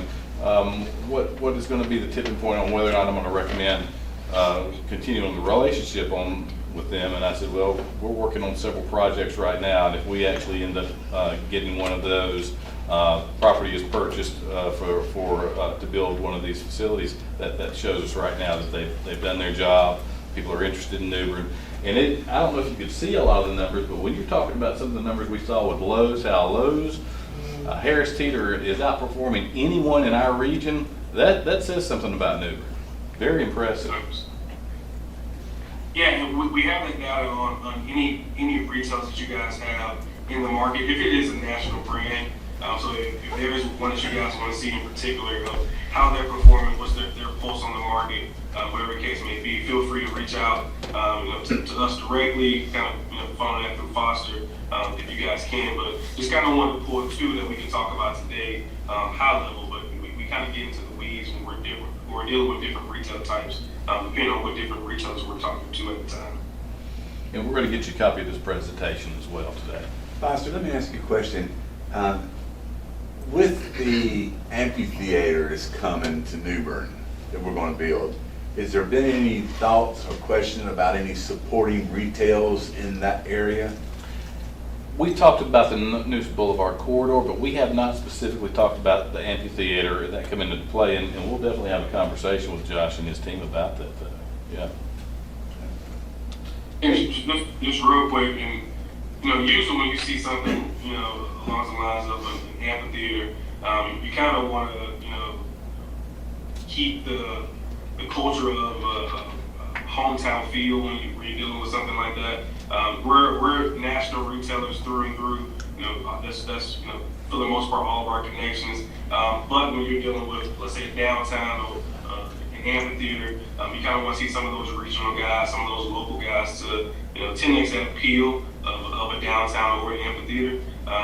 So saying that, we also have different connections on the regional and local side to see if some of the guys who may be in neighboring communities will want to be a part of a development like that. If you think about an amphitheater, you're going to have a couple hundred, depending on the size of it, maybe 1,000 individuals over the course of every other month, or whenever there's a concert, whatever the case may be. When they leave, they have a ton of options in New Bern, but you kind of want to have something that's close to where the amphitheater is. So whenever that project gets off the ground, if there's a situation to where we can promote it, whether it's a house parcel or something that can be in conjunction with the amphitheater, to couple with the appeal that new development is going to have, that's something our team can do as well. Hey Josh, when you're out representing and essentially selling New Bern in our community, what's some of the roadblocks or some of the negative things that you may be hearing that we could address? I wouldn't say negative. I'll be doing you a disservice if I said I was getting, negative comments. Some of the hurdles a lot of the guys initially had was, some of the property owners who have prime real estate in New Bern that they were struggling with. Some of those guys, again, considering our trust-based relationship that we've had with them over the course of a few years, deals that we've gotten done in the Carolinas, we brought them back to the table. So that was a hurdle initially. I would say it's a hurdle now. But one of the biggest incentives, and I think Foster and the team has done exceptionally well on, is the biggest incentive that some of these guys can get is to save them the most amount of time that they can. Not necessarily a monetary incentive that these guys are looking for, but if it's 10X permits, if it's getting anything approved, that's night and day to what a different municipality can do. That's a hurdle in different municipalities. We haven't got that consensus with a lot of our prospects just yet.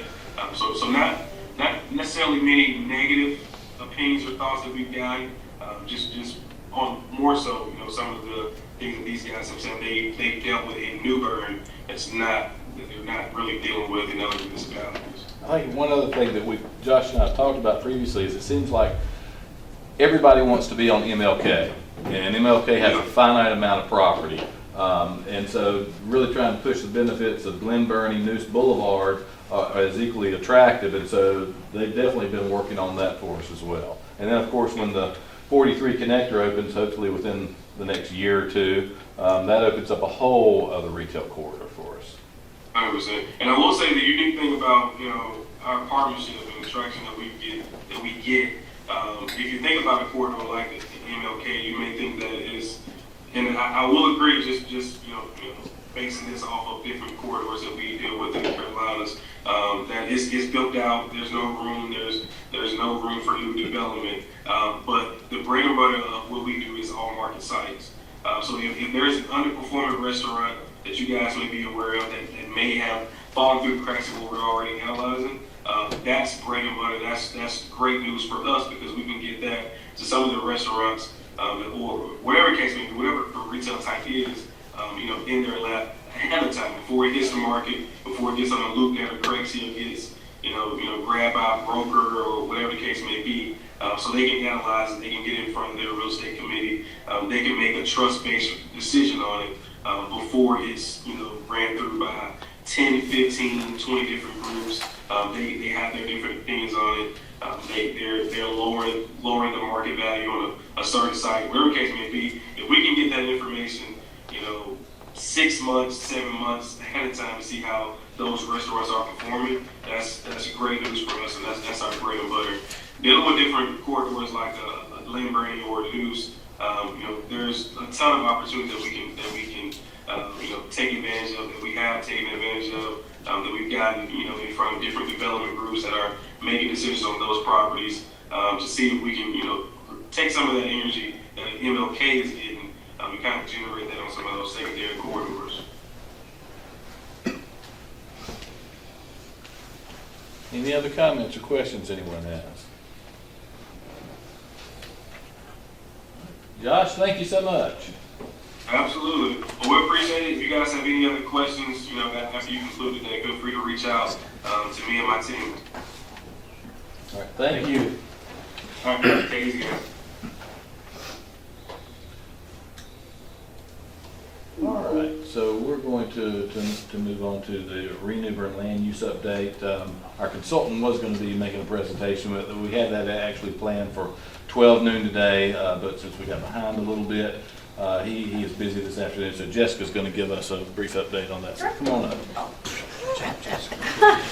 Sorry you don't get listen to Chad. I know that is usually the highlight of meetings he's at, but you get me instead. Scott did an awesome job this morning, very simply explaining the challenge that we're facing with this project, right? So just a high-level overview of what we're doing. We have a land use ordinance that includes all things that have to do with land development that fall under 160B. For the new folks, 160D is a section of the state statutes that regulates all land use planning. things that you would think might fall under that, that don't, minimum housing, some building things and building codes all separate. And flood is separate. Flood is handled by the federal government, and the state government and us have very little to do or any impact or any influence over changing those flood rules. So those things aside, in our ordinance in the city of New Bern, we have all of these collections of land use regulations, which are local laws like state, Scott was explaining earlier. And they, over time, all got put together and put in a section of the city code called Appendix A. So when we say land use ordinance, I'm talking about anything that exists right now in Appendix A of the City of New Bern Code of Ordinances. And typically, these laws are all in one place, they kind of work together, and it's very typical that they get updated about every 10 years in most jurisdictions. And through time, the City of New Bern has made amendments and reorganized and done sections of this code of land use ordinances, but never done a holistic rewrite, reorganize it. When I say we're rewriting the ordinance, I don't mean we're rewriting the entire, every single rule that has to do with land use in the city of New Bern. That's not what I'm talking about. But we are doing a holistic reorganization of it because it's really needed, and it's really needed really badly, and it's really needed very badly for some of the reasons and the things that we were talking about this morning. Like there's some inconsistencies, things take a long time, sometimes things are unpredictable, and quite honestly, it's been amended so many times. In some places it tells you can do something in one section, and in another place it doesn't. And so sometimes that does slow things down a little bit, and it requires far more interaction of my staff with our city attorneys than I or any of you would like. One of the things that is lacking in our land use ordinance right now is actually adopted processes for development. This is weird. In fact, they weren't written down anywhere, any place when I came here, which was three years ago this week is the anniversary of how long I've been here actually. So we kind of wrote them, and we wrote them based on best practices. And best practices are different anywhere you go. And best practices in Raleigh are going to be different than best practices in New Bern are, or best practices are at the beach. We want to have development processes written out very clearly in our ordinance that are applied the same to everyone, and if you don't follow them, then you're breaking the law. Right now, we don't have that luxury, so we're kind of doing the best we can with that. Nothing illegal, it is preferred that these things are written out. We also want them to be more efficient. There are some inefficiencies built into our land use ordinance right now that we have to follow. There are definitions in there that are very antiquated. There's lingering language and lingering processes and lingering styles of uses that just are no longer used most places. And so we presented all this information about 2.5 years ago. It was going to be an expensive project. We took it to you all. We said, do you agree that it's in the best interest that now is the time that we update this? Everyone agreed. We went through a 6-month process to interview consultants and different people that do this type of work. We hired one, and we got started about 2 years ago to the day. We get started on this. Where did we start? We started with processes. Believe it or not, from some of the feedback I know you guys get, I am a process person. I like processes, and I like easy to follow processes. So that's all drafted out. We did that after our first round of public outreach. So what we have done is we took a lot of these people that sit around the table at our DRC meetings, and a DRC is a development review committee that's part of opening any commercial business in the city of New Bern. They look at your plans. There's major ones and minor ones. A minor one typically, for example, would be that you come in and you want to change a use in a shopping center and both uses are allowed. Okay, great. Sometimes the fire department says, oh, you've got to do this for our codes, or Public Works might have some comments or things that they need on the outside. They get those comments, they make some modifications, and we move forward. And then we have the larger ones, which are, I'm going to come in and build a whole subdivision kind of thing. So we have two different groups that we got feedback from this. We had people that kind of use the ordinance, or developers, engineers and architects, those types of people, had them come in, and we just talked to them and said, what is not working for you? The things that you all get to hear all the time as well. And then we listened to our staff members and our department heads and people that sit on this committee, and we kind of just started there with the things that weren't working. We, from there, went out and started having public meetings. Our consultant has been here about every 3 months. Every time he comes, we allow people to come in and schedule office hours. They can talk about anything that falls under the purview of this ordinance. It started up, when we started, we had more participation than we saw the last 2 rounds. We took this and we got to work. We got to work before we got the surprise that we got last December in the Hurricane Helene bill that said, oh, by the way, if you can do something with zoning now, you can't take that away without written consent. And that's an important part that I think Scott kind of brushed over this morning, because it's not that you can't change the zoning at all and take away uses, it's that you need written consent from every property owner impacted. So if you look at our C3 district, for example, which is everything red on our map, the MLK corridor, most of Glen Burnie, if you take one use away there, then every single person that's colored red on that map has to give us written consent that says, I am absolutely okay that they can never put this use in this zone again. That is not realistic. And we used to just be able to do that because the state gave us the power, as we know our area and our community better than they do, and we used to have those rights to be able to say you can do this or you can do this, and now they've taken this away, and they didn't know what they were doing, and for whatever reason that has us all scratching our heads, they have not undone it. As Scott mentioned, we have tried once to get this repealed from us, as have many, I think over 100 other jurisdictions, counties and municipalities throughout the state have asked, will you do this? And it'll get through one house and not the other. It's just not gaining traction. So we hit pause. I had a long conversation with Foster, and I said, if we write something that meets these rules, I don't think it's the product that we signed up and we sold to all you, this is a good use of how we want to spend our money. We wanted to get this all cleaned up. There was uses we wanted taken away. There were new uses we wanted clarified and made very clear, and we should have had the power to say, this is where we want to see these things, and this is where we do not want to see these things, and now we can't do that. Pause. So, should we write this ordinance like this thing's going away, because we were very optimistic, even early last year, this would go away?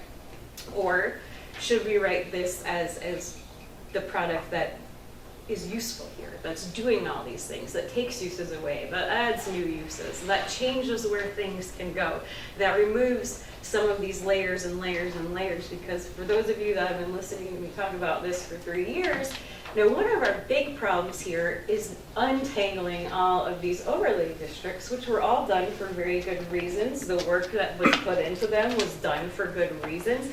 It's just a little complicated to administer. Because if you call up my office and say, this is my address, what's my zoning district, you should have a logical idea and reasonable assurance. If you go look at what's allowed in that zoning district, this is what I can do there. Great, I can move on. That's not how it is.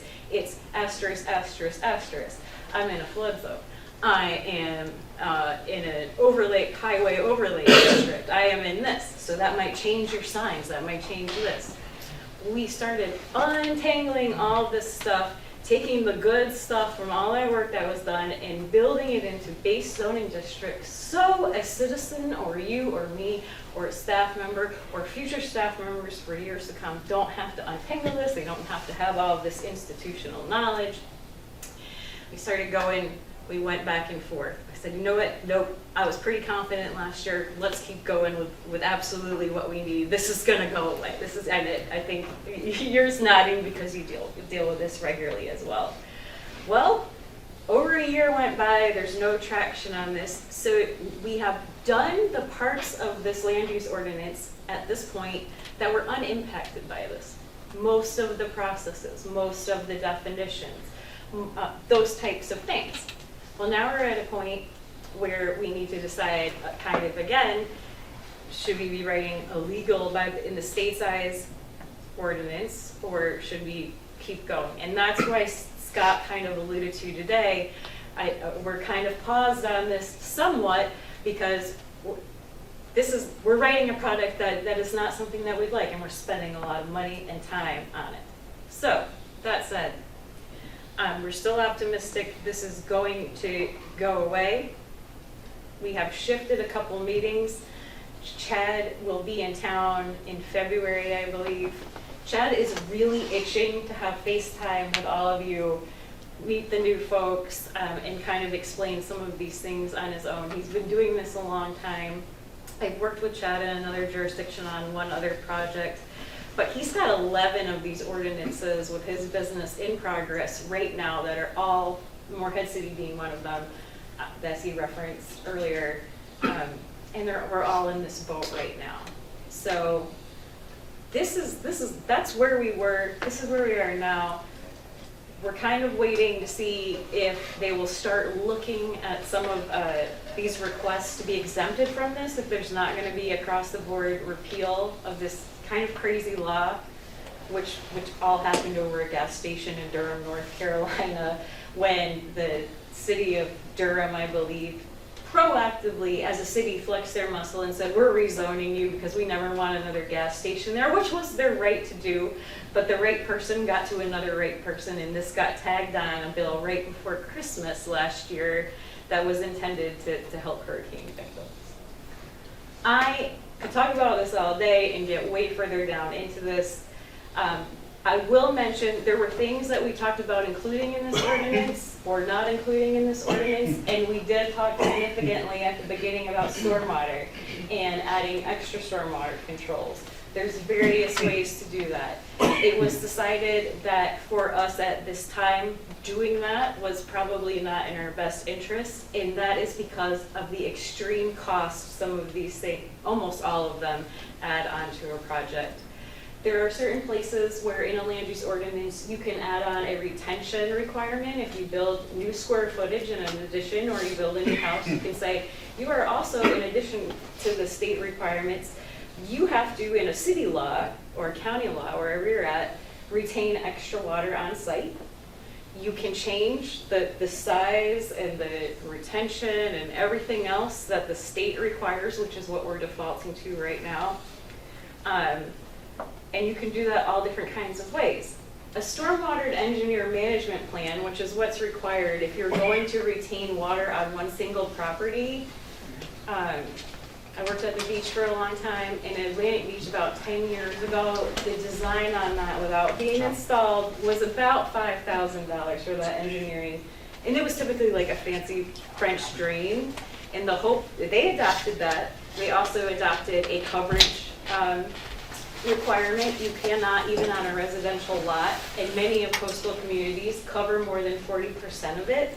These are not things the city of New Bern historically has regulated. It likely would not be popular outside of environmentalists to do this. So at the time, we had these discussions with the elected officials that were sitting here at the time, and were advised, we're going to stick with the state standards. And that is a very simple explanation, I think, of why we decided to move forward without including extra stormwater controls on there. Is there questions about that I could answer right now? No, one thing I was going to say, I'm not trying to usurp laws pertaining to proposed subdivisions. I was pertaining more to historical farmer brown ditches, canals that are through the city. That's more like what I was talking about. I was not talking about usurping. All right, just kind of want to throw that, the keyword of stormwater came up, and I thought, oh, on things that you guys may not all have been aware of. It is something you can control and put extra requirements on. They're pretty expensive, and you usually will hear about it on the back end.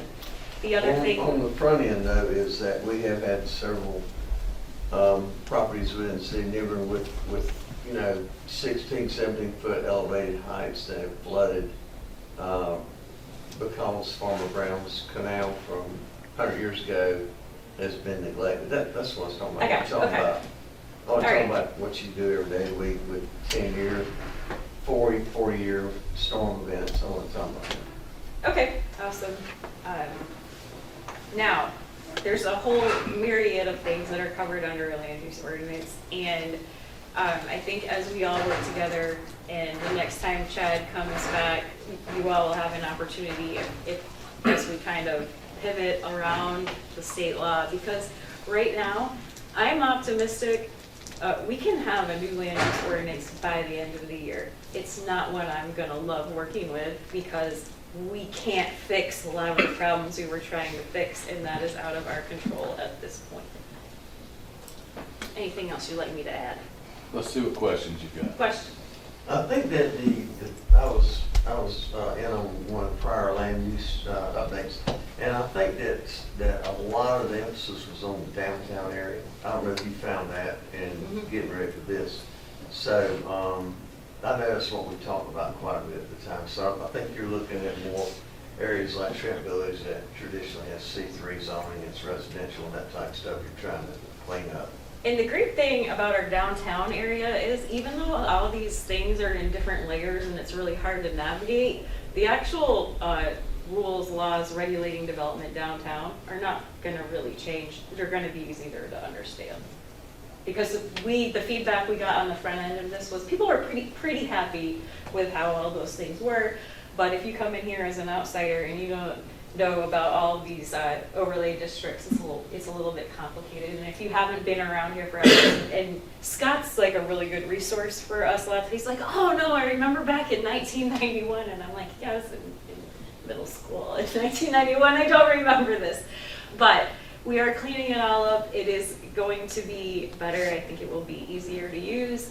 I think you'll see less people frustrated with having to what I feel sometimes unnecessarily go to the Board of Adjustment and take all that time and all that process, simply because it's just never been updated. There's like, if you put a small addition on a church or at a snack bar on a school, these are recent examples, we're making you go through the Board of Adjustment because that's what it's always said. We really, really went through the use chart very carefully.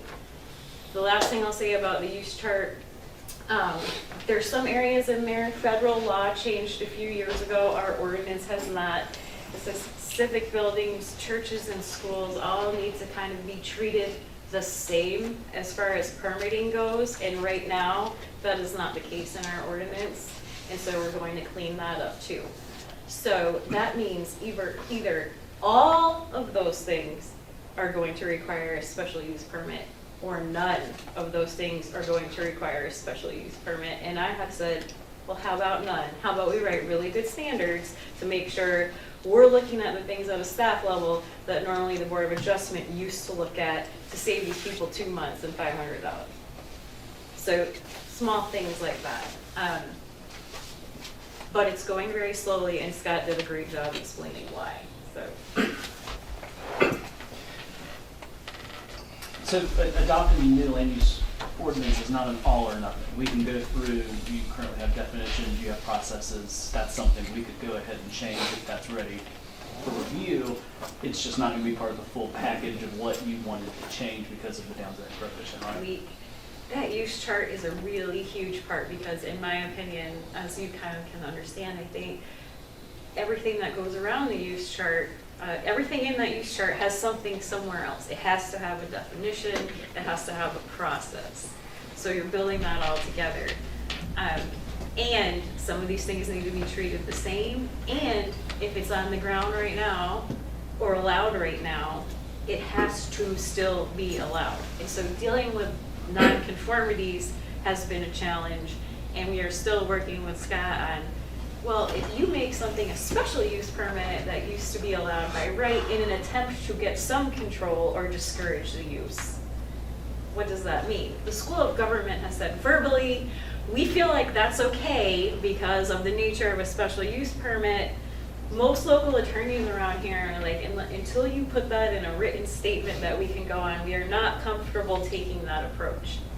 That said, there are areas, there's different iterations we have done depending on the situation where we have different options. On something like this, that may be the solution. If we're still sitting here in 6 months and the state has done nothing about this, either we really power ahead and finish this thing and make this product that we don't absolutely love. And even without this, this was a very complicated project because it's years of regulation being cleaned up. Or we just start taking parts. There's pros and cons to that. But it's not off the table, and that may be where we find ourselves. I know Raleigh and Durham, Wilmington, they all have relatively, I think, new codes that they work off of. So for them, if they are where we are now and they were there 4 years ago, they're like, well, whatever, we got this where we wanted it. We can live with not being able to change this, and we can live without having city or county initiated zoning changes without consent. The interesting thing about the consent is there will be places in our zoning map, you guys have all heard me say this before, we have more zoning districts in the city of Charlotte right now, mostly because over time, rather than trying to fit something in or amend it, they made a new zoning district, they colored the map that where it was convenient and made those uses and did that. That's not a good place to be, and there is absolutely no reason for us here in quaint New Bern, even though we are growing, to have that many zoning districts. It needs to be more simple and it needs to be less layered. At the end of the day, something that is easy to understand, easy to navigate, easy to find your answer, and can get things done more efficiently is still what we're after. We're just held up a little bit right now. And I'm not even gonna try to predict what the legislature's gonna do. But you can't get rid of you can't get rid of all of the overlay districts right now because of the state prohibition. Like, you can't clean those up. No, because if there's something allowed in an overlay district that we don't want in the underlaying district everywhere, then that's a downside. Well, what if it's the opposite? Yes, we can do the opposite. So if We can add uses in density. So if the overlay district is more restrictive and it's removed, then that's okay. Yes. Are there instances on our map that you can piecemeal that to do that, and that would fit into the overall package that we would want, and still have these pockets of more restrictive areas that eventually will change either based on the outcome of the state law prohibition or? Probably. My answer to that's probably. But yeah, that work hasn't been done yet. So we have, no. It started we have started in downtown and some of the, which sounds crazy, but it's one of the easier areas because it's pretty established, the uses are there, all that stuff. Other areas, no. There's one area out, let's take like the Myola area. Right, for whatever reason, that property's split zoned, not sure why. Most of it is in the historic overlay, some of it's not. Nobody's really sure why, not even Scott. He's like, well, I don't know why this is like this. So that's it's industrial. Base zoning district is industrial, but it's also in the historic overlay. This does not make any sense. So unless I go out to it's not just Mayola, there's a few right in that area around that vicinity, and say, you're not this anymore. I can't do that because if I want to clean that up the way we originally intended to clean it up, I have to allow every industrial use in our historic area holistically. Nobody wants that. Nobody wants that rogue person being like, oh great, I can do industrial things now, like on Broad Street or Queen Street. We don't want that. It's very challenging. I mean, so given the state of things, and I don't remember the price point for the consultant for this project, and I don't know how much we've spent. My memory serves when we last met and talked, it was something around a little under 100, maybe 90 to 100 that's been spent. I don't know if that's right. That's about right. From what I remember. Which is about halfway, yeah. It's about $200,000 for the consultant. But, I mean, personally think, rather than us get a product that we're not happy with, that developers are going to have to learn to operate under, and still not be happy because it's not going to be user friendly because of the prohibition. That, we look at taking a pause on moving forward to finish this, at least for, the legislature comes back in April, at least till the summer, and see if we get any traction. At that point, maybe reevaluate looking at piecemealing. I don't know if our consultant would do that. I don't know what that contract says, but I have a lot of heartburn. I think as do you, moving forward to finish out this contract for a product that we're not going to be happy with, staff's not going to be happy with, developers aren't going to be happy with. If there's a possibility in the summer that this prohibition is cleaned up and we can move forward. Yeah. I just think there needs to be a pause on that. That's just my 2 cents on it. What other comments do we have? Well, are you expecting something on the state level or something to change? What are you basing that on? My hope is that our delegation comes through. I think the first time the board reached out to the state delegation, it was for a complete repeal. My understanding is Scott's worked, talked with our delegation, and this next resolution that we're going to look at is asking for a local exemption to it. Yeah. And even if it's a local exemption for a time period, if it's a local exemption for 8 months that sunsets, so that we can finish this project up. That's my hope, that we're able to get that across the line. And if we're not, then we come back and look at, do we move forward with piecemealing this? But I hate the idea of us spending another $100,000 on a product that, all of our constituents and customers are going to bitch about. And so, just kind of, I agree. It would be nice to have a crystal ball and kind of know where they're going. And you hesitate to do too much work on something that is not what we absolutely love. And not every single person everywhere is going to absolutely love it anyways, but it was like that before this happened. When you're changing stuff, people get very nervous, very, very nervous, understandably, when you're talking about changing zoning and map colors and music. At least now there is a customer base. There's folks at least can navigate. You're asking them for a subpar product to have to relearn it. I think it's still not being. I think just where I was going before and I lost my train of thought. One municipality in North Carolina has had a exemption, and it was for 1 year. And at first I was like, why? Well, the thought process behind that was the legislator said, okay, because they had a huge zoning mess. They couldn't do anything, and they said, you clean all this up, we'll give you a year, you're allowed to change your ordinance. The rest of the state's not allowed to do it. Well, that's really, if we have an ordinance written, ready to go, ready to be adopted the way we want it, and we could get that, but this is a huge gamble of time and money right now to write the whole thing, stop and be like, oh, somebody's going to come through and we're going to get enough votes for the city of New Bern where we have a year, we get it on the next meeting agenda, we adopt it. The other scary thing with the lack of the holistic repeal here is we better make sure everything in there is how we want it, because if this doesn't go away and that were to happen, we're basically stuck with that ordinance doing things whatever year it is at the time, the uses that are popular at the time, everything written like that, and where they can go. And that's not a comfortable feeling should it be for any of us in here, that we're stuck like that. And that's what they've done to us. Is this something that we can ask people to lobby their Congress or not, the state representatives for? I would say yes. I don't think the lay person around knows what a huge deal this is. The attorneys certainly do. And as has been reported to me, almost every municipal and county attorney in the state of North Carolina is working on this and advocating to get rid of this in some form or fashion, or at least asking for the brief reprieve. More people are thinking about that, can I have a year to get things cleaned up requests right now, because there was success with it once and that's kind of gotten out there. Feels like they were kind of trying to keep that quiet for a while, but now it's out and everyone knows, well, Mills River was allowed to do this, why can't we? And And maybe our- that's the approach we have to start taking. And really, our biggest advocate, we're a member of the League of Municipalities. They were quiet on this for quite a while.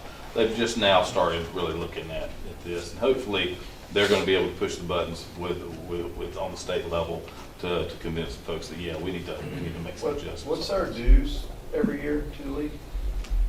You know what it is, Brenda, off the top of your head? I don't remember exactly. I can I look. think it's between $10,000 and $20,000. It's significant. And if every city that has this problem would band together, that would probably get their attention. No. I mean, that's essentially why we are members of groups like that. is Yeah, to advocate for agreed. things like This is the strangest thing I've seen in 23 years doing this. We just don't have that representation. We need to be- I mean. So when did we last update on a comprehensive level? How long ago? Say more about what you mean by that. I mean, land use plan, how long ago did we, what year was it?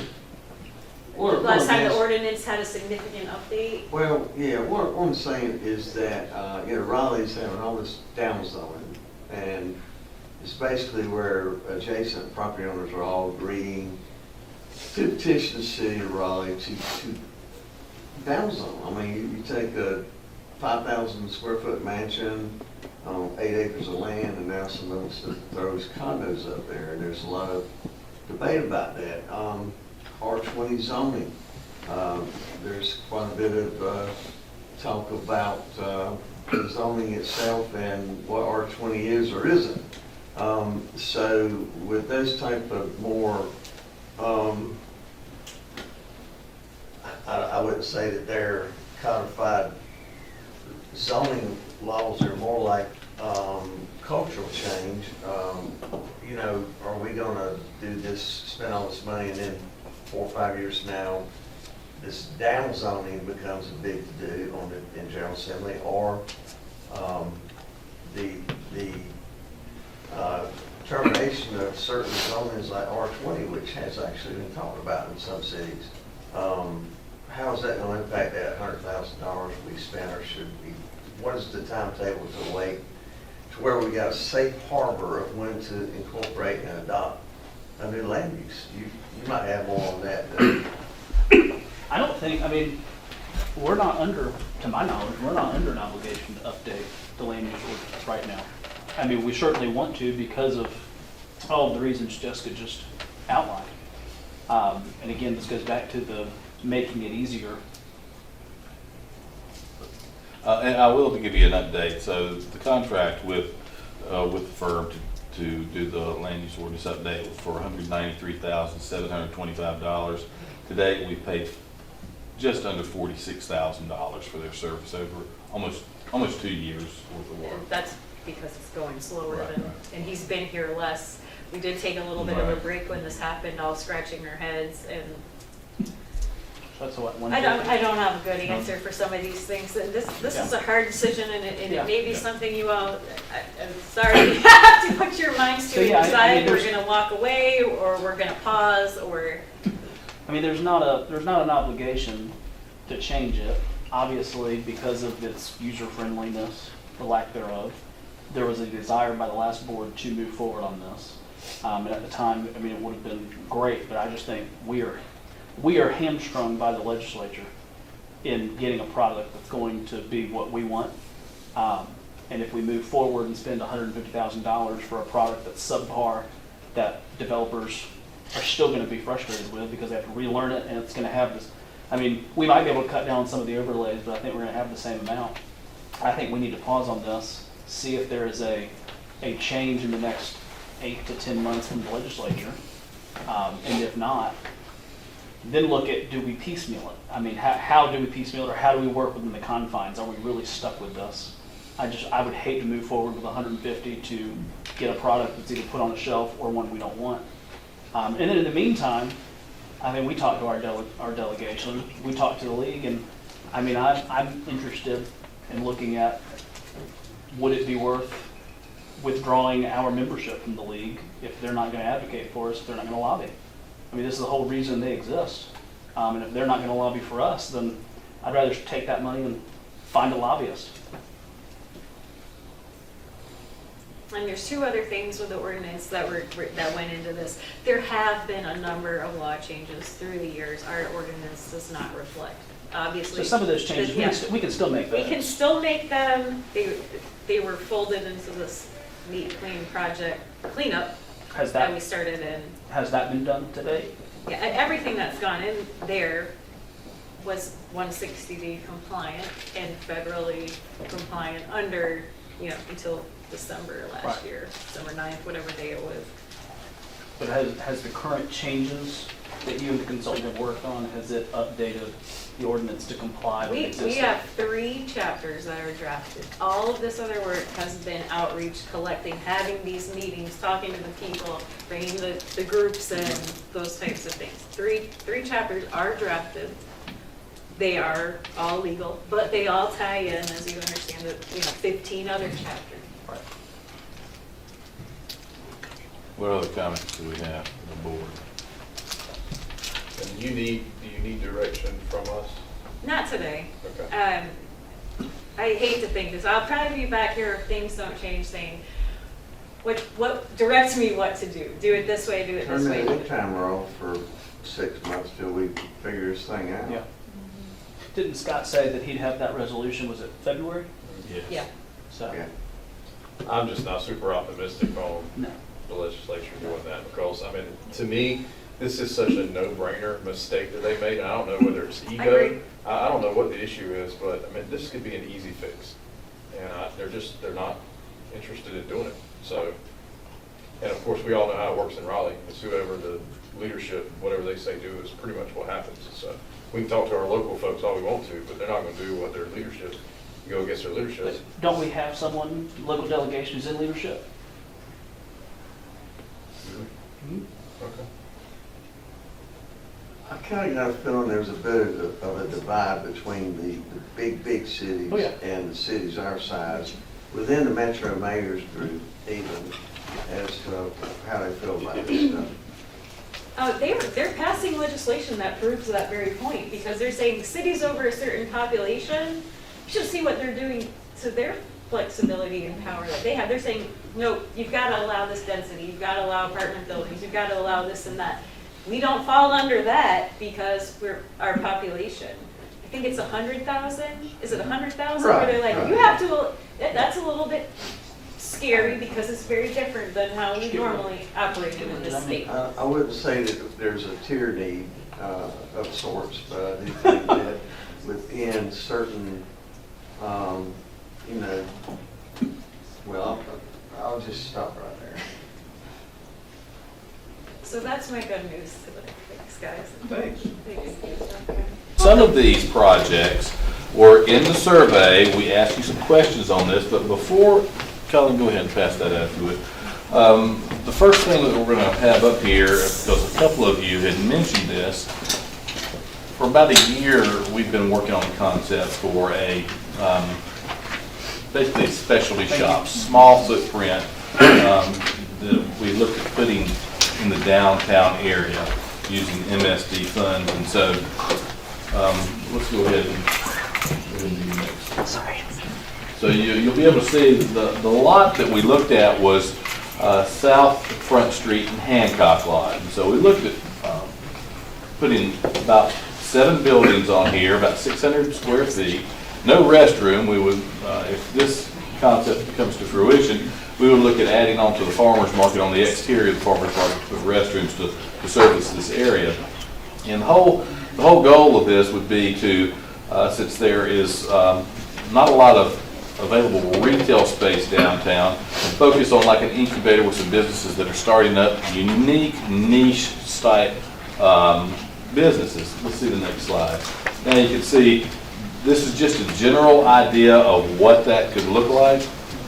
And so we're still pricing out.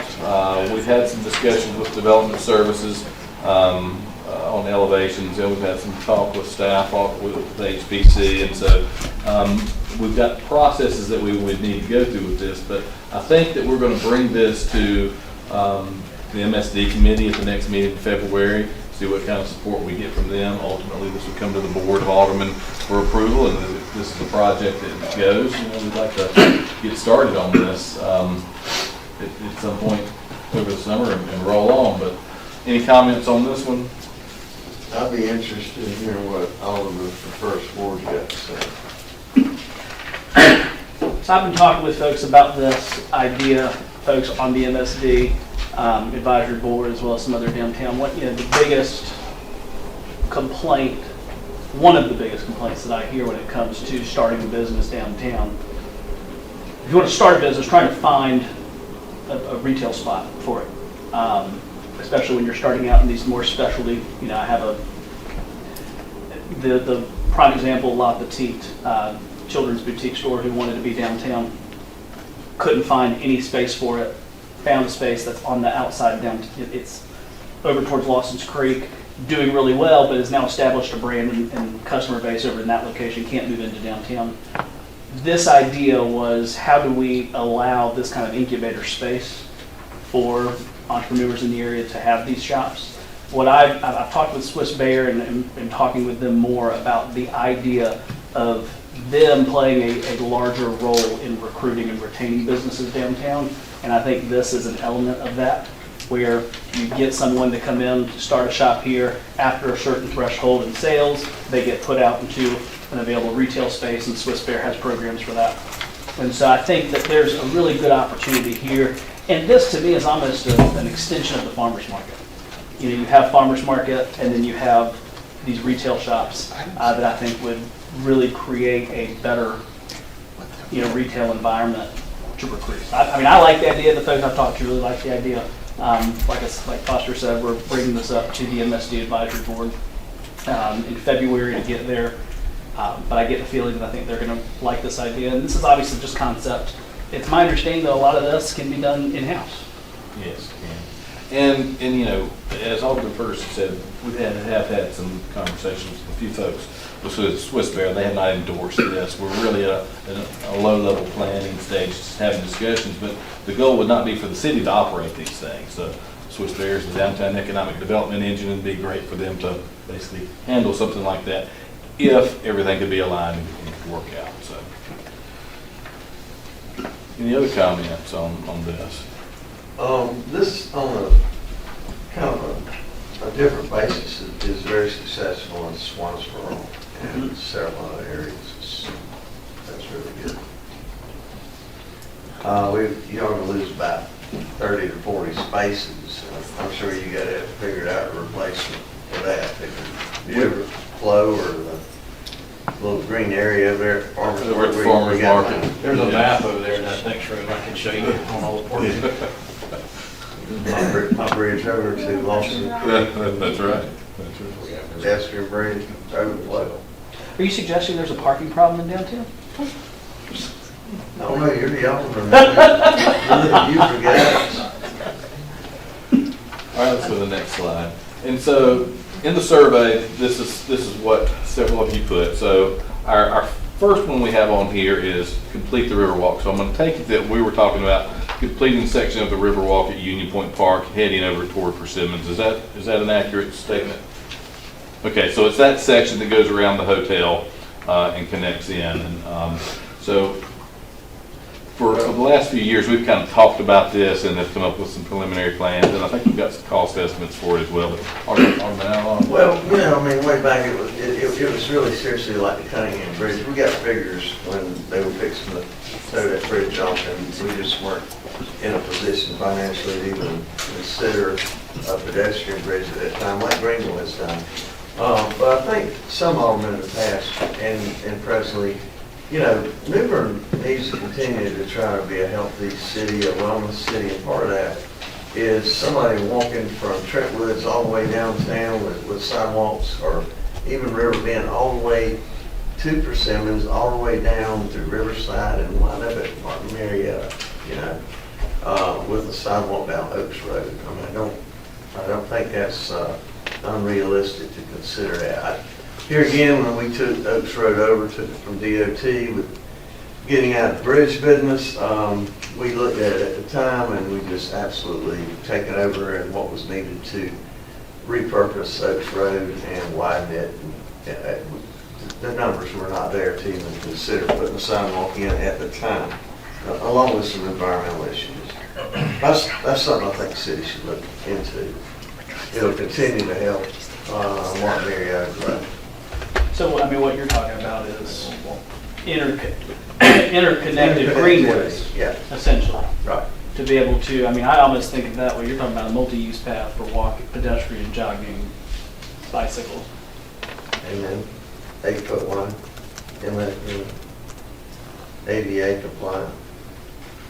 And the best example we currently have of that is along Glen Burnie, what the DOT did. I think The best both in sides. East Brooklyn will be Bridges Street extension in Moorhead, watching people use that 8-foot wide sidewalk. Good example.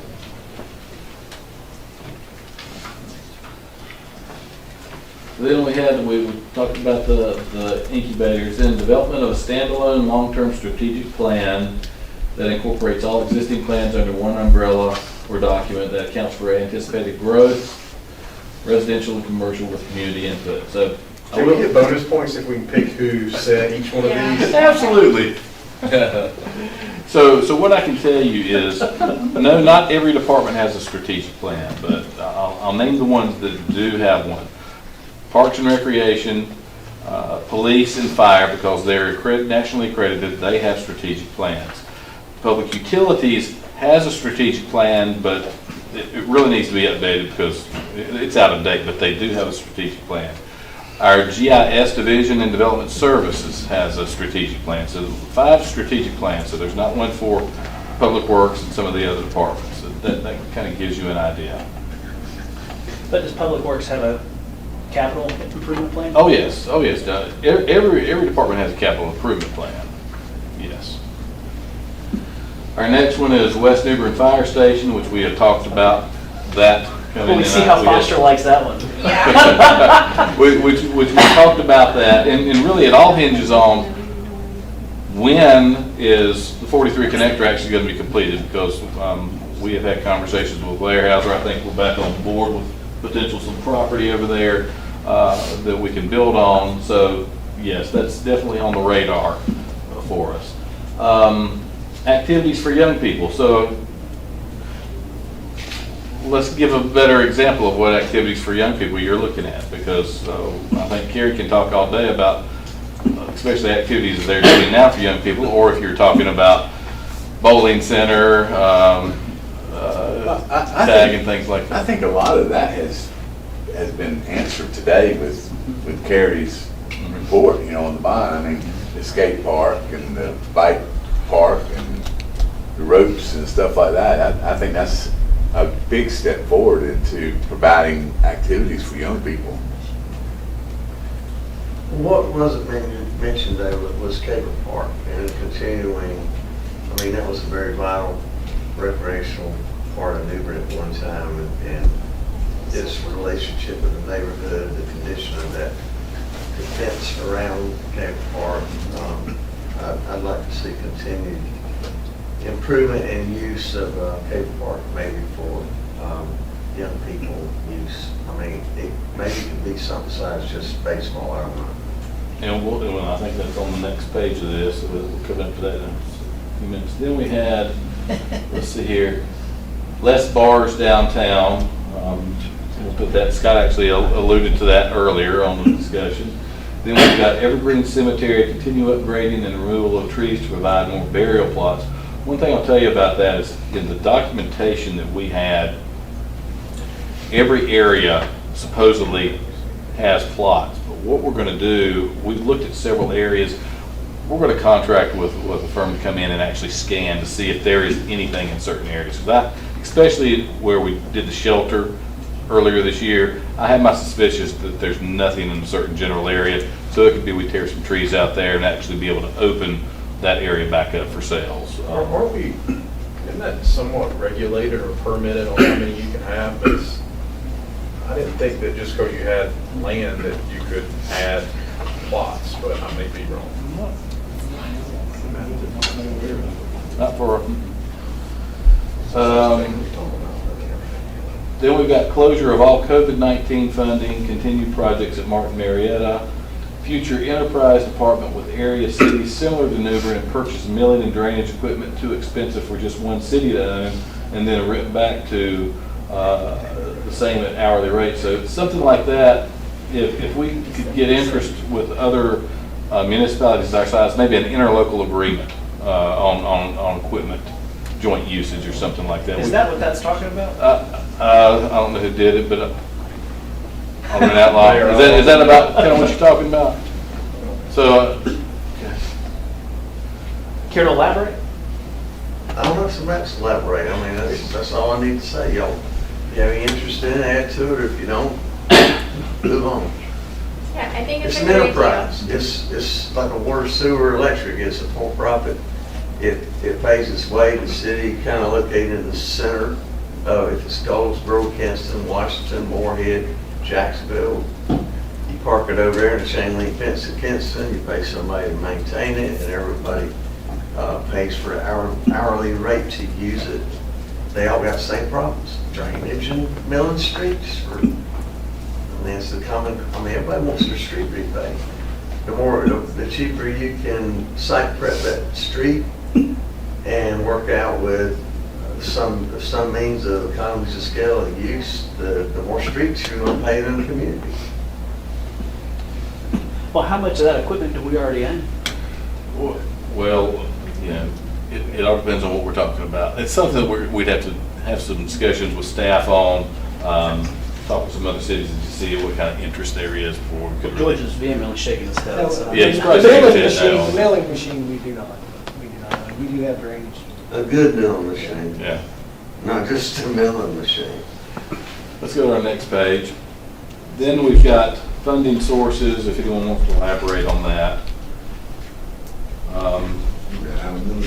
And then regional use and needed roads to connect. Then we've got community engagement, youth leadership, New Bern. This is a developing idea to engage high school students with the inner workings of the city and connect them with mentors from the community. Collaborative effort with the high school, kind of like a New Bern 101 for students, I think is what one of you were referring to. I didn't write that, but I think it's a great idea. Well, I did something like that in high school, and I could talk to people to make inroads perhaps, but I don't want to go rogue. Or, you know, like, what's that process? Can I have as many conversations as I want, and then bring it? Well, I think it's something is this something the board would be interested in us pursuing, and we could certainly do that, reach out to the school system and see if they would have an interest, and then let staff kind of vet something and bring something back to the board on what that could look like. And absolutely, we would include you with that. I think it's a great idea for, I mean, just sheer recruitment. I mean, there's an educational component for high school students, but I mean, a lot of those folks, a lot of those kids might see something in one of our departments and say, oh yeah, I want to do that, and then they can go do it at the community college.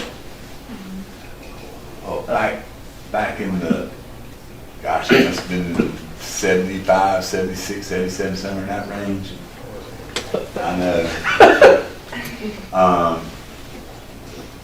Sammy Stocks, that worked with the utility department, had a apprentice program. And, you know, the apprentices would be hired, and they would work so many weeks with the electric department, and so many weeks with the development of services, and so many weeks with the fire department. Carrie, didn't you say at one point you had a hard time recruiting? For lifeguards and stuff. One thing we have done is for our basketball league, we've had high school students come in and help referee for the younger age groups to kind of build that. I mean, so stuff like that, I mean, on what you're talking about. And it all depends on what it is. Get case in point, lifeguarding. A lot of people are not interested in aquatics anymore. They can go to a fast food restaurant and make more than what the city or any other entity that has a swimming pool is going to make. And being out in the sun, it's just the work ethic for youth is not what the work ethic was 20 years ago. As we all know, the interests have changed and things. It really depends on what the job is. Let's see, then we had greenways, also a developing idea, but in general, using indigenous plants to create beautiful walking areas around the city. Kind of talked about greenway a minute ago. Then Elizabeth Avenue safety issues due to narrow roads crowded with vehicles in light of continued construction. The area needs a lot of eyes on it for creative solutions. Questions about dilapidated houses needing to be fixed somehow in the areas of Ward 4. You can elaborate on that if you'd like. At the last Alderman meeting, a couple of houses were taken over by Habitat. I didn't quite understand, but I'm interested in seeing if that type of thing can be done around my ward as well. We can talk to Habitat. They traditionally work in low-income areas, and I don't know that Ward 4 is going to qualify in that. I mean, you see that a lot in the Pembroke, the Duffyfield communities, and they have also additional funding that they qualify for low income as well. So not sure how, but we could talk to those groups. I think she maybe, if you're talking about something that was on a recent agenda, is where we conveyed, it's where the city has an agreement with Habitat. We provide the land, and then Habitat builds the house, and then when it gets done, the city goes through a process where we convey it to the owner. So it's actually a new Habitat house that's been built. That's what that process was, if that's the one you're referring to. I think that is, because there's a few houses that are unlivable, and I've gotten a couple of complaints while going around campaigning about certain houses that are just sitting there, and there's just roadblocks. Let me know after this what the addresses are. We'll get staff to look at them and see, because we may have a file on those houses now, and who knows what's going on with that. But we'll certainly check into that for you. And then Elizabeth Avenue, you guys have heard that plenty of times already? That's right. And so what I will tell you is this summer, PD basically did a speed study. Then in the fall, when school started back, they did another one. And we can give you guys an updated report on that. But I know that PD and Public Works have had discussions on what can be done to help calm the road over there, because I know that is a concern. And then we had one for Caper Park restroom addition.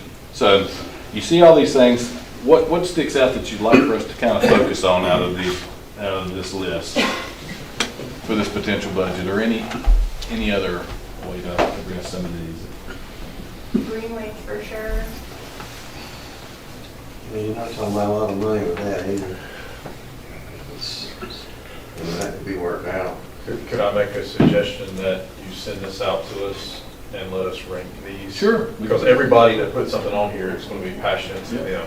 And now that we've all seen it, it gives us an idea of some other thoughts. What we'll do is we'll have finance staff send a survey out if these things are listed, and you can fill that out, and then we'll share this again with the board at an upcoming meeting as part of the budget process.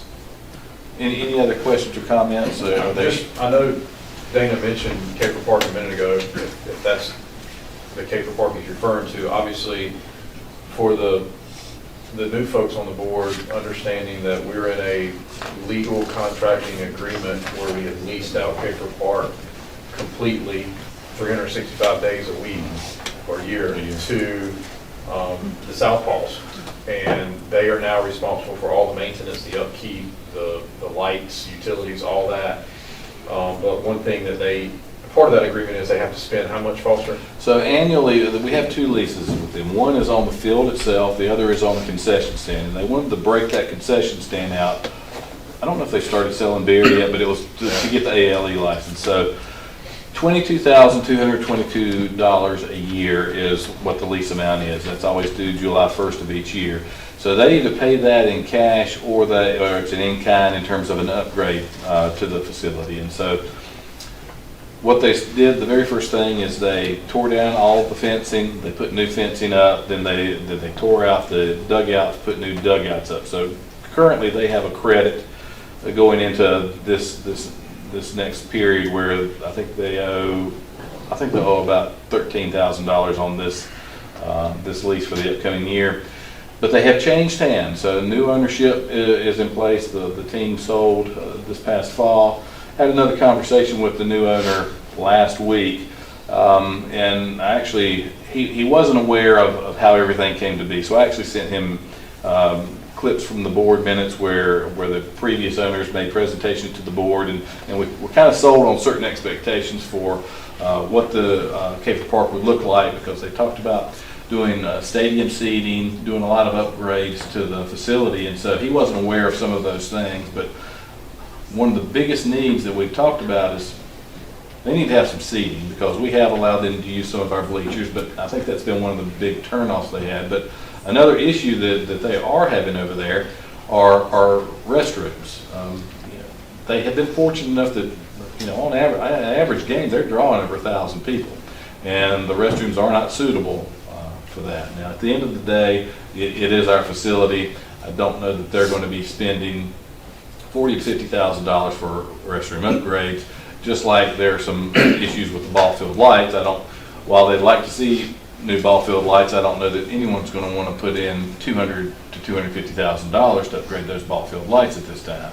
So they are stuck paying that demand charge every time they cut those ball field lights on. They have an expensive power bill, and so, but we informed them of all that before they signed the lease on the expenses with that. Trey, I don't know if you're familiar with it, the Fairfield Harbor is issuing speeding tickets by way of electronic devices, and people are getting them in the mail, where it's not a civil infraction, it's a covenant infraction, and do evidently have an HOA or POA dues. I'm just saying that for areas in New Bern that have HOA, POAs. I'm continually get complaints all over New Bern about speeding, young children, National Avenue particularly, a lot of heavy traffic through there. So I'm always looking at means, particularly in my case, Kings Road, we're having a lot of issues over there, and even Greenbrier. But they're not areas that you could impose on an HOA level if that is concerted with public dedicated streets, whether or not you can do that within the city.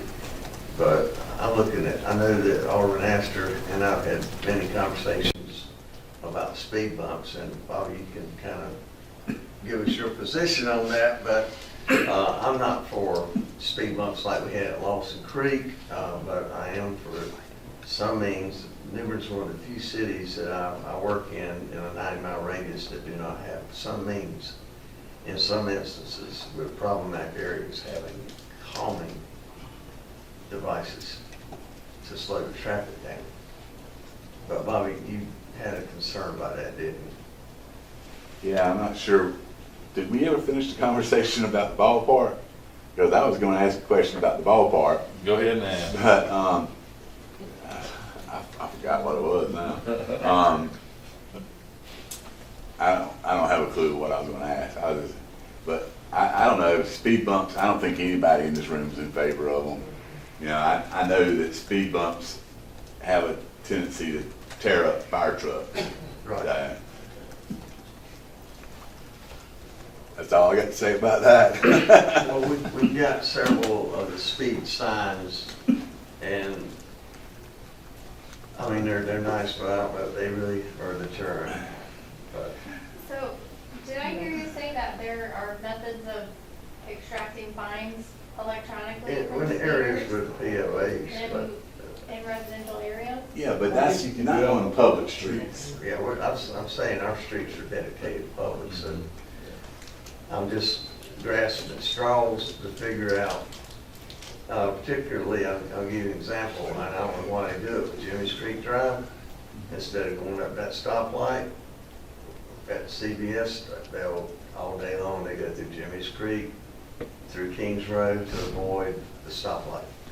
That's at MLK and Sacramento. And they're speeding through there pretty good.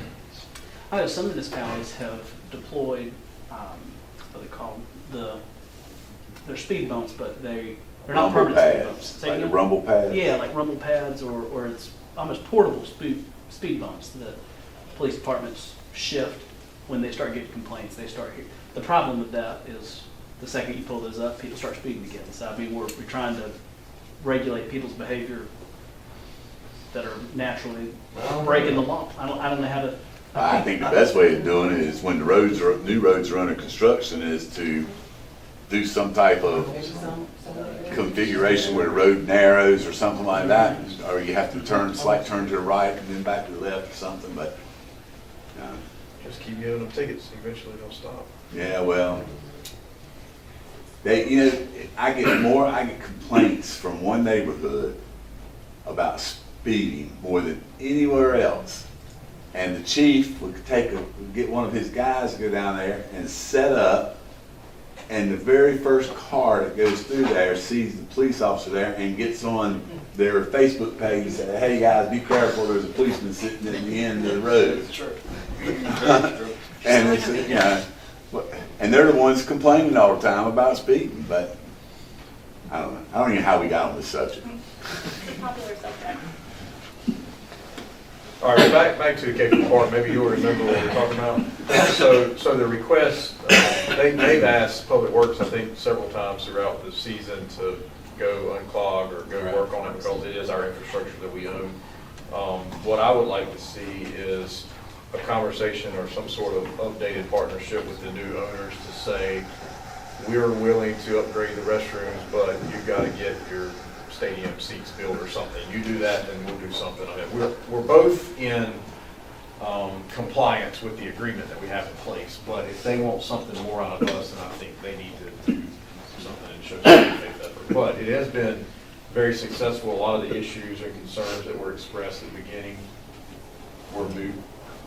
Parking is not an issue. There's some cars that's got some dents in them. My last one did, but it's a risk to take. You learn where to park. That's right. On Kafer Park, just briefly, this might not fit into this, but I got some calls from that neighborhood about the wall, about painting that wall.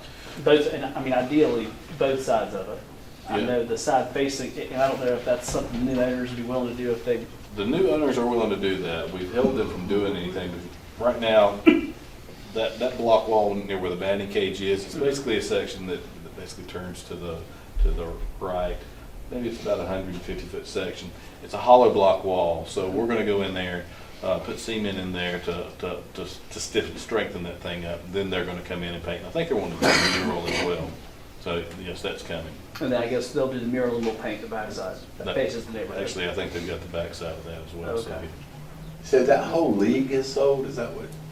Not the league, just the team, the New Bern team. It's the New Bern team. The owners of the league actually owned the New Bern Baseball LLC, and then after a season and a half, they sold the team off to another group. What is the timeline for, are we just holding off with the owners on doing the wall and some of these improvements, or is this let's have a conversation in the next couple of months? Oh, no, we've had conversations with them, so they're coming into town, I think, in a few weeks, and so we'll talk to them about it. It'd be nice to be done by next season. Yeah, it possibly could be, yeah. The wall or the restrooms? The wall. Okay. Jordan's good, he doesn't like that good. All right, any other comments on any projects? All right, so city-sponsored events. You should have in your packet a current list of city-sponsored events. And as we were looking through this is just for your information, there are two on this list that have not been held in many, many years. The first one is the Twin Rivers YMCA 5K and 10K in May. They haven't held that in several years. They do a turkey trot, I believe, that's held in Taberna, but they have not expressed interest in that being a city-sponsored event. Is that correct, Carrie? They have not approached us about that. So this is just one of the things on the list that we really need to look at removing. The other is the library book sale in March and October 2 times a year. The library has never requested anything from us on this. They haven't requested anything in the 8 years that I've been with the city, so it's just one of those things that we need to look at removing from the list. I will share with you, we did get a request, and this is going to be on the agenda next week as well. What you're going to hear is a presentation from Swiss Bear. They are wanting to do Mardi Gras downtown that has been held in the Ghent neighborhood for several years. and they are gonna talk to you about that program. It's gonna be a parade, there's gonna be a downtown street festival, and they have originally asked for this to be a city-sponsored event. Historically, when we have had groups that have wanted to start an event, great example is Juneteenth. While they've asked for many years to be a city-sponsored event, we didn't do that because we wanted to see how the Juneteenth program worked over a few years. But Juneteenth would always come and say, hey, we would surely like for them to partner with the city and ask for some in-kind services, and then it's been up to the governing board on whether or not you wanted to grant that. In the case of Juneteenth and in the case of Wreaths Across America, you've granted that. And so they're going to be coming to you next week to talk about this, so I just wanted to give you an update on that. Foster, I'll just make a comment again for the benefit of the new members. So we were approached, I think it was the Historical Society, asked a previous board about adding the George Washington tour. And for whatever reason, these city-sponsored events seem to get very political at times. The board approved it. We added the George Washington tour, and they did it for 1 year, and they never did it again. And when we update this list of city-sponsored events, this is an ordinance that is in our code of ordinance. So, I mean, it's a pretty significant step that we take. I had a call from the chair of Swiss Bear yesterday, and he asked me, was there going to be an issue with this? And I just told him that I didn't have an issue with us considering adding this as a city-sponsored event, but I think they needed to do it at least 1 or 2 years and sort of prove the concept before we jump off and add this as a city-sponsored event. He said he perfectly understood that and it made sense. So I think what they may be asking is if we don't make it a city-sponsored event, will we do what we do with Wreaths Across America and just support them as if it were a city-sponsored event? Let's see how it works for a year or two and then consider doing that at a future date. So I just want to share that. I had a conversation yesterday. And they will come with a specific ask, whether it's barricades or public safety or whatnot, to help with their event.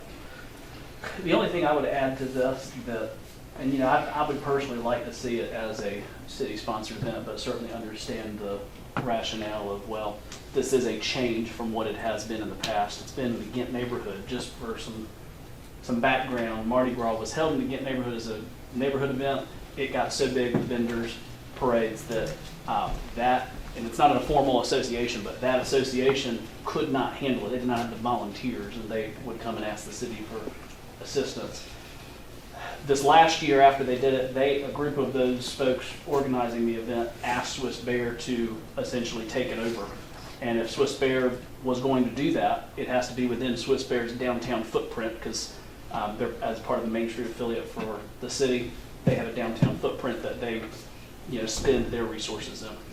And so that's why it's being moved to downtown. Because Swiss Bear is our Main Street affiliate, you know, we have an agreement with them that we will fund them, and we do so with in-kind services with Mumfest. I would imagine we would do the exact same with Mardi Gras to give in-kind service contributions pursuant to our Main Street agreement. And so I think if it, you know, I would hope that at our meeting next week, that when they come with that ask for in-kind services that we, or in-kind contributions, that we will give them that, see how it goes the first year. And then consider adding it as a city-sponsored event, because it was such a,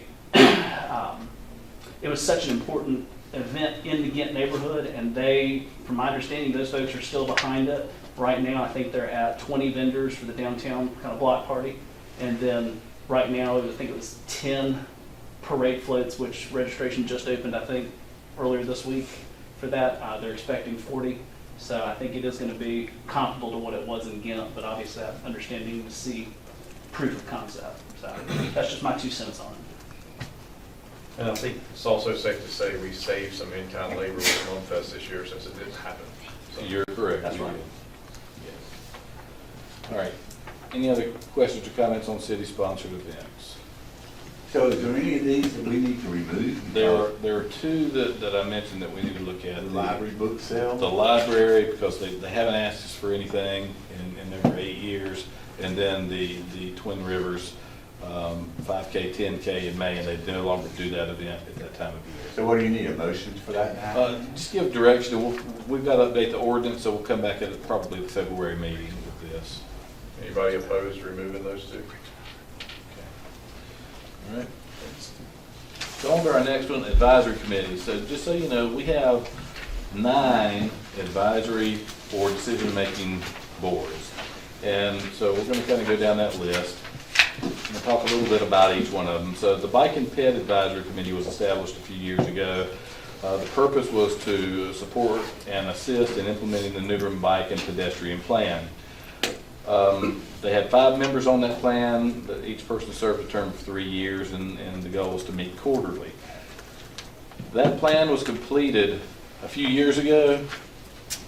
Right before I got here. Yeah, almost 3 years ago, that plan was completed, and that committee has really floundered and not been able to do anything since then. And they actually came to the governing board with a presentation last summer and asked, what can we do? And so in conversations with staff, we're going to recommend that this committee be disbanded. There's just not a need or a use for that anymore. And I'd love to hear some comments. I agree with you. This was a project, Alderman Brinson at the time, he really wanted to see this committee come about to help vet this bike ped plan. It served its purpose. And the result of that was the bike and pedestrian plan. That's that correct. we can incorporate That's right. And to that certain road plan, improvement projects when we that's fund right. them, That plan was adopted, and the unfortunate thing is the majority of the projects that they recommended are multi-million-dollar projects. Right, just, $3 to $6 million just to projects. pipe in, and Carrie and George participate in this committee as well. You adopted the plan, it's a very good plan, weren't sure what to do with the plan. Alderman Brinson requested the committee be set up to rank the projects and prioritize them. And the committee was great, they were an engaged committee. Most people are always very present, and they had great ideas. They have fulfilled what you have asked them to do, and without a massive amount of kind of like funding to go build stuff, which I don't really know we want a committee overseeing. There's not much else for them to do at this time. Anything to add, guys?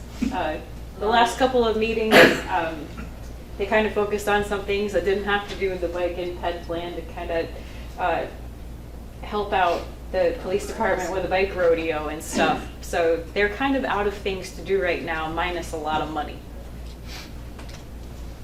I'm fine with disbanding. I think we need to obviously thank them for their service, and if any of them are interested in continuing, I know the police volunteers, they have a group. If that group would help with the bike rodeo, if they're interested in doing that, we can plug them in other areas, because it's always important to have engaged people that will volunteer, and I don't want to just dismiss it because they completed what they were supposed to do.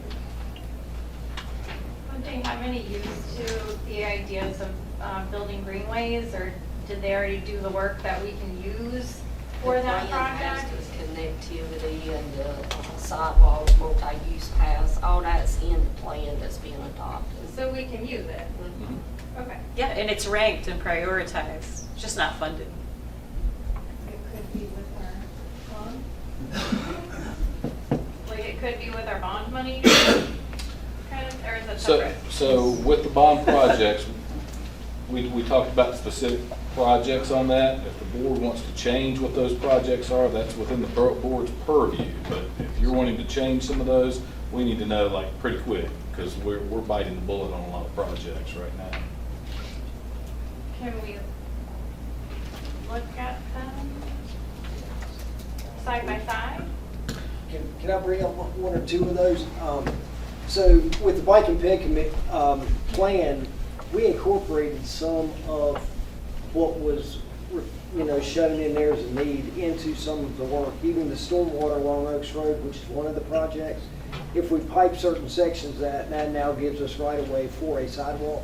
So while it might not be a full run-out plan, this is our way of working our way towards Martin Marietta with our ultimate goal that the bike ped plan shows a walkway from Lawson Creek, where you can walk all the way through town, riverfront, and make it all the way to Martin Marietta. So this would be our next step, is right there, Jack Smith Creek and National and News, where we need to continue down Oaks Road. So we have incorporated some of that into the projects we've put up for the bond.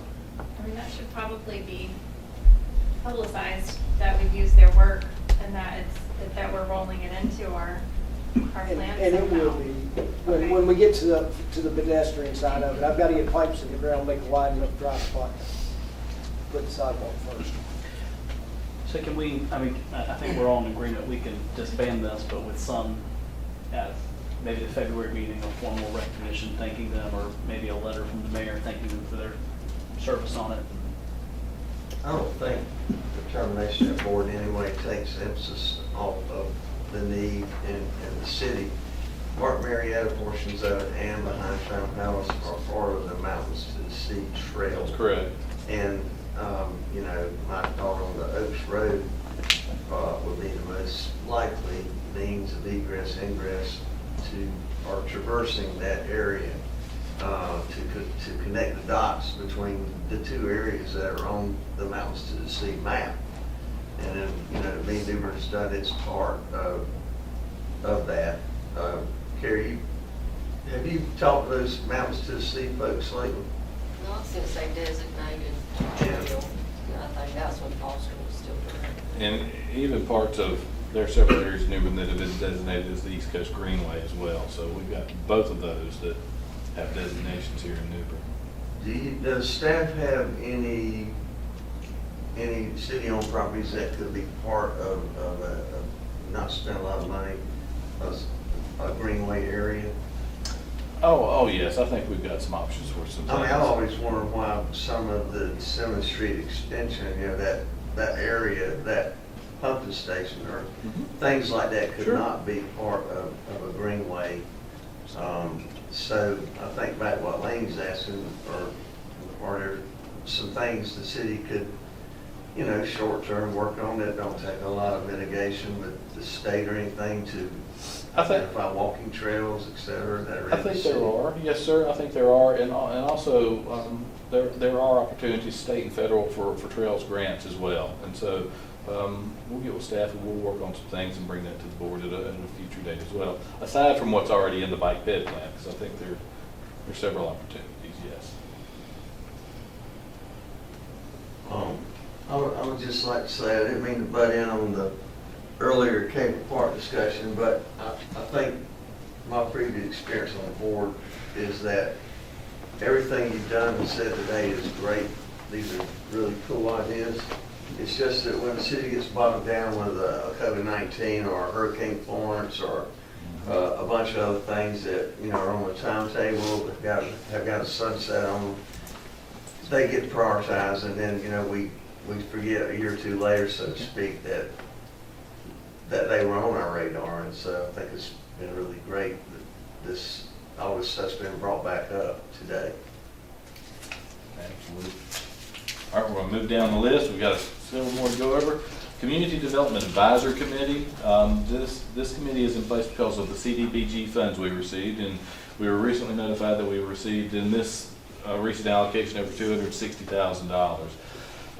And so the goal of this committee is to have public meetings, to listen to recommendations from the public about those projects and meet with staff and then present a recommendation to the governing board. Frequency of those meetings are about quarterly. There are 6 members on that board and their term is for 3 years. So we were asked a while back not to appoint anybody to this board because they thought it was going away. Has something changed with that? It is not going, as long as we receive funds from CDBG, we're going to have. This is the same board I'm thinking about, right? It was not that it was going away. It was implemented a few years ago, and staff at that time that implemented it was not aware it had previously been implemented and was already existing. One of the current problems is the same people have been serving on that board for 8-9 years, and there needs to be a turnover. But they haven't been meeting. That was one reason because we asked about reappointing people, and we were told there was no point doing it. We were asked to hold off because they were reevaluating that board. I didn't ask that because of the Stanley White, wasn't that doing that? Because of the Stanley White advisory board to. They still had enough that they could have met, And it was my understanding that they were not going to meet until some of the structure of that committee was addressed by the city attorney. In the monthly reports, I'm seeing where they're still scheduling meetings anyway. Sometimes they don't have a quorum, sometimes they do.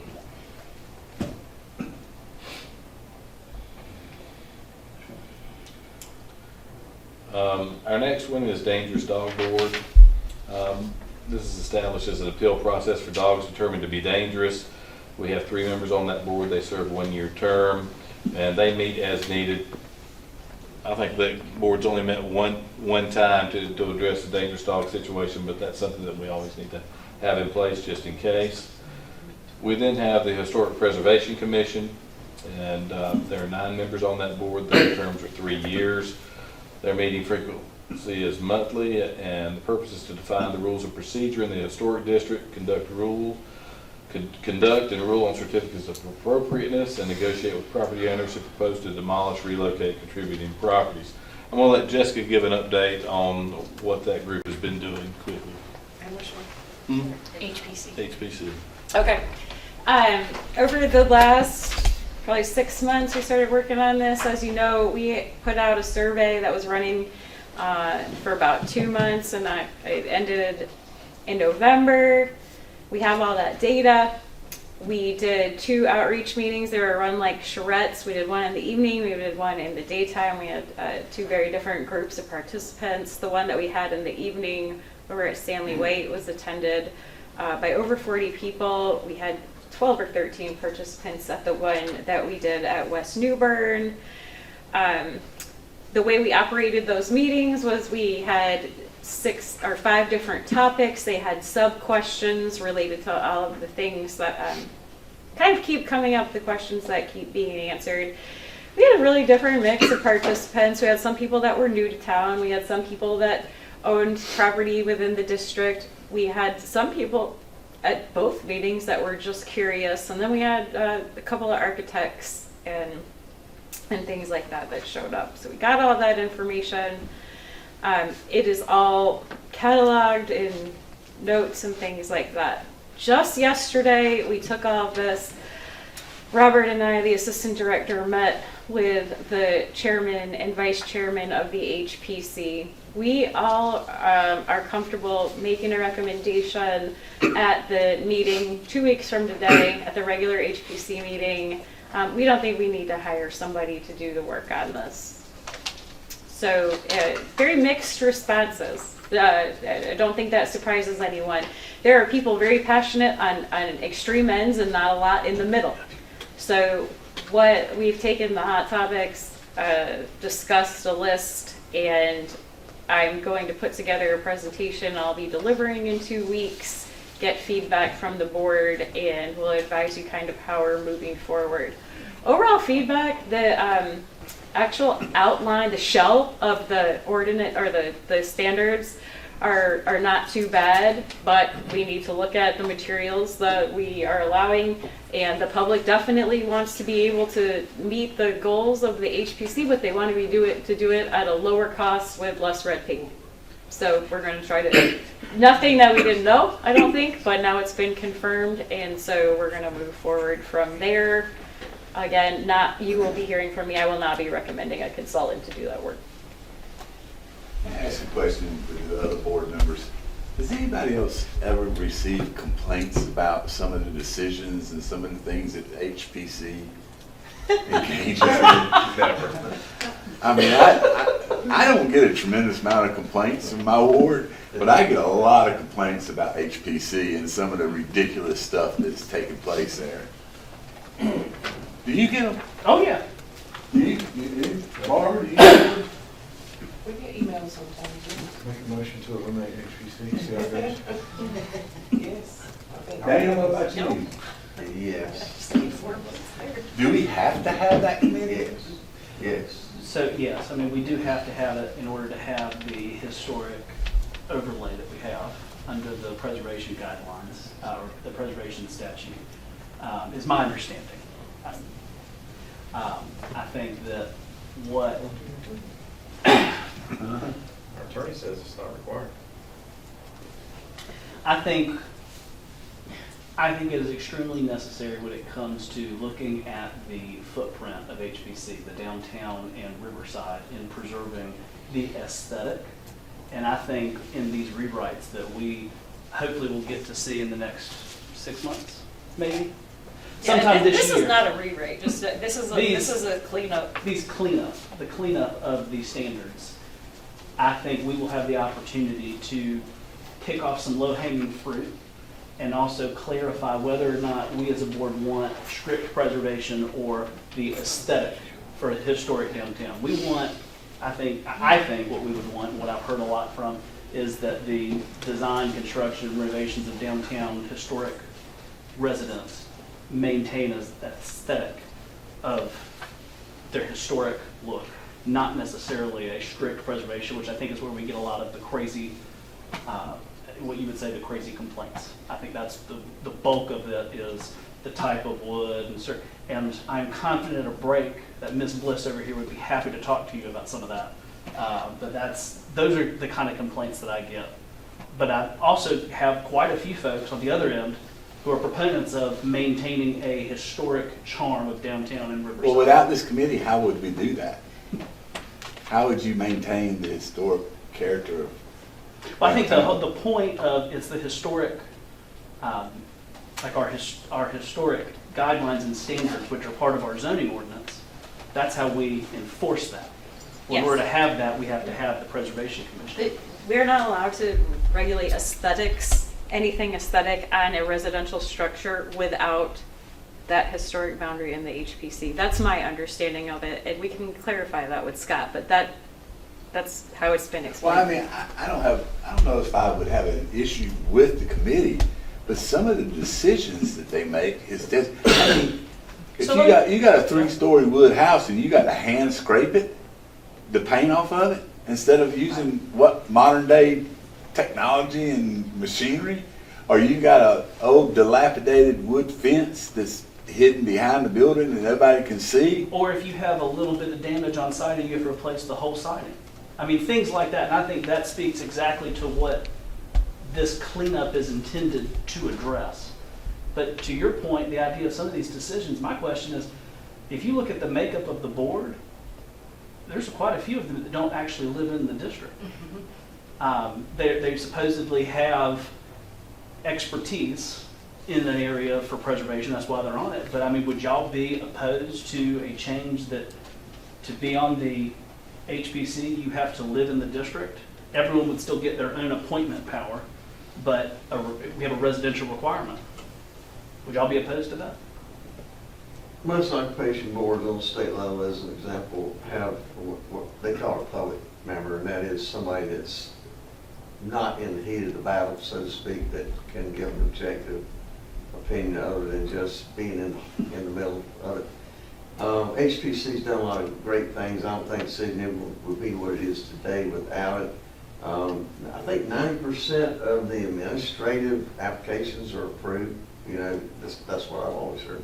There are some issues, but it started, and I remember when there was a Chinese restaurant on East Front Street, and they tore it down, and about within a week, there was a condo project. They were all modular, and that's when a lot of people in New Bern said, we need to do something to keep that from happening. That's when they established HPC. And I think overall it's done a great job. I do think it's got a few anomaly issues at times, but they're having to follow a codified group of guidelines on the state or federal level that if they don't follow it, I think this is a good example. Years ago, the City of New Bern Board of Aldermen and the Housing Authority, because of a lack of understanding, had a joint meeting at City Hall so that we could both kind of understand where we both are. And I think it wouldn't be a bad idea at some point for HPC to come down and have a joint meeting with the city so that we understand better. There are a lot of little situations. Again, I don't know if I have a problem with HPC, but some of their decisions,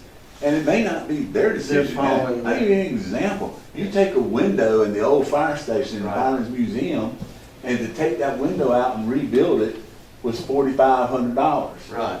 when you could buy a brand new window that looks identical to the one that's there, custom made, for less than $2,000, and it's more energy efficient. But that goes directly to the standards. I mean, they're making these decisions under these standards, But- or worse, their interpretation of the standards. And so that's why quite a few of those decisions come from folks who are not living in that district, who don't understand the cost constraints. And so that's why I think that's between the standards cleanup and appointing members who live in that district. I think that's something we can do to fix those kind of decisions. Well, I think it's something we certainly need to look at, and certainly do something.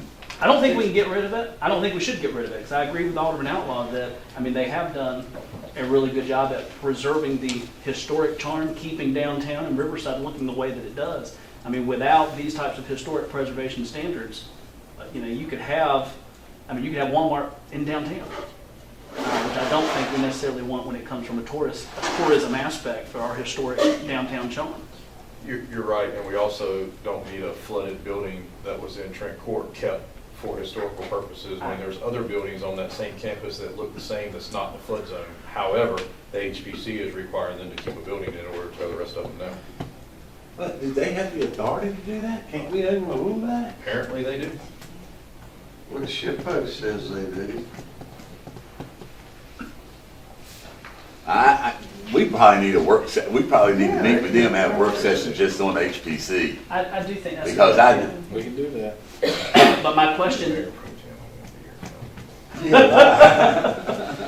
yeah, thanks, Bobby. But I do think if we're going to do, and I have no problem doing a joint workshop, work session with HPC and the Board of Aldermen, assuming a majority of y'all want to show up.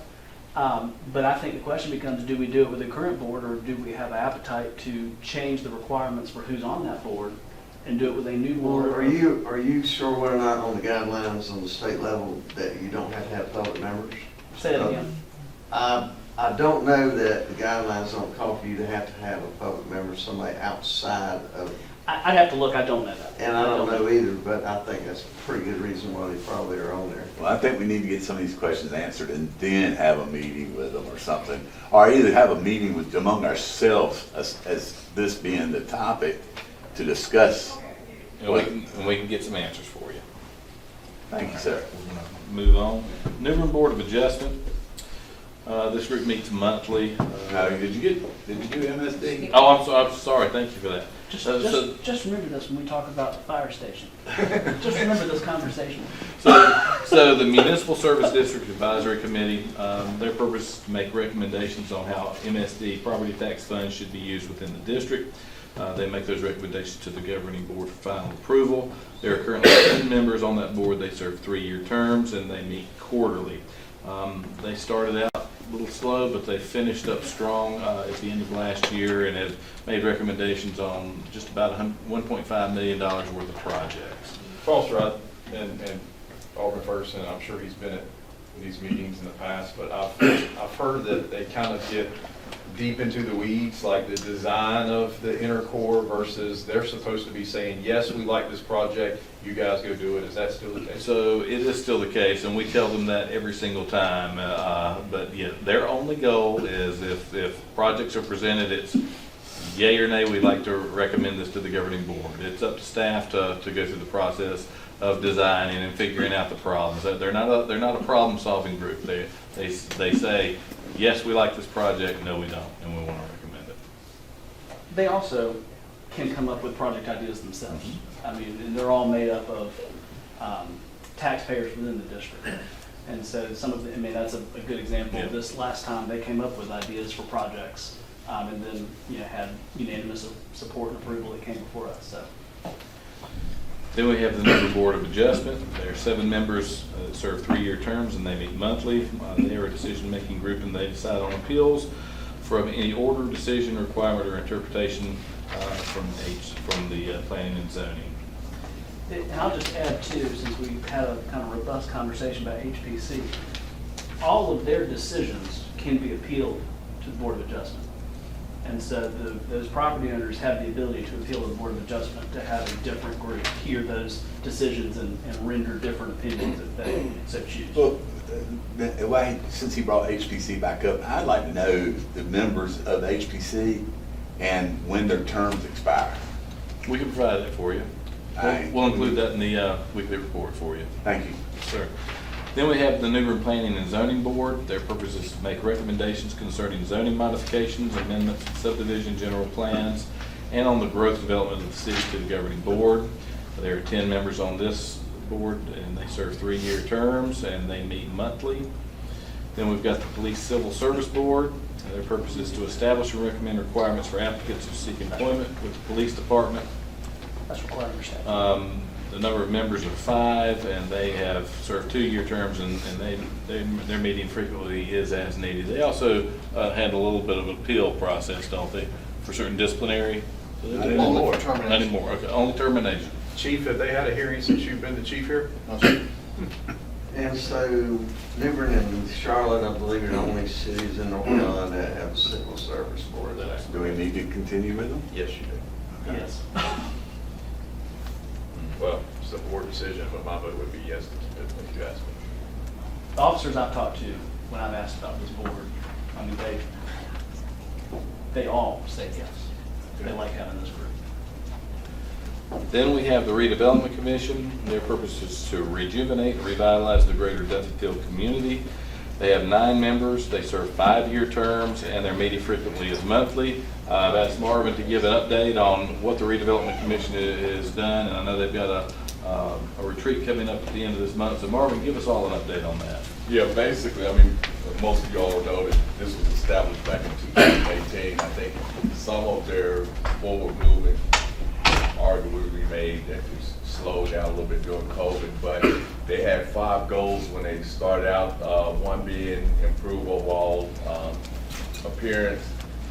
I guess arguably we could say that they started out, they had a neighborhood cleanup, and Mrs. Root was spearheading that for a while, and that sort of fell off the wayside since that started taking any type of traction. It also had improved appearance and quality of housing stock, thanks to Alderman Astor. I think part of that, Walt Bellamy was the best thing that they've done. In accordance with that, I think they would probably argue that the land that they utilized was part of the redevelopment prior to being utilized. Exploring flood mitigation alternatives, the HMG the hazard mitigation grant program that came about for a while, that was raising some of the houses. I think they had a few houses that got into the program, and then like 9 or 10, and they all basically bowed out because it wasn't very profitable for them to get that done. But one of the big projects that's being done now is the Duffield Stormwater Project, which is going to help a lot with that community. The acquisition of blighted parcels for development sites. Again, they're utilizing some of the county lots. They've gotten like 10 lots from the county to try to utilize those lots to try to develop on. I think they have about 20 or so plus lots that they were not currently willing to sell right now with the thought that maybe down the road there's some kind of major project, avenues project is what they were calling, but that's still a discussion and nothing really developed for that. And the last thing was encourage the community health and wellness, and I think they would say that their involvement with the health center that came there would be part of their discussion there. But those are pretty much the main things that they've done since the establishment in 2018. And that's the manager said they have their a retreat on January 24th, which you all are invited to attend if you'd like. And you all have to look at what the agenda is. And we're also going to be looking, I think, at a future meeting to see if any of you all want to be part of the ex officios for that board. Currently, I think there's one Alderman that's Alderman Best ex officio. We've got, I think there are 3. They can have at least one or more, so it's not a number, specific number, but as many. That was 1, 2, and 3. 1, 2, and 5 are automatic ex officio. Now, it's once you're only on there if the board elects it, and you're only on there for your term, and once your term is over, you're put off. But there wasn't any designated wards that were designated for it. Was that It is 1, 2, and 5, yes. according to the, well, I know, according to the, they were on there, but according to the way the policy was written up, that when it was developed, it said that the board could come up with one, at least one member, and then it said, once their term is over, they're off, but it didn't designate, unless there's something else that, another ordinance that came with the original, during the original establishment, it didn't establish. I think it was board action. Okay. The board determined it would be 1, 2, and 5. Does that exclude me from wanting to be on it? Or is it still, could it still be on it if I wanted to? I don't know what the board action was, so. I think that would require the resolution that created that committee be changed. Well, ex officios do not vote or take any action, so she can certainly attend and listen and participate from that standpoint. While we're talking about the redevelopment commission and the board seats, the previous board had some conversation around changing some of the terms, because when it was first created, some of them, I think, were given 5-year terms to help provide some continuity. There were some thoughts about updating that, and I had no issue doing that. I just didn't think it was the place of the previous board in the last 2 months in office to be making those decisions. So if this board, has the appetite to look at that, we certainly can.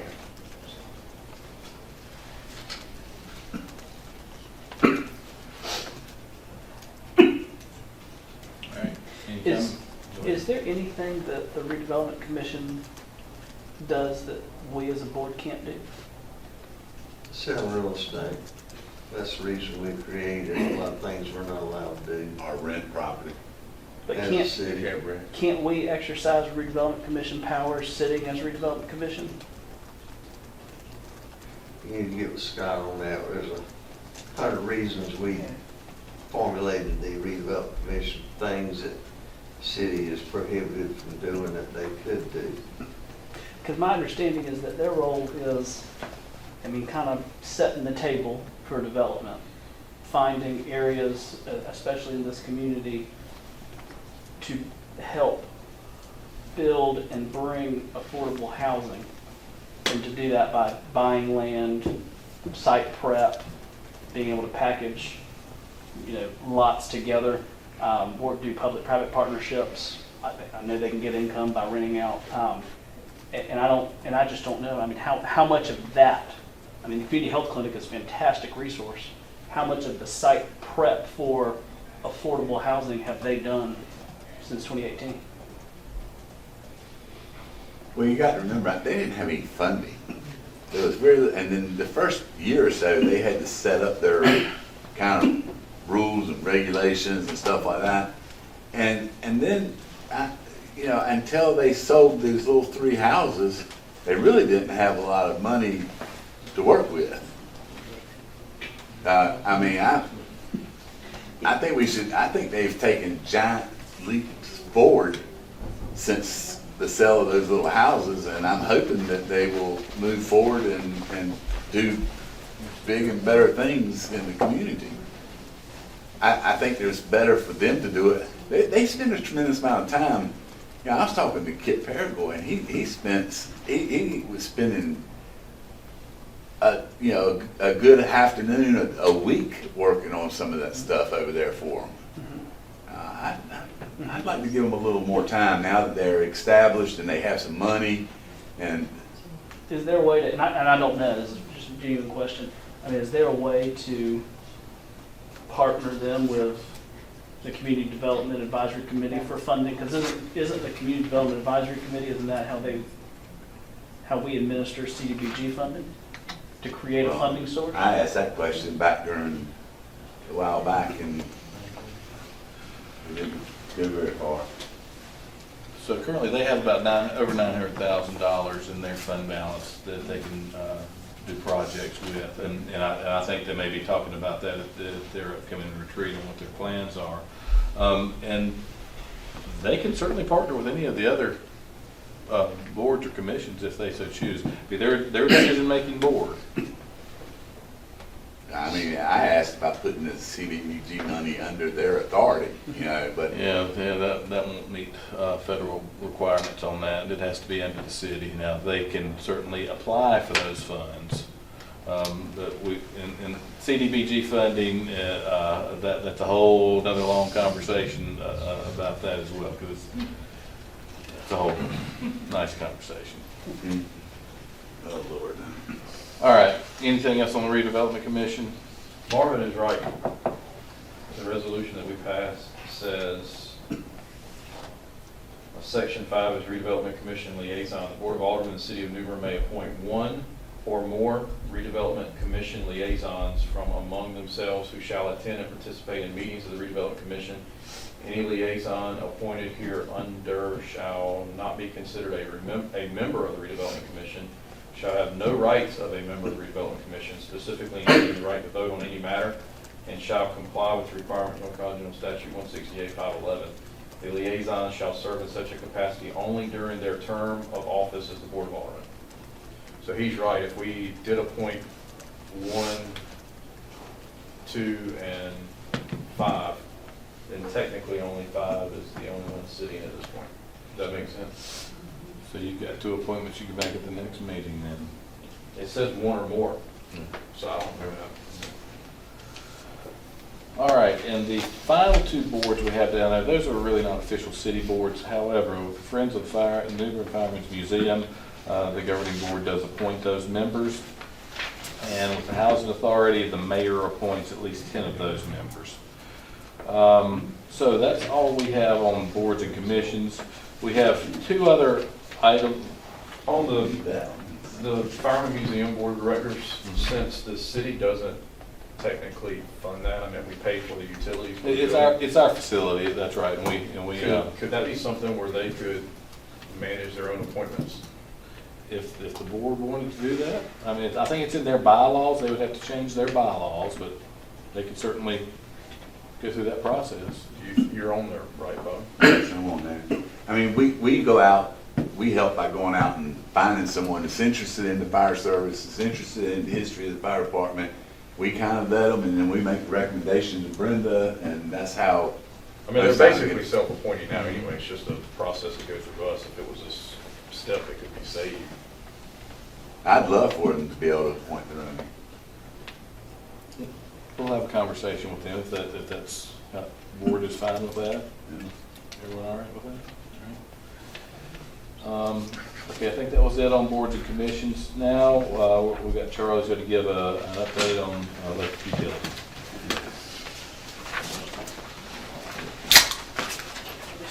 Your slides are loaded. You got 2 minutes. You got it. Happy New Year, everybody. Nice seeing you. Any questions? Thanks for inviting me. I really didn't know exactly what to speak about at this meeting, so I just put some thoughts together, maybe to stimulate conversation, see where you want to go. So infrastructure, I guess, was one of the topics you want to focus on. So in summary, our fiscal year ending 26 budget, that's this year, we approved $955,000, almost $1 million in operating capital that we plan to spend down by the end of the year. Also recommended a 5-year operating capital plan of about $17 million. And in our fiscal year 26, our approved project capital was 0. We didn't approve it for project capital. I'm recommending about $99 million in capital projects over the next 5 years. And presently, this is based on the rate financial study that I did last year, last October's data. We're about 63% depreciated, 73% depreciated in the system. Over the course of the last 4 years, you can see how much after we annually depreciated the system. I would say that as a matter of good practice, typically you want to invest equal amount in capital into what you're depreciating, or you're going to continue to drive this number up. I would target somewhere, for a healthy utility to be about 50% depreciated. Good balance. Do you want to go into any more detail? We've talked. The 5-year capital projects for $99 million, does that include the new power station, whatever it's called? Substation. That's about $22 million that I had planned for that. The board has already approved that project. We've already allocated money to a project bond. I've spent most of that money down making ready that project, buying land, doing some preliminary engineering, securing rights-of-way easements, the interconnection with Duke's transmission line. I'm just waiting on the rest of the funding. So that power line that you just recently built down County Line Road, is that for that substation? It's twofold, and it's not finished. I'm waiting on a permit from the state, from the National Forestry, to finish bringing it the rest of the way. Ultimately, that plan is to connect to the new substation. I need that new line coming down there immediately because I need capacity in that area. So it's an emergency feeder that we're building. It's served from Trent Road substation underneath the Trent River, comes through Rice's Creek area, and I'm bringing it out to County Line Road to serve the backwater of Blue Water Rise. Wow. What are you going to do with Lewis Farm Road? Great question. Part of this $99 million, and I think year 2 or 3 of that 5-year plan, have plans to relocate one of the transformers at Trent Road substation. How many are there? 2 at Trent Road. Move that transformer to the Lewis Farm substation. So we have 2 transformer systems at Lewis Farm, then replace that one we relocated from Trent Road with a brand new one at Trent Road. So we basically have 2 relatively new transformers at Trent Road substation. And then at that point in time, we could then retire our service agreement with Duke, where we're running a circuit breaker from them out in the Havelock area. We could bring all of our. So when Mr. Wren proposed Lewis Farm Road, we had to buy, I think it was $30,000 easement from Eddie Ellis to get the connection to Duke Energy. And you and I have talked about this, that I don't think that was necessarily, from a projection standpoint for growth, to where the growth has been, maybe what you're talking certainly would be a better location. But I think at the time, for all the way down to Church Street, which I guess is about as far as Havelock goes, is down Church Street. As far as we serve? Yeah. We serve down to about where the KFC's at. Yeah. Yeah. So, if 12, 15 years ago, I was voting, I certainly wouldn't have voted for Lewis Farm Road, but I didn't know any better at the time. And I did vote for it, by the way. So, I don't know if anybody else is choking on 99 million, but the deal is this, is that the growth is kind of quasi-general fund ad valorem tax growth, but the enterprise fund electric department has got to get some equipment. It's got to get some power lines. It's got to get some redundancy. This, I don't mean to, I'm trying to figure out how that's got to stand alone. General fund can't pay for any of that stuff. And how do we do it and not have a big rate increase, because the general fund is going to have a cash cow increase in funding through ad valorem taxes, and we can't give it to you. We're not allowed to. But the rate increase that was approved that went effective last August, we believe accounted for the operating budget that was proposed, and then the debt service on the $22 million out of the $99 million in the first year. So of that $99 million, I'm proposing debt service on it, whether it's it's municipal lending or revenue bonds, something like that. So where are you, I mean, again, you're in contact with these guys. What are you seeing projections for wholesale rate structure in the next 5 years? Next slide. Sir? Next slide. Okay, great. Can we wait?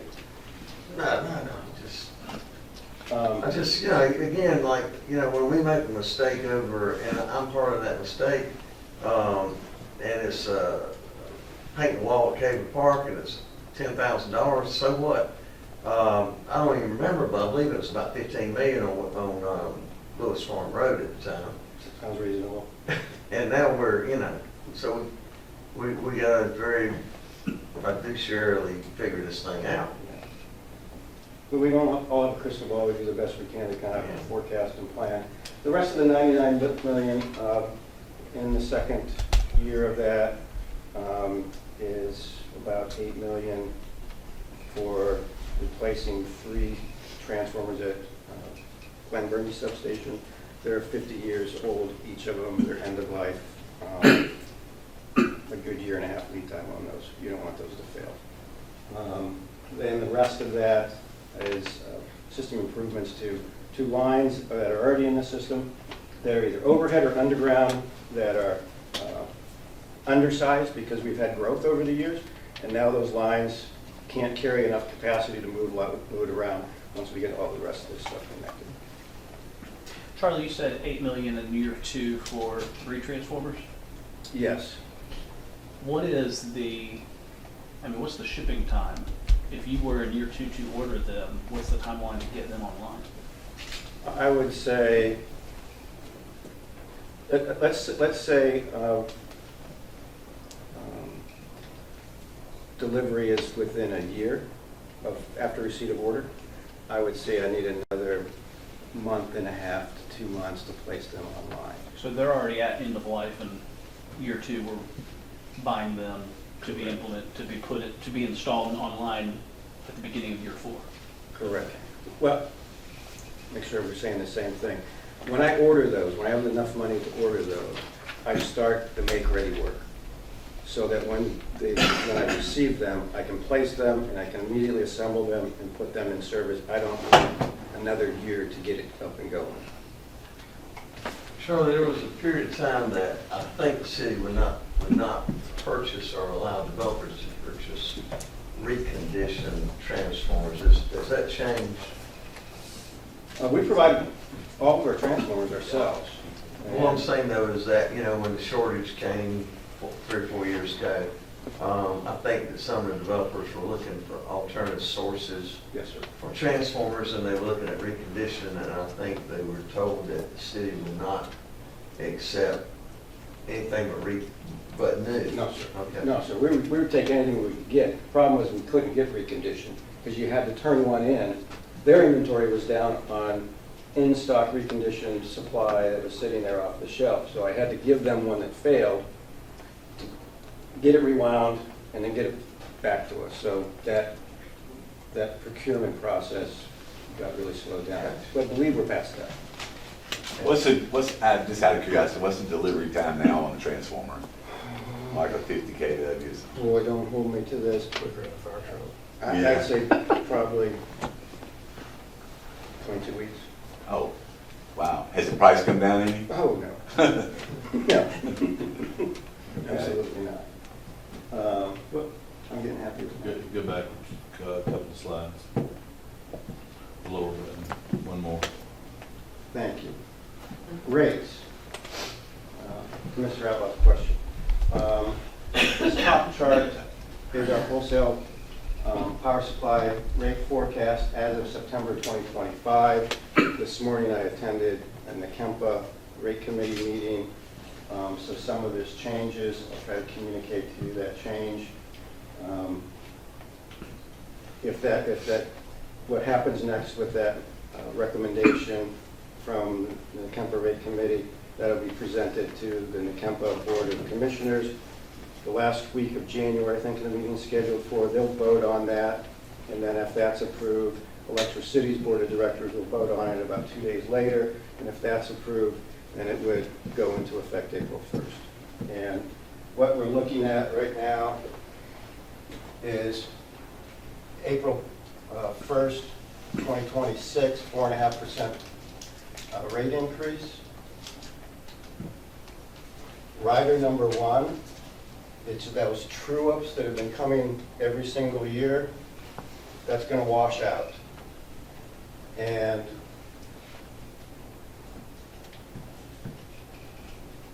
Rider 2022 comes off the books. We've paid that.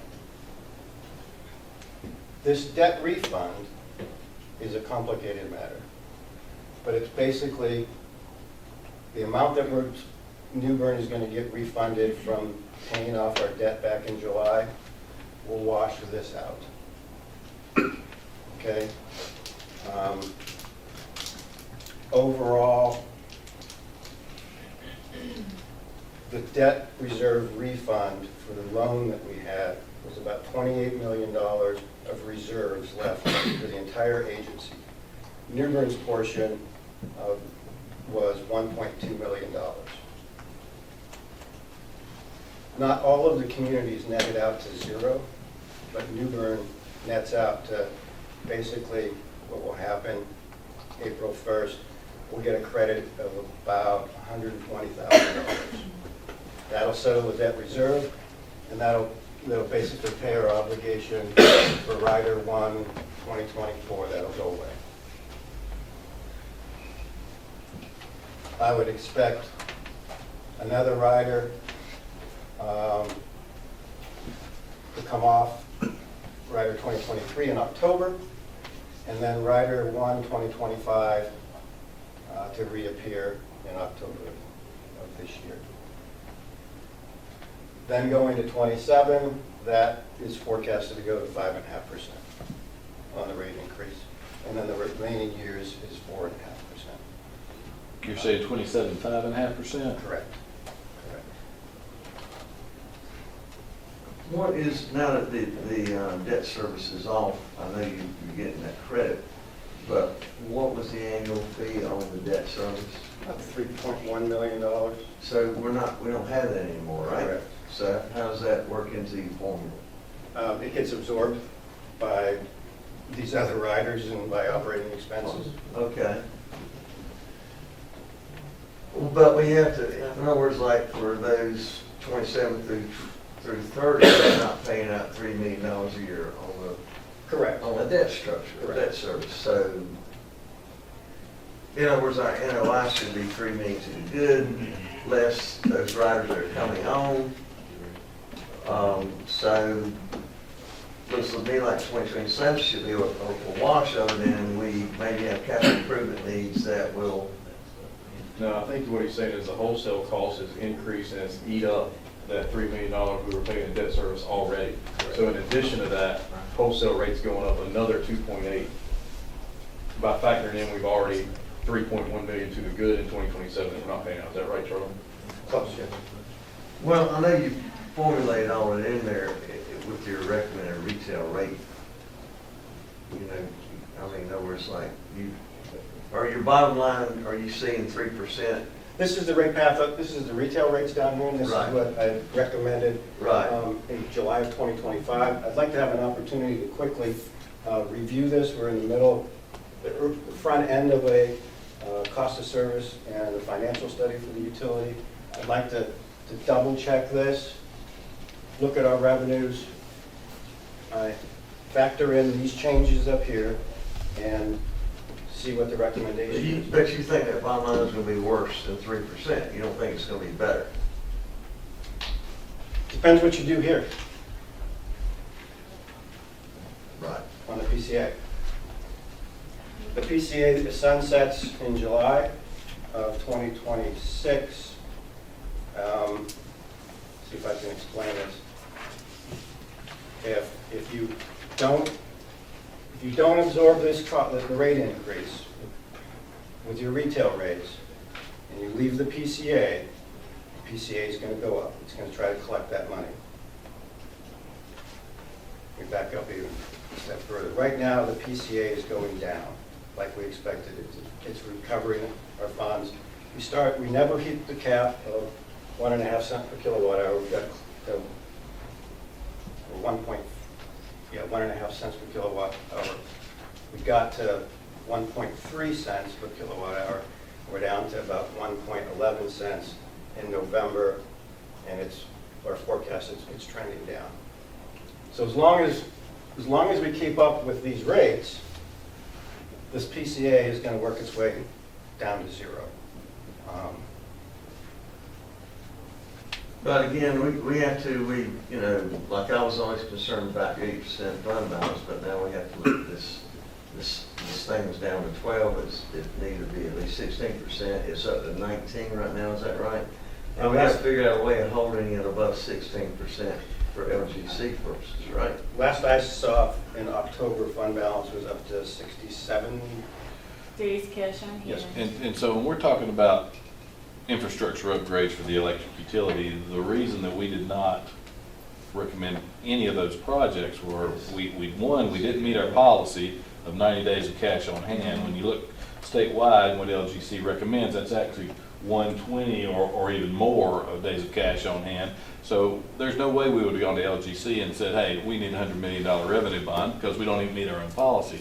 So we've been working, and the PCA has been working because we went from 30-some days of cash on hand, now we're almost at 70 days to get where we need to be.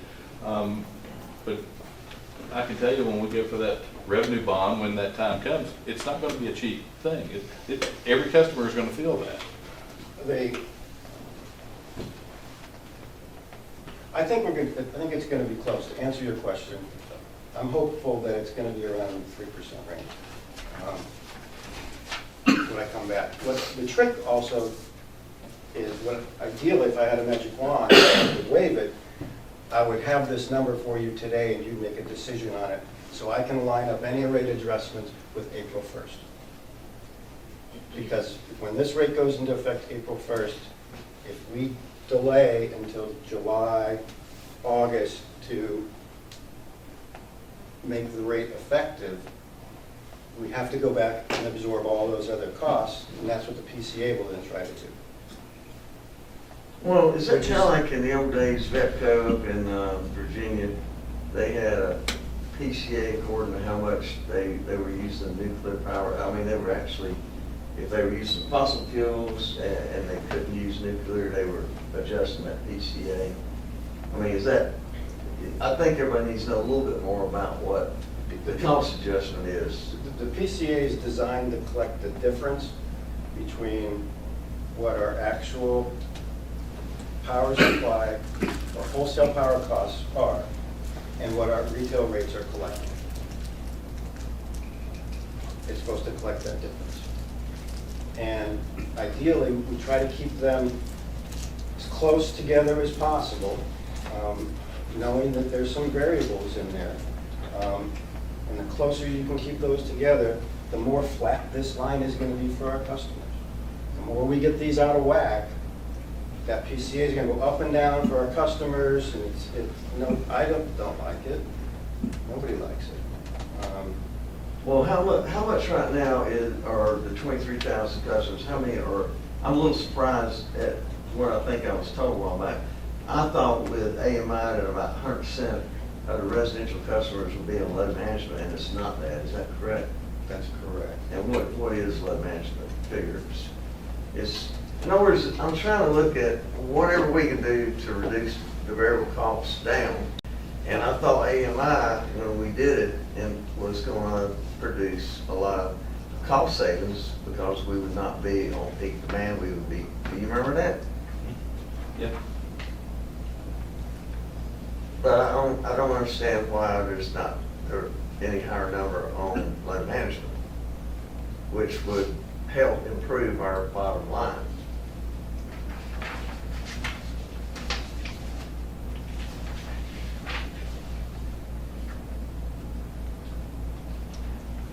Sorry, I don't have the number for you off the top of my head. November, we had 12,400 customers on load management out of roughly 24,000, so about half. 50%. So 12,000 times 3, assuming each customer has 3 controlling devices, that would be the number of devices that we have out there.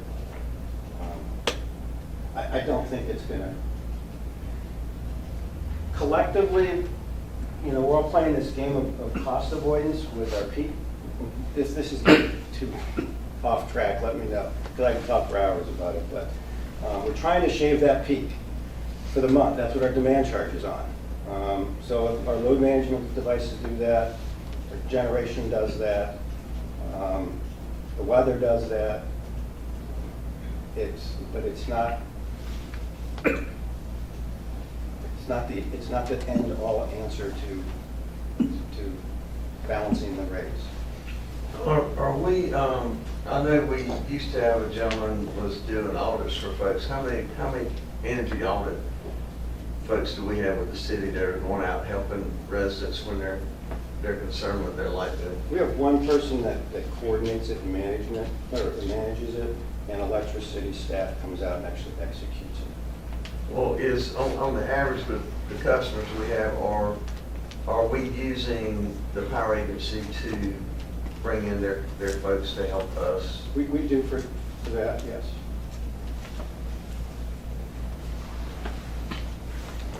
Charlie, is there a break-even point, or have you ever done any calculation or modeling to say we're at 50% load management, if we got to 80%, that would negate the rate increase that we're going to see? Is there any number like that? Because the reason I ask is there would be a point to say, if it's going to cost us $2.8 million next year, do we spend $1 million in getting 30% more customers on load management to offset that? I think I'm tracking what you're saying. I don't know if I can articulate it. 1 megawatt of avoidance is about $400,000 of cost savings for us annually. Can you say that one more time? I'm trying. 1 megawatt of avoidance saves us $400,000 a year. So what does that go down to a kilowatt? 100 times that, 1,000 times that. So let me ask you this question. If 50% of our customers are on load management, what did we save? What was the dollar amount that we saved by 50% of them being on load management? Is there any way to calculate that? We do. I do run those numbers. I have to be better to sit down with you and show you. But I don't, I guess, half of those 36,000 devices that are out there, some of them are older generation, the large majority of them, which are one-way communication. Right, we don't know if they're on. I don't know if they're on or not. And in a lot of cases, people go disconnected, and we're giving them credit. The easy play, if you want to go after load management, in my opinion, the best way to do it is you cite generation, you put it at your substation, and you operate one or up to as many generators that you have per substation, and you shed the load right at the substation. You get the total cost avoidance across the entire system, you lower your rates, and you share that with your customer, and everybody wins. Is that allowable with our contract with electricity? It is now. It is now. What would something like that cost, Charlie? That's part of the $98 million plan. It's about, we are now allocated, I'm trying to communicate, 19 megawatts of generation that we can run to shed our cost. We have what they call notice, 12 megawatts of generation, installed, notice, registered. That generation, some of it's owned by the city, some of it's owned by the utility, some of it's owned by customers. We have about 36 units out there, chasing units all over the place. If I'm lucky on a single, if I'm lucky on the event day, the peak day, I can get maybe 7 megawatts to run out of 19 that I'm allowed. It's about $1 million a megawatt. That's why I have about $20 million budgeted for that. Why, I might have missed something, but why only 7 megawatts out of the 19 that you're allowed? Because it's old. I can't get it to run, and I can't get customers to run it for me. they own it. I send them a signal to run, they don't run it. So they get penalized on their bill, but also I don't get to share in that with the rest of my customers, so it's. Is there any way we could convince them to let us run it? I mean, I can't keep up with all those units and the obligation to do that. We send them a signal. The Women's Center, they never run theirs. Send them a signal every month, they never run. The Chamber, not the Chamber of Commerce, but the Convention Center, never run. Very rarely. Do they own it? They own that unit. and did they realize how much it saved them if they ran it? Yeah.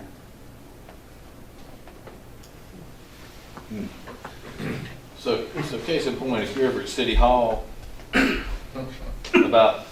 like about 3 hours every day, our generators are on. That's because they flip the switch. Yeah, but probably what you're seeing when you're in session and that little flip, we're probably going into load, coming in or coming out of load management, depending if we're in the winter.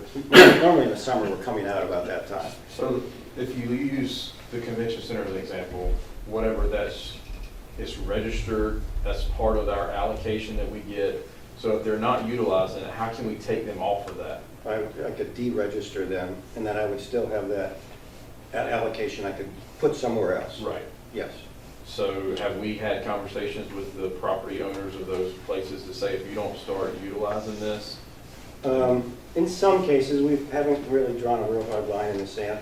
The other part of this too is I gotta have a plan that if I get real serious about this and pull this generator out from you, what rate are you going on?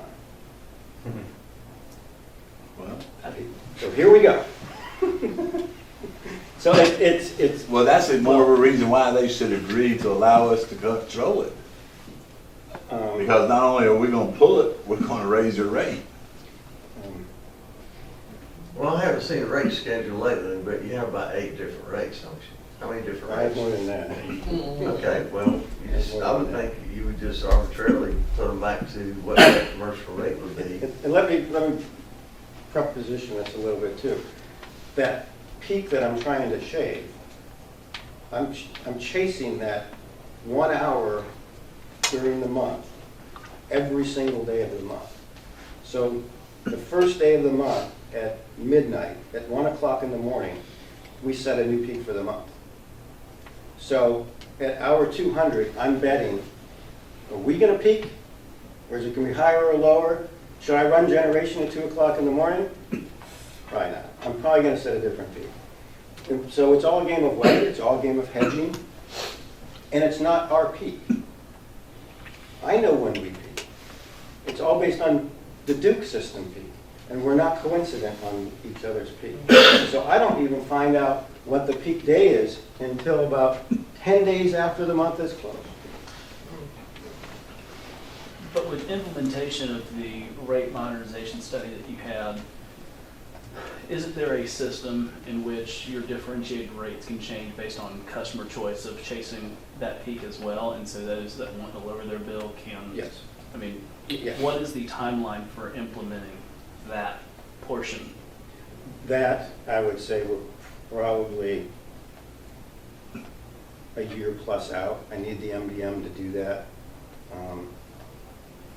And get my ducks in a row with those rates. But it will be a time of use rate. And is there, sorry. No, go ahead. And is there, I mean, in pushing that out in a year, or taking that out in a year, you have a year to do some customer education on that, which I think would be a high priority for those that, how do I lower my rate? Well, you know, time of usage, and explain what that is to your customer. Mostly it's going to be commercial, I imagine, that would take advantage of it, but it's still available. Couple that with your generation, which I am in favor of taking a hardline stance on generation with those that are currently registered. And I would even suggest we start with the convention center as a test case. But that's good information for me. And I think most of the board would probably agree on that. And I mean, I'll let them speak for themselves, but if we take a hard line with them that says, look, you are using up our allocation for generation that we could use elsewhere. Right. You need to do this, or we're moving on. And the penalty for that is your rate is gonna change. Right. I mean, They're paying. I agree. They're kind of paying it already because they're not avoiding the peak, so they're getting a higher rate. So how do you know when the generation system's on, if you don't know when the peak's gonna be? Just through experience of and the weather? So you can. We also monitor Duke's peak on an hourly basis. We're looking at the Duke system load, and we're making educated decisions and looking at the temperature and trying to make our best guess. Do we run generation this morning because it's cold? And now we'll be getting into the shoulder months. Some days in the shoulder months, we'll be running generation. We'll chase the peak in the morning hours because people are running heat. And then they turn on air conditioning in the afternoon. We'll chase it again in the afternoon. Reason I mentioned where we were on load management is, and I know that you say there's minimal advantages of it. To me, one of the most inefficient types of production of widgets of electricity is cogeneration. Obviously, up there at a vertical integrated model up there in Duke Energy, their price per kilowatt is much cheaper than cogeneration. And so, I mean, cogeneration's good for what it's good for. I mean, TWC in Fayetteville has done that for years and got in trouble with the league on the fact that they were co-generating and they didn't want them. They were doing it with natural gas. But again, I tend to favor more trying to get the load management back where it should have been with the AMI. But isn't the cogeneration, I mean, that's the system we currently have available to us with the substation with the added 20 megawatt generation. Once that is built, if that's planned for it and financed, once that is built, then it's not cogeneration. We have generation that we're able to shave off at the source. Is that right? You can still double dip. You can still use, I'd suggest you still use load management devices. We've invested in them. Yeah. I wouldn't, not necessarily. I'm not saying. MDM coming too, right? MDM? The MDM has been procured. We kicked it off. We've been in design with them. It's going to be a good solid year before staff is up and running with it as a tool. In the meantime, we can do other things. These conversations that I'm having with you right now are giving me ideas, helping me think. At the same time, given that, I can be working on, draft rate designs to help migrate this and move it along. I also have to be sensitive that I don't shock our customers either, too. Got to do what's right for everybody. And then factor in the question is, do you do that all and blend it in with your rate adjustment path, or do you come back and do it and make it revenue neutral and do it at a different time? It gets a lot of moving parts. So what you're recommending, if I'm reading this right, July, you're recommending 3% rate increase each year here. I'm saying that's what I recommend. That's what I was forecasting in July. I'm saying that I'd like to come back in the very near future and give you a recommendation that'll probably be very close to 3% and a recommendation to remove to extend the PCA. And I'd like to do that in a time that it's closer to April 1st. Well, that was going to be my next question, is the idea of that rate increase or that coincide with April 1st, because once the debt service is off, if we wait until the PCA expires on its own to do something with it in July, you have 3 months where customers are going to see a dip, and then the PCA is trying to catch that back up. Is that right? Well, yeah. If we do nothing by April 1st, including doing nothing with the PCA is going to shoot back up for a little while until we start to do something. Where right now it's trending down. This is just for purchase power, right? And just to cover, you don't have debt and all of that in there. That would be later. No. In the 3%. I'm talking about your 99 million or whatever The 3% that was effective August and the PCA accounts for the operating budget for fiscal year ending '26, plus the $20 million of capital in the first year of the capital plan. Debt service on it.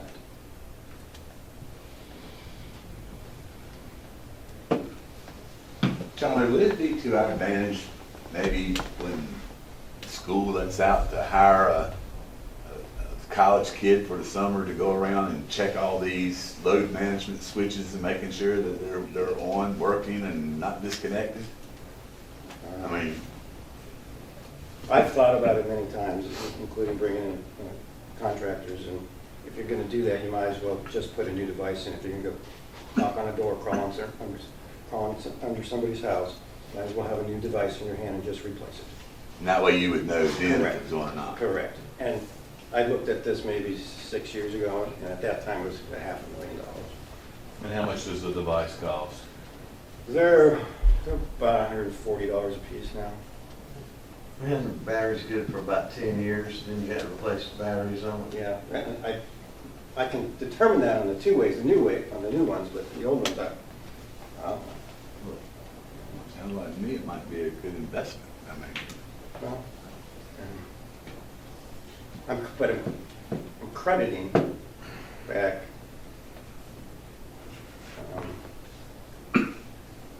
$5 per device. yeah, but you may be 9 months crediting something back that they're not using. Correct. So that's the whole idea. How much do we want to spend on facing this? I'm more in favor of generation. Something I know what that that's doing. help all of us is if you could take a best case load managed house with Duke versus city of New Bern, and a worst case with Duke versus the city, and maybe several different consumption, like a 1,000 square foot house and a 3,000 square foot house. I think, you know, I'm just sitting here grasping that I know this is, if you think you get complaints about fast traffic through New Bern, electric rates is the other one, and I mean, it would help me. I don't know about the rest of the board, but I would like some scenarios on where they are versus where we are. More expensive. We And I did think we're lower. We did a customer. We are lower, there's no question. Yeah, we are lower. But only under certain circumstances, like if you are comparing a marginal house with no energy efficiency to Duke versus a So city. comparing 1 You're kilowatt hours talking to 1 kilowatt hour. You're talking about the total bill. If we're talking about our rate is cheaper than Duke. I'm taking leaf and limb out, and I am too. So Yeah, when I said, I've done this, people don't take me up on it, but when they do, they bring their city of New Bern bill, and I take my Duke bill, and I take their leaf and limb, trash pickup, water, sewer, take everything out, and I just look at their electric costs and my electric costs, and mine is more expensive than theirs, and it's proven true every single time I've done that. well, mine's about, When you divide it by the number of kilowatt hours. Correct. it's about 14-15 cent right now. And you have to factor in all the different riders and all the other fees that Duke puts on it, because they get creative. Their rate might be a little bit lower, but when they put on all these riders and all these fees, Right. you gotta factor that in. That's why it's really, I stumble over myself if we talk about our rate. You know, that it's, to me, we really need to look at our realized cost, But, is what you're doing. Matt, Dan, you know this, it don't matter. You can tell everybody that we're cheaper than Duke anyway, it doesn't matter. Now, Because Duke- as soon as the newspaper releases that City of New Bern had a 2% rate increase, that's all anybody cares about. Now Duke has announced a 17% rate increase for Duke Energy. Proposal. What's that? Is that a proposal? That's before the Public Utility Commission. Yeah, I think they do Utility that Commission. in September or October. So they'll probably settle on 12. You're right. Move on? I have one sort of question, like going back to the mayor's original question about the percentage of people who are using it. Was the purpose of that question to see, like, if we could incentivize enough percentage of people to utilize load management, could we offset some costs? Is that what you were asking? Correct, yep. Like, or did that get answered? I don't think so, because I don't think he has the numbers with him.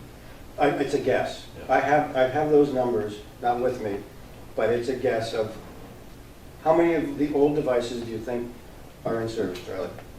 I can do 25%, 50%, 75%. How many times do you want me to divide this up? Let's say yes. But it might be worth trying to get more members of the general public versus commercial. Not everybody's a fan of it, because I interrupt your service when you want it the most.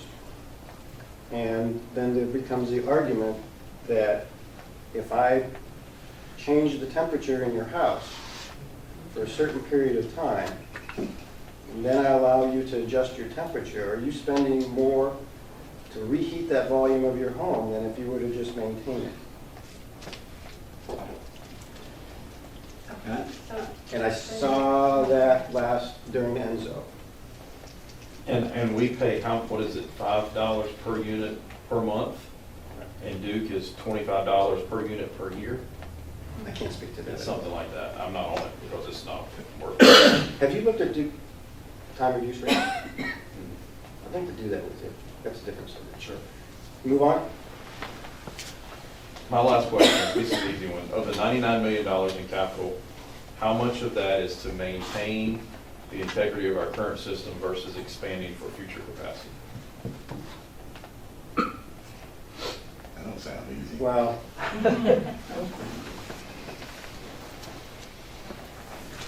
I know there's some overlap. I'm trying to with think what how you to, said with- yeah. I would say all of it is to maintain. The capacity that's included in that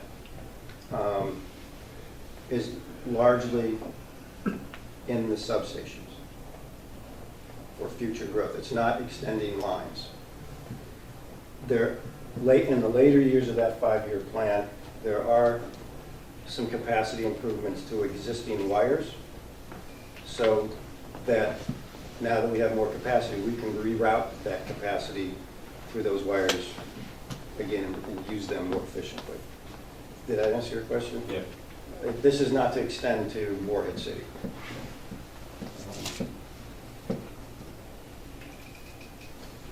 And pay-as-you-go, we talked about that a few times. Pay-as-you-go services includes, this started slightly before I walked in the door in 2018, and it was a pilot project, and I don't think it ever got off the pilot stage.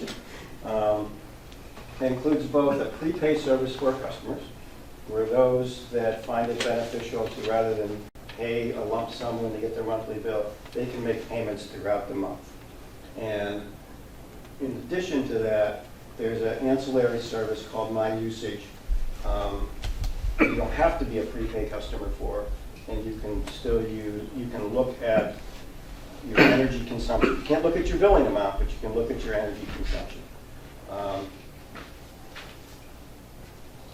That total program costs us about $48,000 a year, plus credit card transactions for each person that's making a payment.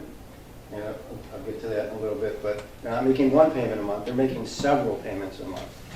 And each one of those transactions is about $1.65. Based on the number of transactions we're seeing per month, it's about $11,600 a year in credit card fees to support that service. The total cost exposure for this service is about $60,000 a year.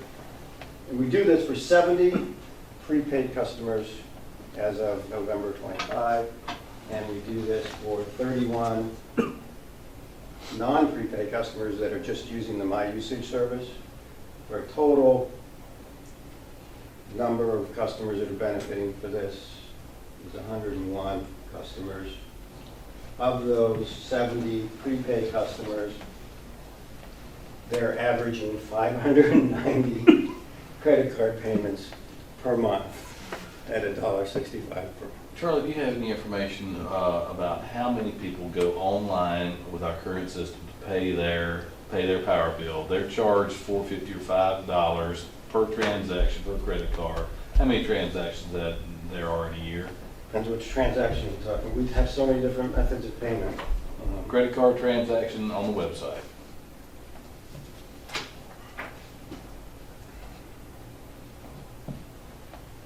I believe, wait a second, I believe that's our AROC's methodology. And that's, on average, through November of this year, it's been 7,200 per month. 7,200 transactions per month. Per month, out of 30,000 utility bills. I can go through the whole list. We have a third-party credit card company that's 159. Direct mail payments to our lockbox, 2,800. Electronic payments to our e-box, 3,400. Credit card transactions at Fort Tottens, 3,500, which I think finance is helping to work on reducing those. Credit card fees. I got stats on it. It depends how people want it. So this pay-as-you-go service is costing $60,000 a year, Yes. roughly? Yes, sir. Other than the collection for the electric usage for those customers, is it generating any additional revenue No. for you? No. $60,000 just for this service to pay? So let me give you a little background on why the implementation and the usage rate is so low. So for some of you, you may recall back about 9 years ago, we changed our deposit policy to where it was an average of the 2 highest months in a 24-month period. I believe that was across. Close. And it was requiring some people with poor credit scores a $3,000 deposit. There was an election, the new board that came in changed that, reversed that policy and capped it at 300. Might be 500. Okay, capped it at 500. The reason why we did what we did was to force people to go on pay-as-you-go in lieu of paying that deposit. So when the new board at that time came in and changed that, people said, well, I'm not going to get on pay-as-you-go. I'm just going to run the risk and give you a $500 deposit if that's what the cap is. And then they still get 2 months in arrears. They still get written off and we're right back to where we were. I guess I'm just asking, what is the benefit? I mean, if we were to revert to that policy to try to encourage this program, what is the benefit of the pay-as-you-go for the utility? Less write-offs. I don't. Just I don't know just about increase that. collection. Well, how could it not be less write-offs? You're not giving them, providing them electricity unless they're paying for it. True. Some communities, I've heard, have gotten rid of all of their payment plan options or loans and forced all customers onto a program like this. But I caution us with that because this particular pay-as-you-go service is a nightmare for staff. We effectively have to true up 70 balances every single day. It's a full-time job for one. If I were to have 24,000, this, whatever they're providing us, doesn't work. I need something different. If we were to try to push people onto this pay-as-you-go service in lieu of these, in lieu of payment plans, do you see that there would be any kind of collection benefit to this versus payment plans? In fact, I think, just Mr. Rhodes' point is that we force them over there, and at that point in time, I guess you'd still be exposed to whatever balances they had coming over to that. But if they started off clean, there would be a See, the couple of days. payment plans are being made because customers are in arrears. They've already consumed electricity they haven't paid for. This, they don't get electricity until they pay for it. And it also makes them more conscious of what they're spending. You know, instead of leaving the window open or the door open when it's air conditioning running, they're like, I better shut it because I just looked at my app and I'm getting low for the month. We've also allowed them to go on this in lieu of a down payment. It would just seem to me that this service is an unnecessary expense if we're not going to go all in on it. I agree. And I don't know what the appetite is of the board. I mean, maybe if we need more information. I look at this and think we just need to get rid of it. I'm ready to pull the plug in. I just want to have support if I do. And just so you know, wasn't the last board, it was board before this, there was discussion about this again. I think it was in fall of 2021, actually, when this occurred. And the direction that was given was to promote this more. Well, it was promoted more when we've got But there was no 100 incentive. customers. There was Right. no incentive for Yeah. people to go onto it if you're doing payment plans, right? That's right. But it Occasionally, shows. I run into somebody that, It's not worth it. that It's not worth it. What do likes you, it. And since we had that last discussion, I've been proactive and asked people what they thought about it. I've had maybe one or two people say that they really appreciate it and like it. And it's not for the reasons of keeping up with their payments. They were making payments on the benefit of somebody else. They lived out of town, and it was just easy for them to just look at this app and put $100 on his brother's electric account. Great, I get it. You can do the same thing with our new dock zone. You can set up a daily payment there. so if this was, if the board's direction was to get rid of it, do you have a phase-out plan to communicate to those 101 customers? Not And- 100%, but yes, we've I mean, been could you do looking at that it. within 2 months? I believe Or so. whatever the contract is to allow, I mean, does the contract allow for termination mid-year or? Well, there's the two parts of that. Stopping their services and rolling our customers onto, you're not paying this way anymore, you have to pay when you get your bill. They still get a bill, monthly bill. And that trips up a lot of customers as well, because they'll get their monthly bill, which is what we would normally see, but they've made payments on it all month long, so they get tripped up on how, I made $20 back paid here, how does it not reconcile here? And it gets really weird for them. How many of those 101 customers would this trigger a deposit requirement? That's going to be the issue. It's a good point, huh? Yeah. I haven't looked There's into gotta that. be some kind of thing. If they're struggling and this is the way they're making it, then how are we gonna keep them whole so that they can have power in month 3? We're going to create a payment plan form, which includes their deposit, right? But if they're settled,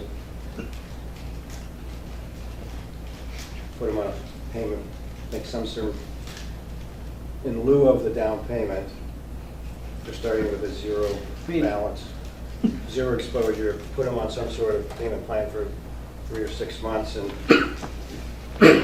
I have to think that through. But we could, I mean, we could also just as easily save that 60,000 a year and the savings from the first year, establish a down payment assistance program. I mean, I'm not saying we do that, I'm just saying, I mean, it seems. Then I gotta pick winners and losers. I mean, Yeah, we're already working with organizations for. You can make a donation of that money to RCS, because they already have the program in place, and then just filter all these people to RCS. Yeah, I mean, I think that's a better use than paying this company $60,000. Right.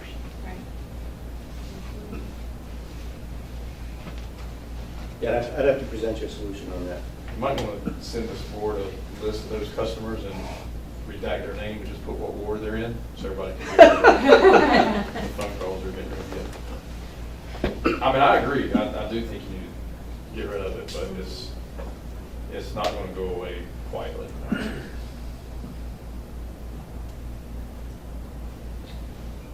I guess I'm sensing that I should work on a plan to keep moving this forward. Is this something you could put together by the February meeting for how to phase this out? When is it? When's the February meeting? February 10th. I'll certainly try. When you say 2 months to move them, I got to be sensitive to when the billing period stops and starts and getting them on. I have to think that through. But if you would allow me, until the next board meeting to come up with a more thoughtful solution. Sounds great. Any other questions or comments for Charlie? All right. So Charlie, you're gonna be coming back to us, did you say in maybe February to propose to us for another rate increase plus the PCA? Is that what, or is that gonna be in March or April, before April? What I may be doing in February is asking to call for a public hearing Okay.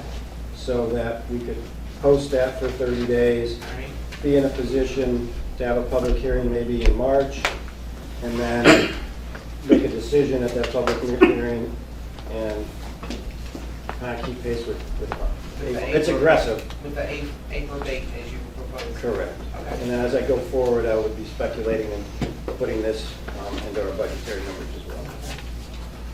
All right, thank you, Charlie. We've got one more item under other, unless the board has some things they'd like to talk about. Kylie, if you pass these things out. So this is going to be on the agenda for next week, but I want to give you some prep on this. We were approached by the Sons of the American Revolution and the Daughters of the American Revolution about the potential placement of what they call Patriotic Square. And they would like to look at placing a monument in honor and in recognition of New Bern Resolves and the 250th celebration of America, along with 2 patriotic bears in front of the flagpoles at City Hall. So you'll see and hear some examples of where the location is. I think they're talking as well about their goal would be to sell some bricks in that area to help raise funds for that, as well as what the 2 bears could look like. You've got an example of what the marker could look like as well.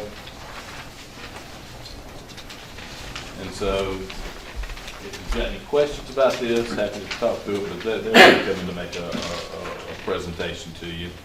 Their goal is to apply for some grants for this, which they will talk with you about, and their goal is to have this in place before the end of the year.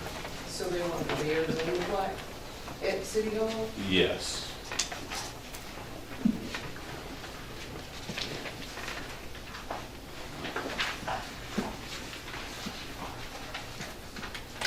That area was kind of where French, Yeah, that was the, So about lineal or generate, what was that park? Heritage Park. Heritage Park, the previous board designated that area. And about 3 years ago, we were promised about every month that group was going to come to us and lay out their plan and their cost. And we haven't heard from them in years. And so again, the reason we've got a flagpole in that place and we've got sod there is because we can't wait for pipe dreams, and that was a pipe dream on their part. So this is something that you can consider, and if you have any questions, let us know, but they'll be here at the next meeting. We'll wait, I'll wait till you do. All right. We went through a lot of things today. Hope you learned some things. Hope it stirred some other thoughts from you on some things, but it's a busy time for the city. We've got a lot of things going on. We look forward to working with you this year and in the coming years, and making New Bern a better place to live. And so if you have any questions, let us know. Other than that, I think that's all staff has. Board have any comments? That letter. It'll be on the agenda. It'll be on the agenda for that. Yeah, and then Brenda will have it for you to sign. Just This is the example. thank the staff for their efforts in putting this together. Thank the chamber for the venue that they provided at no cost. And appreciate the engagement from everybody today. And I guess we'll see each other on Tuesday next week. Make a motion to adjourn. Have a motion and a second. Any further discussion? Hearing none, all those in favor say aye. Aye. Any opposed? We are adjourned.